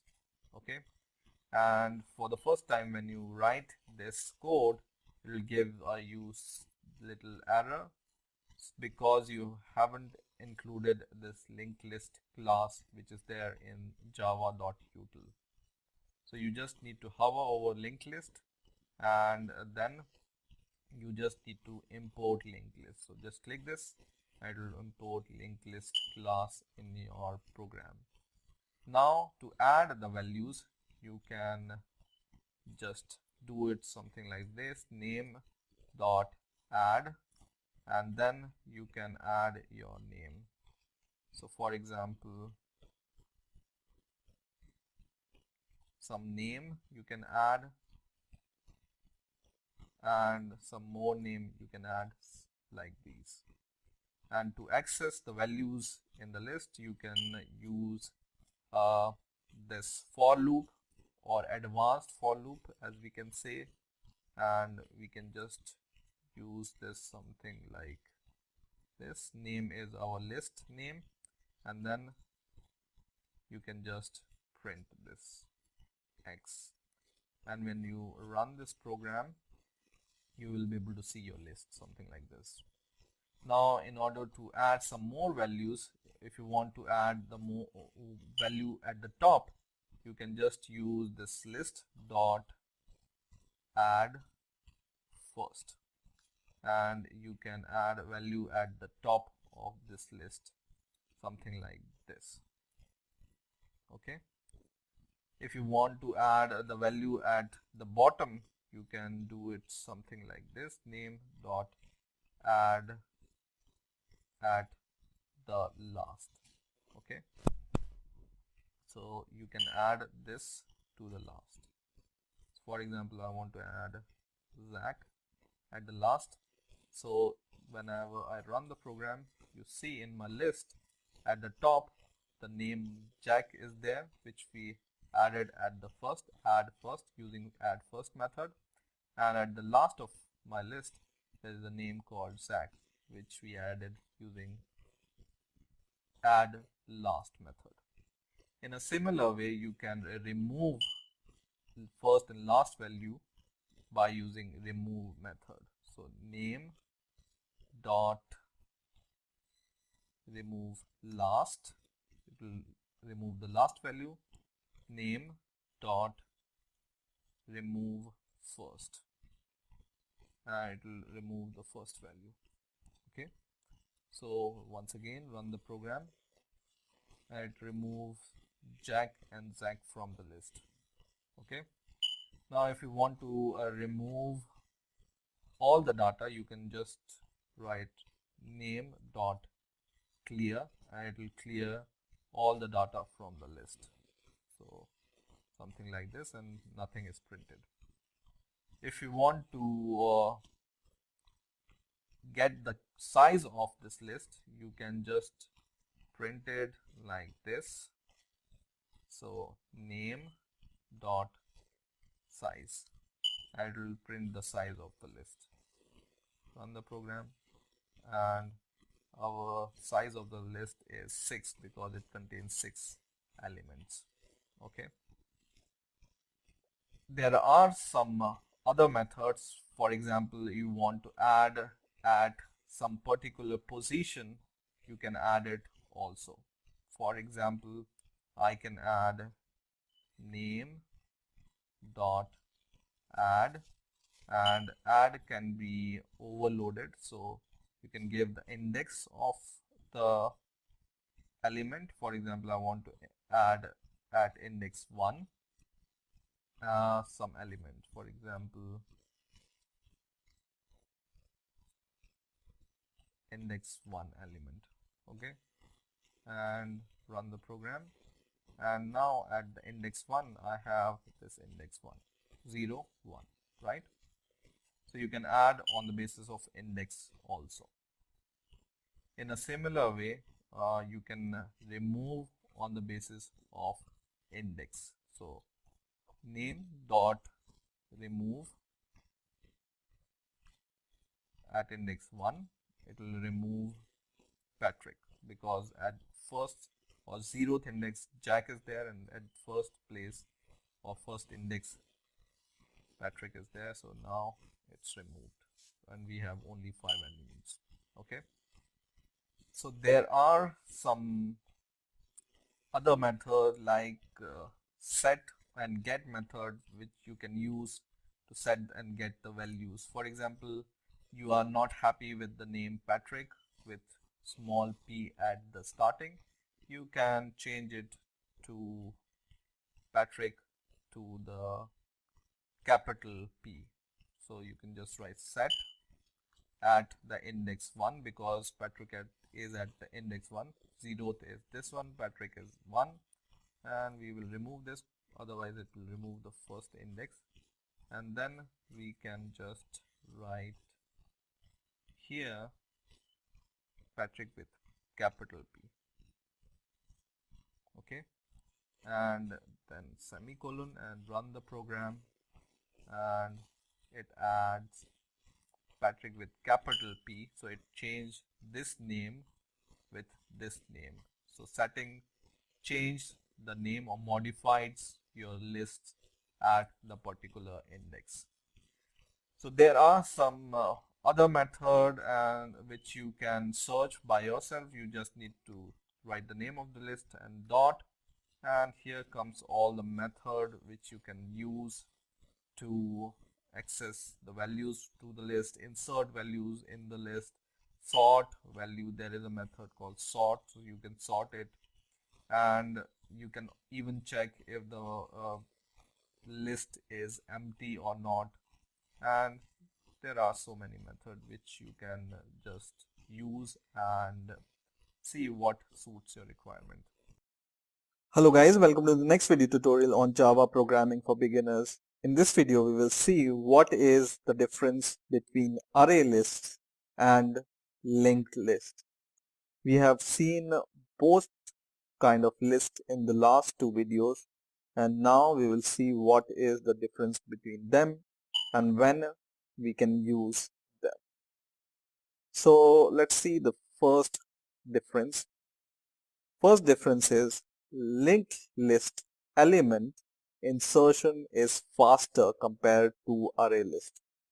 So whenever you try to add element or your frequent operation in your program is insertion, then it's better to use linked list. Okay, so when you want to use frequent insertions or adding of element in your list, then linked lists are preferred. Now, why insertion is faster in linked list in compared to array list? Because linked lists are doubly linked list. So linked list uses doubly linked list. You can Google what is double linked list. Basically it means that it maintains two pointer. One is right before the element and one is right after the element. So the insertion is faster. But whenever you try to add something to the array list, it has to resize its size and it has to shift the element because it uses index based list. So that's why linked list is faster in terms of insertion. In the same way, whenever you want to delete something or your frequent operation is deletion, I'm talking about frequent word here, and I'm stressing on this frequent word because in normal condition where you have to add hardly once or twice, or I mean not more than 10 times, both performance wise you cannot measure.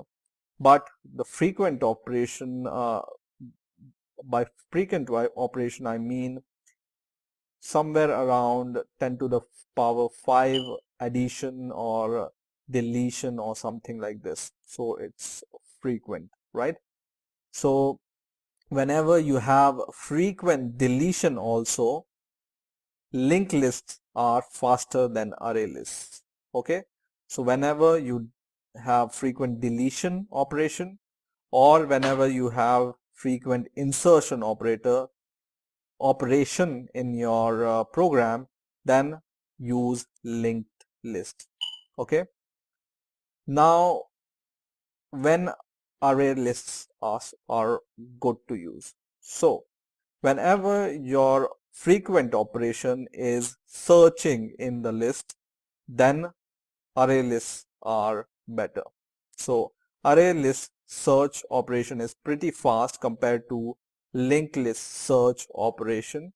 Search operation means whenever you want to get some value from your list which is quite big and your frequent operation is searching inside the list.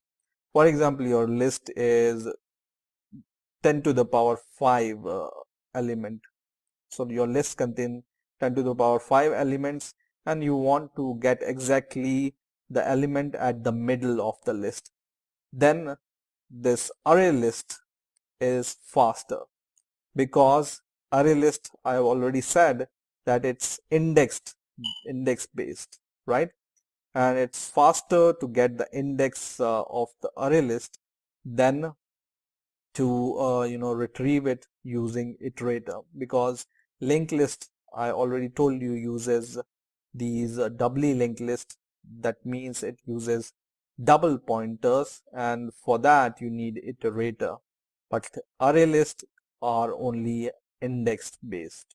Okay, so whenever you have search operations, you use array list, but these search operation if they have frequent search operations, right? Now fourth and last difference is linked list has more memory overhead, because linked list work on pointers or doubly linked list pointers. They have more memory overhead, and because array lists are index based list, and they only contain, or they only uses the number of element or addresses equal to the number of element. That's why array list consumes lesser memory than linked list. Okay, so linked list has more memory overhead than array list, because in array list each index only hold actual object, right? But in linked list each node holds both the data address of next and previous node. This is the basic concept of doubly linked list, which is the pointer which holds next and previous value. Okay, so whenever you are concerned about memory, then use array list. Okay, so these are the four main or major differences between linked list. Now how can we prove these 4 points? What I have done is I have made a program here, and I will try to insert 10 to the power 7 element. 1e7 means 10 to the power 7 elements I will try to insert into the list also, and insert into the linked list also. So array list and linked list, I will insert same number of elements, and I will compare the time taken by them, and then I will see which is faster. And this is not a small number. 10 to the power 7 is quite big, right? So I'm going to see how much time in millisecond it takes. So I am measuring time using this current time in millisecond, using system.current time in millisecond, and then I'm printing the time using the current time minus the time I have recorded before this insertion. In the same way, I am doing the same for the linked list, and I will see the time taken by them. Okay. Similarly, I'm trying to remove the values from my list. So once I insert some value in the list, I will try to remove the value. And let's try to remove the value from the middle of the list. Okay, so you can say 10 to the power 7. Let's remove the value from 1e5, for example. So 1e5. Okay, not the middle, but it's quite random, and it has to do some work to find this value, right, to remove it. Okay, and then I will try to search some value inside the list. Okay, so these 3 operations I'm going to do, and I will try to run this program and see what is the time taken by all 3 operations. So now I get the insert result and deletion result and the search result. So insertion, you can see the result. In insert operation, array list take 6114 millisecond, and in insert, linked list takes 1617 millisecond, right? That means linked list is faster in insertion operation, right? Now in case of deletion, it should be a linked list should take less time than this array list, but sometimes it can happen. But this operation was not doing frequent, right? Deletion I have only called only once here, right? Not I have done any frequent operation. So only one deletion takes lesser time in array list in this case, but more time in linked list. But this, if the remove operation is frequent, then the faster will be the linked list, right? So let's try to remove the first element itself and then see what happens. So in removal, once again, array lists take more time, which is 11 millisecond, and deletion of a linked list for the first element takes almost 0 millisecond. That is, linked list is faster for the removal also, or deletion if you have frequent deletion, right? Now in the third operation, what I was doing is I was searching in the list. Basically I was searching in the list exactly the middle element in the list. So this search operation gives me the results something like this. Whenever I try to get some value which is exactly at the middle, or whose index is exactly at the middle of the size of the array, then the array list takes less time, which is almost 0 millisecond, but linked list you see takes more time. Okay, so this proves more or less our point. Deletion and insertion, linked list is better, but whenever you want to search, then this is better. Which one? Array list is better. Okay, so these are the difference between array list and linked list. Hello guys, welcome to the next video tutorial on Java programming for beginners. And in this video we will see how to use list iterators in Java. So Java has basically 4 main list iterators which we can use with array list or other classes, and these list iterators are these 4. First is has next, which returns the boolean value. So it checks whether our list has next value, and if it has the next value, we can print the next value, or we can access the next value by the function called next. And similarly, by using has previous, it checks whether our list has a previous value related to the current value, or relative to the current value, and if it has the previous value, then we can print or access this value using previous.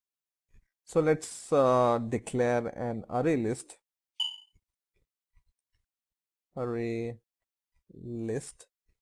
and we make it as an array list of names. So we make it string,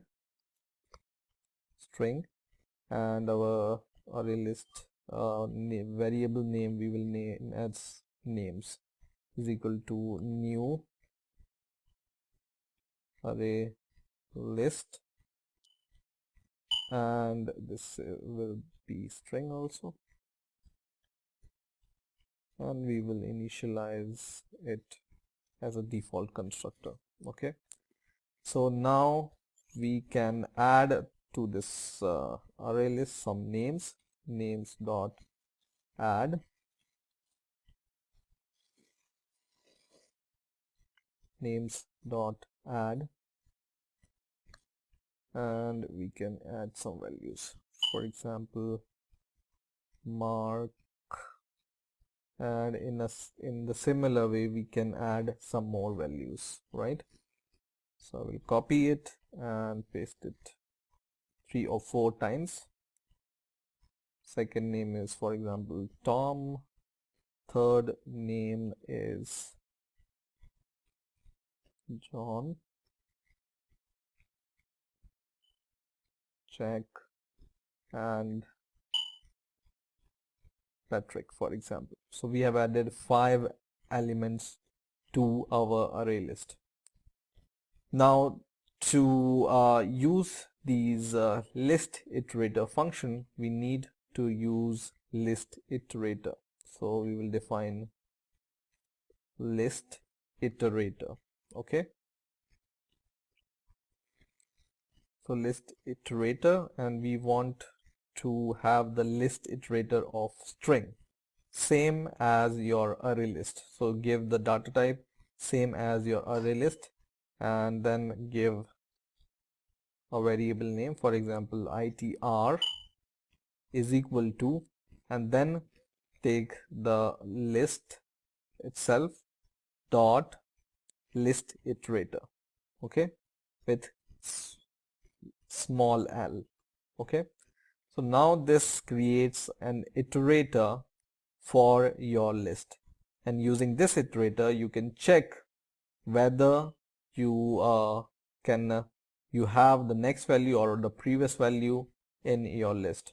So you can do something like this: while your iterator has next value, so itr dot has next, then we are going to print something. So sys o control shift, and we will print itr dot next.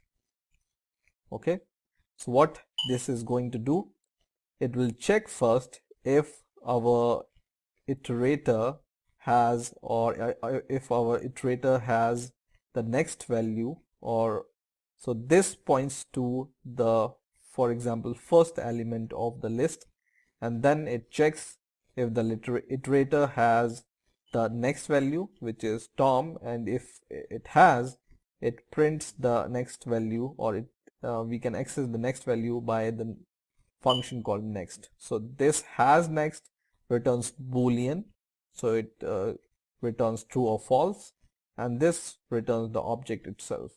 So when we run the program, we can iterate over the list and print the list in this format. Okay, similarly you can check, or you can iterate over the list in the reverse order. Okay, so what I'm going to do is I'm going to give some line break to our console here, so that we can iterate over the list in reverse order. So let's use while once again, while, and then this time we will use this iterator to iterate over the list in reverse order, right? So itr dot has previous, so search for has previous, or just copy this has previous from here, and then if we have, or iterator have the previous value, we are going to print the previous value. So we can just write iterator dot previous. Okay, so once we run the program, we can see, or we can print the value of the list in reverse order from Patrick to Mark, right? Patrick to Mark, and above it has printed from Mark to Patrick, which is in the normal order, right? So whenever you check iterator with has next, your pointer or you will start from the top, and whenever you use has previous, your pointer will start from the last value and it checks the previous value, and until and unless it has, or your iterator finds the previous value, it will print the previous value. Okay, so these are some useful list iterator methods in Java. Hello guys, welcome to the next video tutorial on Java programming for beginners, and in this video we will see what are hash set or sets and how we can use hash set in Java. Earlier in this series we have seen how to use array lists and linked lists in Java, or we can say we have seen how to use list in general in Java. Now hash set belongs to the set category, and the basic difference between lists and sets is that list can contain duplicate elements, but a set can only contain unique elements, so it cannot contain duplicate elements. Now let's see how we can declare hash set. So you need to have this import called import java.util.asterisk, which is a wildcard which includes um, all the classes which are there in the util namespace. And now let's see how we can declare hash set. So hash set starts with the keyword hash set, and then in this angular bracket comes the data type. It can be integer or double or string or the data type of your set. Then comes the name of your hash set or variable name is equal to new, not like this but new hash set, and then once again comes string, and then you can define the length of the hash set. It's optional, and this can be overloaded with the size or different ways. Okay, so whenever you hover over this hash set, you can see how you can use this constructor. Okay, now it generally works in the same way as any list or array list to add elements. So let's see how we can add element to the set. So we will use our name hash set dot add, and then we can add some string. Okay, so for example I want to add some name and some other names. In the same way you can add multiple names or multiple values which are not duplicate values. So Tom, Jack, some other name, some other name. Okay, and now when you compile your program it's okay. But let's say it has a duplicate entry, it will compile I think, but when you try to access these value it will give you some errors. Okay, so in this way you can use hash set, and to access the values in the hash set, what you can do is you can use iterator. So in the last video we have seen how to use list iterators. In the same way you can use iterators normally, which you can use to iterate over your hash set or set in general, and you just need to use this iterator keyword and then the data type of your list, which is string in my case, then your variable name, for example itr, is equal to your name of your hash set dot iterator. Okay, and then this ITR you can use to iterate over your values. For example, I can use while ITR dot has next, as we have seen in the last video.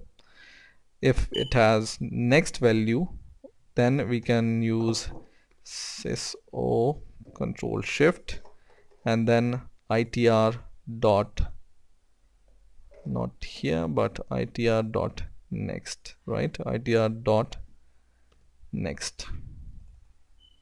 In a similar way, you can iterate over the list in reverse order. Let's compile it once. So it iterates over the list and gives or prints our list in ascending order from top to bottom. If you want to print your list in bottom to top order or in reverse order, what you can do is, instead of this has next, you can use has previous. So search for has previous, and then you can iterate over your list in reverse order. Okay, but as we have seen in the last video, that list iterator has previous and previous value.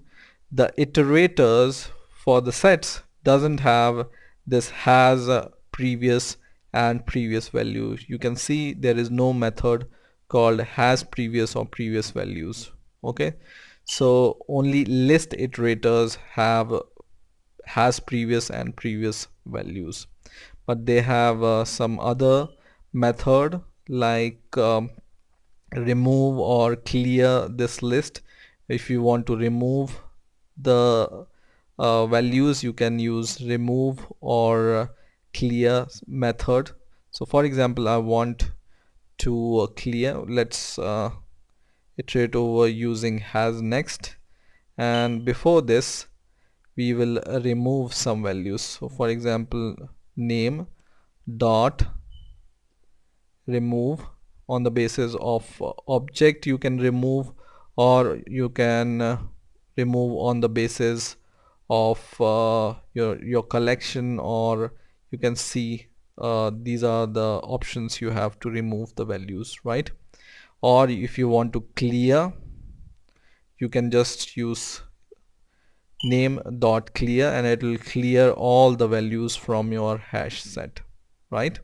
So it will clear all the values, and whenever you run the program you will not see anything here because it has already been cleared.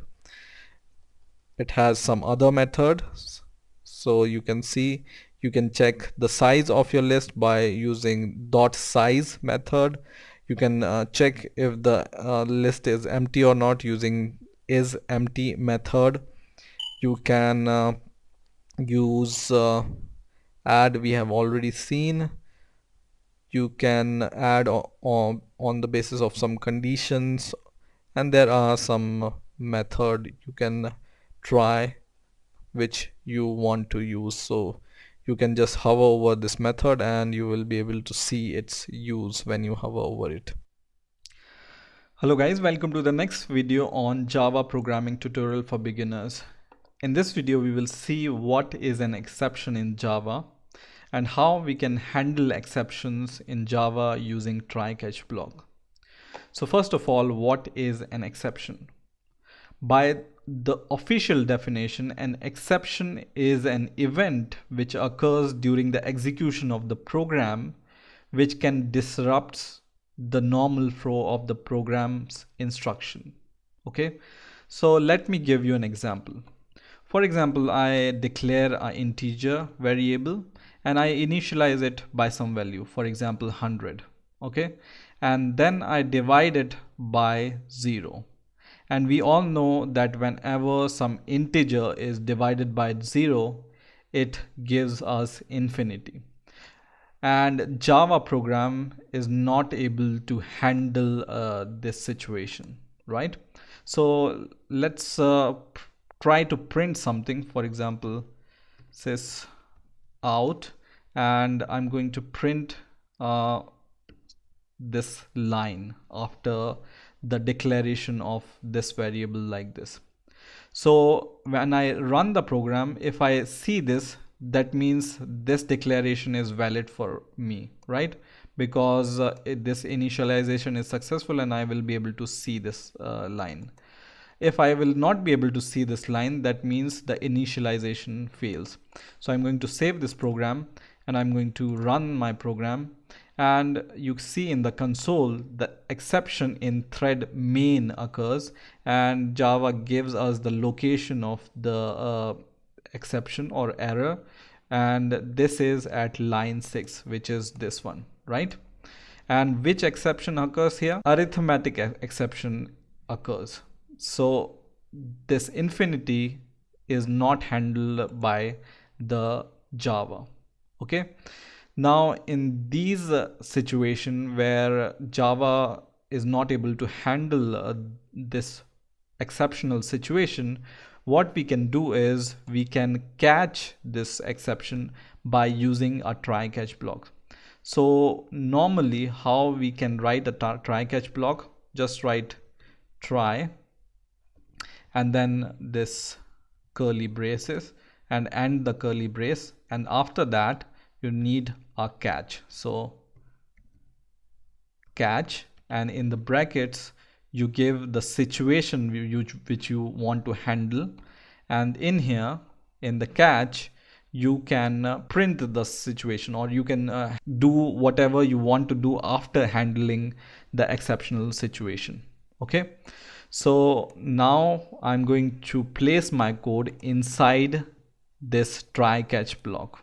Okay, and here is the exception we want to handle. So this code is throwing this exception called arithmetic exception. Okay, so we want to handle this here, so just write arithmetic exception and then give the variable name.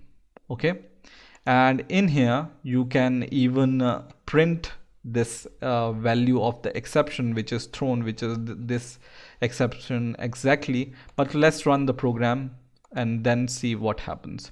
So now when I run the program, I can see this line printed. That means the exception is thrown, but it's caught by this try catch block, and then we come to the next line of code and we are able to print this line. Now in order to handle the situation after the exception, so for example we want to know which exception is thrown by this try catch block. Inside this we can handle this situation of exception. For example, I want to print this exceptional situation, so this arithmetic exception will handle this infinity situation, and we can print it using this E object of arithmetic operation. So to print this exception we can just write system out println and E. Okay, and let's save this program and run it once again, and now we can see this exception is printed. This is due to this line. Okay, and then our normal program execution is happening, which is printing this line. Okay, now in this try catch block you can add multiple catch blocks, so you can handle multiple exceptional situations. Okay, so for example I can do something like this. I'm catching this exception, arithmetic exception, and I want to handle one more exception, which is the general kind of exception. I don't know what kind of exception this is. So I will use this general exception. Okay, and then I'm going to print this. Okay, and now also it's going to execute the same program in the same way, but in the case of exception other than this exception, which is this one, this code is going to execute. Okay, so now let's add some more exceptional situation. So for example, I will declare a variable which is an array outside my try catch block, and inside my try catch block I want to print the third element of the array. We know that the initialization of array is with index 2. So third element is out of scope of this array, right?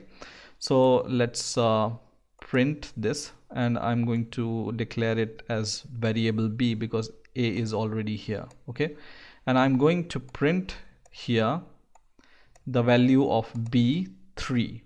So the value of b at index 3. Okay, and I'm just going to write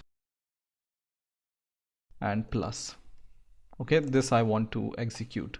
Now let's see what happens. I'm going to save this program and run this, and it's going to give me this arithmetic exception once again due to this line. So let me comment this line for now. Okay, and let me save this once again and run the program once again.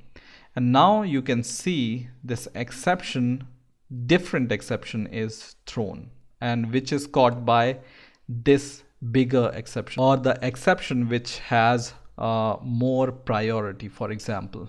Okay, so this exception, which is array index out of bound exception, is handled by this general exception here, which is this line. Okay, so if you don't believe me, let's comment this code and this code here.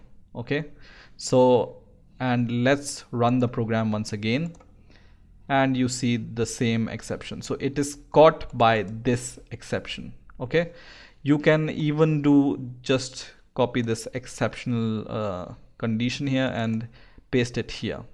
Okay, and then it's going to give the same result, which is array index out of bound exception. Okay, so exception class is a general class. If you don't know which exception is thrown by your code, you can use this exception.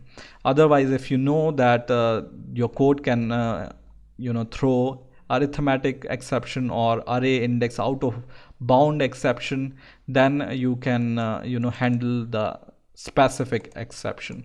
And always remember that you can add multiple catch blocks with your try block. Okay, so 1 catch block, 2 catch block, you can even handle 3 catch block. And in this situation, for example, I want to handle this array index out of bound, and when you do something like this, it's going to give you this error bubble here, and it says unreachable catch. Or let me save the program and run it, and let's say what it says. It's unreachable catch block. Why? Because this general exception class has more priority than this array index out of bound exception. So this should come at the last. Okay, so when I do something like this, I'm going to cut this and I'm going to paste it below this array out of bound exception here, then my error will be gone. So always remember, this exception class should go at the last. Okay, and other exception like arithmetic or index out of bound will be above it because they have the lesser priority. Okay, and this exception is more general exception you want to handle. Okay, so in this way exception works in Java, and you can handle exceptions using try catch block. Hello guys, welcome to the next video on Java programming tutorial for beginners. In the last video we have seen how to use try catch block with our Java code. In this video we will see what is finally block in Java and how we can use it with try catch block in Java. So first of all, what is a finally block? The finally block always executes when the try block exists. Okay, so generally you use finally block when you want to add a try catch block with your code. Okay, and the property of finally block is it always execute whether your exception occurs or it doesn't occur. It doesn't matter what the code does, it throws exception or it doesn't throw exception, this finally block is always executed. So using this finally block, you have always the chance to release your resources. Okay, so let me give you an example. In the last video we have seen that we can use a try catch block, something like this, and this is the code which throws an exception, because any integer which is divided by 0 will give an infinity, and then Java will throw an exception for that. And which exception it throws? It throws arithmetic exception, right? Now to add a finally block to our try catch block, what we can do is we can just write finally, and then in the curly braces you can close it. Okay, so this is how you add finally block to your try catch block. And the property of this is it's always executed. So for example, I can print something here, for example, finally called. Okay, and let's add this print message here, and here we can say catch called. Okay, and let's save the program and run the program. And in here you see here it gives you this finally called message, right? And when I just scroll little bit above, it prints catch. That means this code throws an exception, and then this line is printed, and then it prints the exception which have occurred, and then at the end, when the exception is thrown and caught by this catch block, at the end this finally will execute. Okay, and this makes sure that you can release all your resources, or this can be used to do the final work whatever you want to do after the exception, or even if the exception doesn't happen, then also you can use finally in most of the situations. Okay, so it's a good practice to use finally with your try catch block. Okay, and there is only one situation where this finally block will not be called, and this situation is when you call a system.exit method inside your try block. So for example, I do something like this, system.exit with some integer here, for example 1, and I will comment this code, and when I run the code, then what happens? See, nothing happens. Why? Because we have called system.exit and it exits from the program, and this is the only situation where this finally will not be called. In any other situation, if the exception is thrown, if the exception is not thrown, finally will be called. Okay, now to understand this situation in a better way, let's create a method, for example public static void, or let's return integer here, and let's say return int. Okay, let's say this method only return integer. Okay, so and inside this I'm just going to copy and cut this code which I have in the main and paste it here. Okay, and in the at the last what I want to do is I want to return some integer. So for example, I want to return the value of a, right?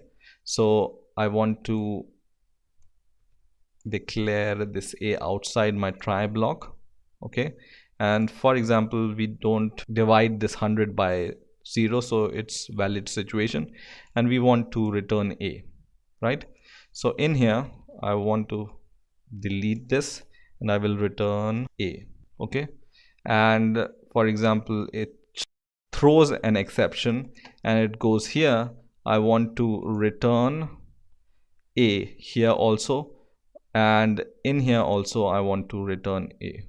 Okay, so in finally block I want to return it. This situation we will see later, but for now I want to do something like this.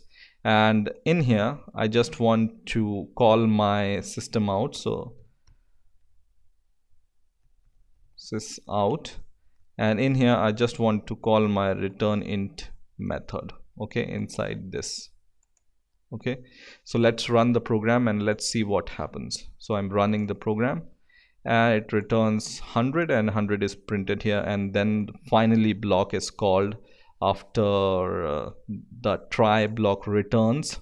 So even if your function returns, this finally block will be called. Okay, so it doesn't matter if you return from try block. Generally you would think that you are returning from here, then after return no code will be executed, but for finally it's an exception. Finally will be executed even if you are returning in the try block or even in the catch block also. So let's divide it by 100, or divide this by 0, not here, but for example do it here. A is equal to a divided by 0. Okay, so it will throw, right? So it will go here and then exception code will be called, and then let's see what happens. So save the program and run the program, and once again we can see catch is called, so it throws an exception. It goes here and it first of all it calls this finally block which prints this message finally called, and then only we will be able to see this 100 which is returned by this return. So it doesn't matter if you return from the try block or catch block, finally will be called in that situation also. Now there is one more situation which can occur. For example, I want to return from the finally block also. So for example, right now I have assigned a is equal to 100, right? And in the finally block I can override my return value. For example, I can do something like this: a is equal to 1000 or 5000. Okay, and then I can return a. Now what will be returned from here? Will it return 100 or will it return 5000? Let's see what will happen. So let me do this after this here, and what I'm going to do here, I will save this program and I'm going to run it, and you can see that finally overrides your return value also. Okay, so ideally it should return 100 if you don't return from finally, right? So I don't want to return from finally. I will save it and it will return 100 like this. Okay, but when you return from finally and you want to change the value which you want to return in finally, then finally will override your earlier return value, for example 5000. So I will save this and run this and it will return 5000. Okay, so in this way you can use finally with your try catch block, and always remember it's a good practice to use finally with your try catch block. So always try to use it whenever you use try catch blocks. Hello guys, welcome to the next video tutorial on Java programming tutorial for beginners. In this video we will see how we can create a text file and write in it using Java. Now to create a text file we need to import a package called Java.io. So to import a package you need to just write import at the top and then Java.io. Okay, and then we can add the classes which are present in this package. For example, I want to import a class called file which we are going to use in this video, or we can include some other files like buffer reader or buffer writer, or print reader or print writer. So this Java IO package contains a number of classes which helps us to input and output to a file. Now if you are a little bit lazy and you want to include the whole package, there is a wildcard or the symbol called asterisk you can add to add the whole package, and this means you want to include all the classes, right, which you are going to use. So we are not going to be lazy, and we will add the file class itself, and one more class we are going to use, which is called print writer. So I'm going to add print writer. Okay, now to create a file, we need to create an object of a file class. So just write file and give the name of the object is equal to new file, and in the constructor you give the name to your file. Okay, so for example, file name dot txt. Okay, so this is the name of your file, or this will be the name of your file. If you want to give the path, I'm going to show you how you can give some particular path to create this file, but for now let's create this file in our project folder itself. Okay, now to check if this file already exists or not, we add a check here, if, and on this file object we can call a method called exists, and it returns boolean value. Okay, and if the file exists, it returns true, otherwise it returns false. So if the file doesn't exist, so we are going to add this not existing. Then what we are going to do, we are going to write or create a file. Okay, so just write file dot create new file. Okay, so this is the check to check whether this file exists or not. Okay, now if you can see here, it's going to give you an error, because whenever you work with files, it has the chances to throw some exception. So for example, your file is not present or your file is corrupt, then it will throw an exception. And basically right now Eclipse is saying me that you should add a handler for this using try catch block, for example. Okay, so I'm going to surround it by a try catch block. So you can just click this bulb and just use surround with try catch block. Okay, and it's going to surround this create new file with try catch block. Okay, now if you want to be on the safer side, you can just write a try catch block around your whole code. Okay, so just use this around the whole code. Okay, so it will, whenever something throws, you can catch it. Right now, once you have enclosed your code in the try catch block and you have checked if your file exists, we are going to write some content into the file. So we are going to create an object of print writer, and we are going to call it as pw is equal to new print writer, and the argument which it takes is the file object. Okay, so just use this file object here.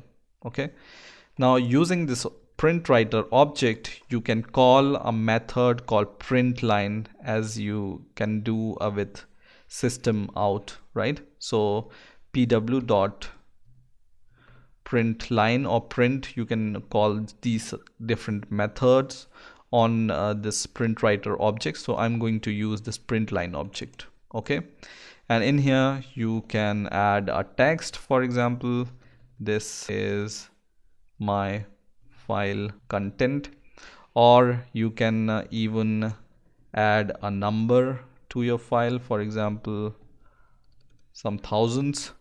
And always remember, whenever you create a file and you are done with working with file, you need to close your file. So on this print writer object pw, we will call a method called close.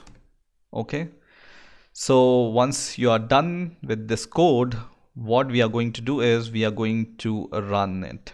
Okay, and let's print something so that we know that our project has compiled successfully and executed successfully. So I'm going to just sys out and I'm going to say done, for example. Okay, so if we see done here, then we know that our project has run successfully. So I'm going to save this and I'm going to run my program, and it says done. Okay, so that means our project or executable file has run successfully, but where this file is generated. So let's see. Now when you go to the properties of your project, so right click your project and go to the properties, and in the location you will see the location of your project. So just copy this path here and go to your folder explorer and paste this path and press enter, and you will reach to your project folder, and you can see here this file name.txt is created. So when you open this file, you will be able to see the content, so the first line and the second line. Okay, now I'm going to delete this file and run it once again. So delete, and we are going to run our program once again, and let's see if the file is created again or not. So run it, and let's see in the folder explorer, and file is created. Okay, now let's change the name of the file, for example file name 1, and save our program and run it once again, and let's see in the folder explorer, and we can see file name 1.txt is created. Okay, so in this way you can create a file using Java IO package in Java. There are different ways of creating a file, and this is one way of creating. The other ways I will cover in the next video. Hello guys, welcome to the next video on Java programming tutorial for beginners. In this video we will see how we can read a text file using Java. Now there are many ways of reading a text file using Java, but we are going to see the most common way of reading file. So first of all, we need to import some classes which are from Java IO package. So first of all, let's import those classes. So first class we need here is the buffer reader class, and this class we are going to use to read your data. Okay, now second class is the file reader, which will read the file, and third is the IO exception, which we are going to handle some exceptions if it's thrown by this file reader. So first of all, in my main method, what I'm going to do is I'm going to create an instance of buffer reader, for example br, and I will initialize it by null. Okay, now I'm going to create a try catch block here, and this block I'm going to use to handle some exception. For example, if file reader throws some exception, then I'm going to catch it in this. Okay, so catch, and I'm going to catch IO exception here. Okay, so just take this IO exception E, and then we can catch this. And for now, this is going to give you this error bubble, and when you hover over it, it will say unreachable catch block for IO exception. This exception is never thrown from the try statement body, which is true because we haven't written anything in our try block. So let's write some code in our try block. So what we are going to do is we are going to initialize br is equal to new buffer reader, and in the constructor of this buffer reader we are going to call a file reader, so file reader, and inside this we are going to give the name of our text file. Okay, so for now I have a text file which is present in my project folder. If you don't know how to reach to this project folder, you just need to right click your folder, go to the properties, and in the location here you will be able to find the path of your project. Okay, so this is the same path of my project, and this is the file inside my project folder. Okay, so I'm going to open it, and this file contains some lines which I want to read from this text file, and I want to print it, for example. So I will give the name of the file. So if your file or if your text file is in your project folder, you don't need any extra path.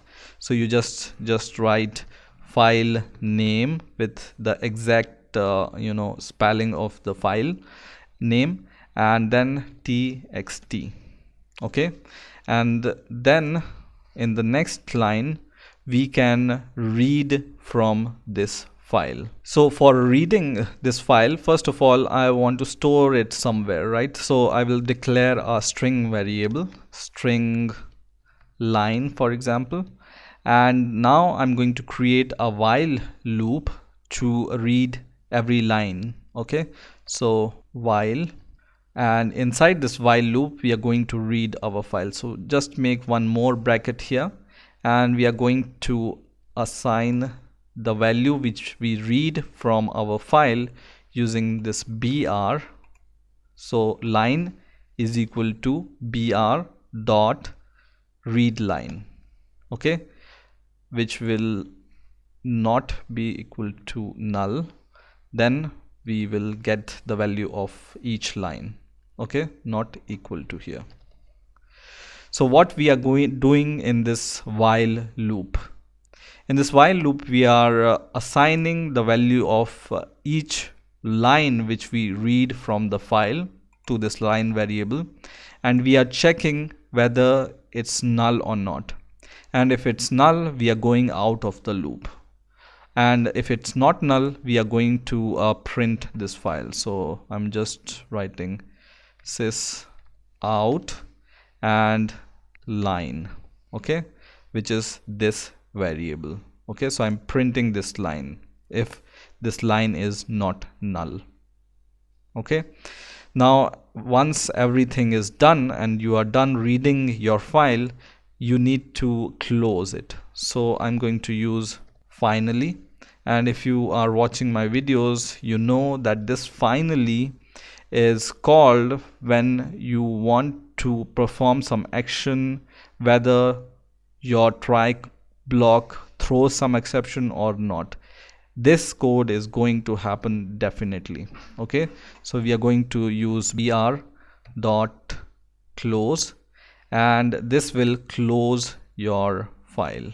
Okay, and in here you will see it's also going to throw some exception, so we can surround it by try catch block inside this finally block. Okay, so just surround with try catch block, and it's going to surround it by try catch block.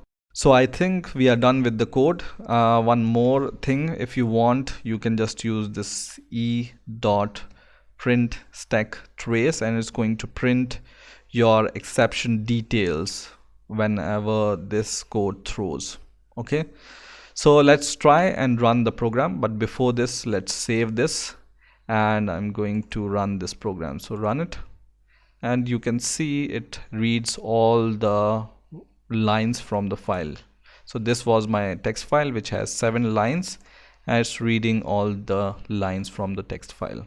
Okay, now if you are wondering, you want to read a file which is not in your project folder, right, and you want to give some path to this file here, how can you give it? You can give it like this. So just copy the path from here like this and paste it here, and with the slash, backslash, and this will not work because Java will find it difficult to read this single backslash. So if you want, you can just use double backslash instead of single backslash everywhere where this backslash is used, and this will give the path of your text file. Okay, so you can give the path of your text file from anywhere from your computer like this. Okay, now I'm going to save this and I'm going to run this program, and it gives me the same result because it reads from the same file. So in this way you can read a text file in Java using buffer reader and file reader class.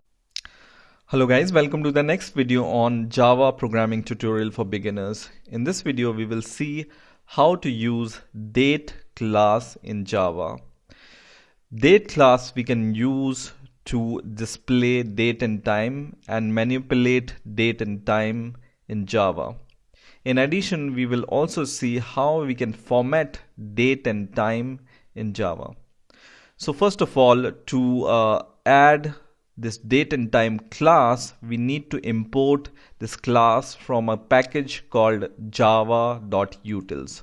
So just import java.util.date.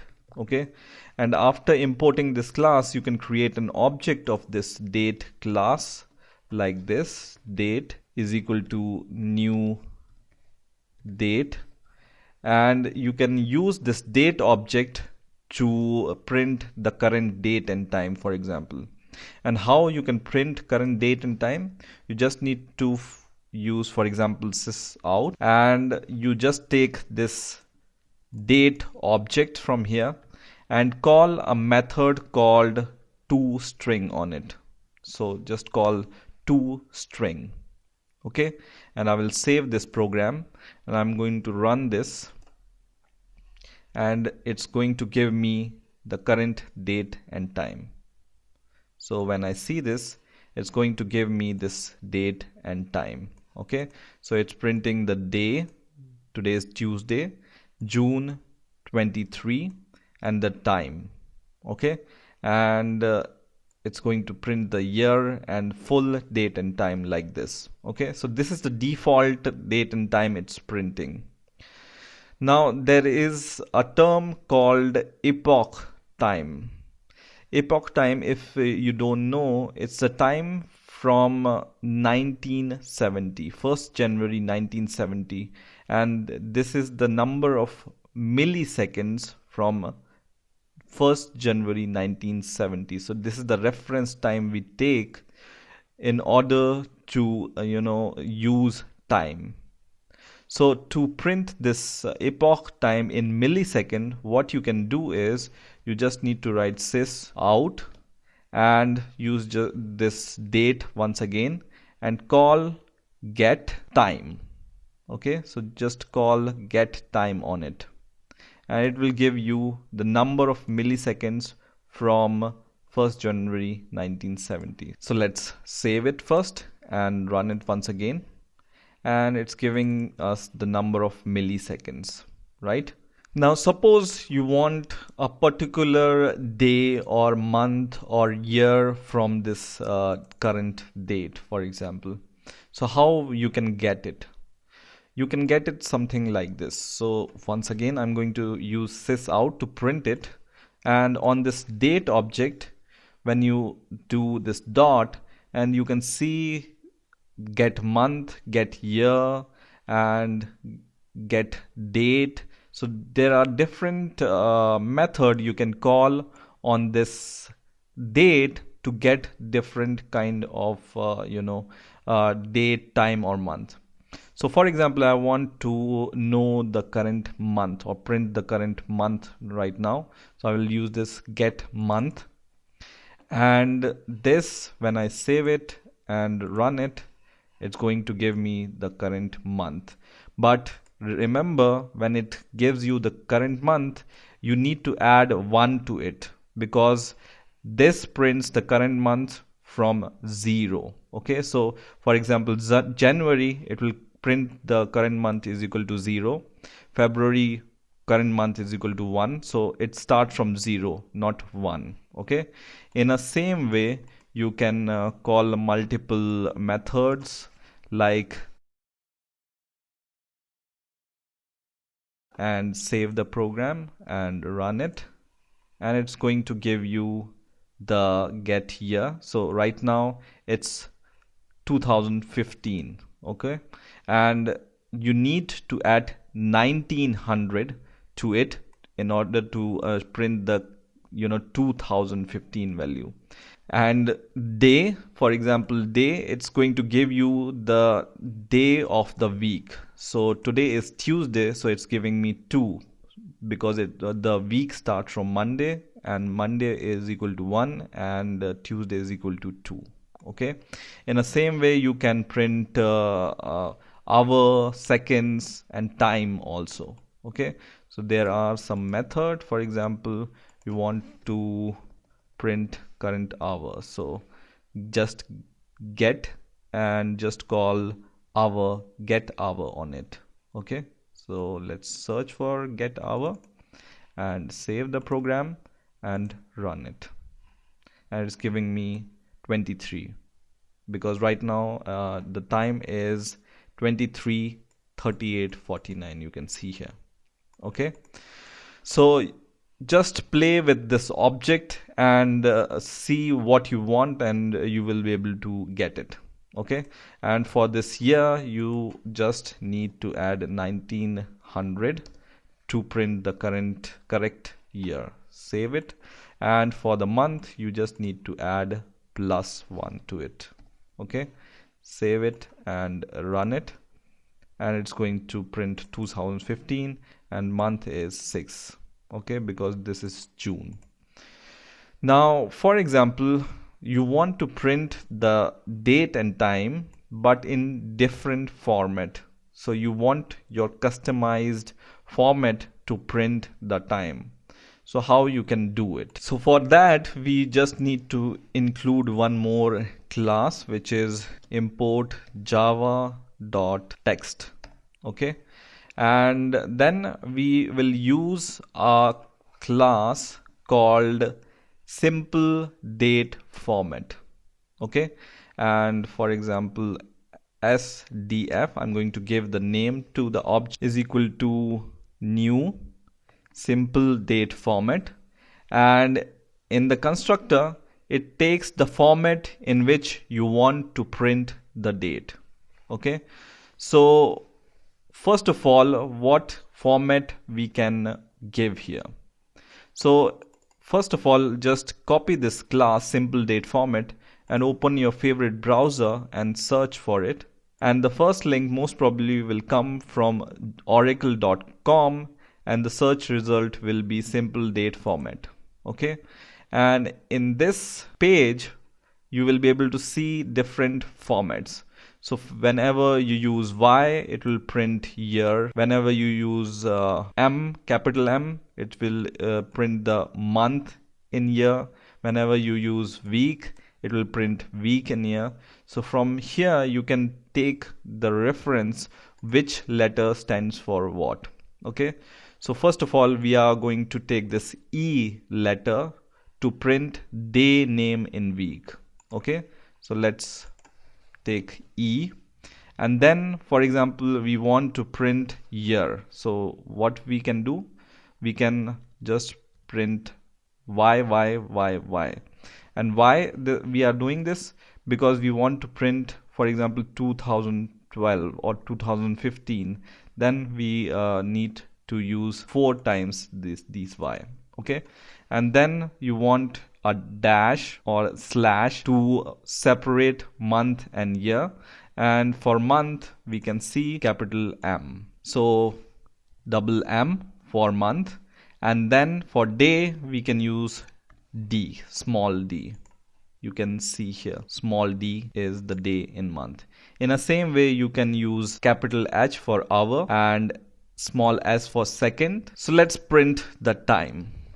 So we want to print hour, then let's separate it by colon, and this is your customizable letter. Okay, so it will print as it is. If you want, instead of colon, you need slash, or you need minus, or whatever letter you need, you can do it. So let's do it with minus. Okay, and then small m, which will print minute, and then small s, which will print seconds. And after this, you can use this SDF object and call a method called format. Okay, so I'm going to just write sys out and then use SDF dot format. Okay, and give your date object here. So just copy this date object and give it here, and save the program and run the program, and you can see it's giving us our customizable date.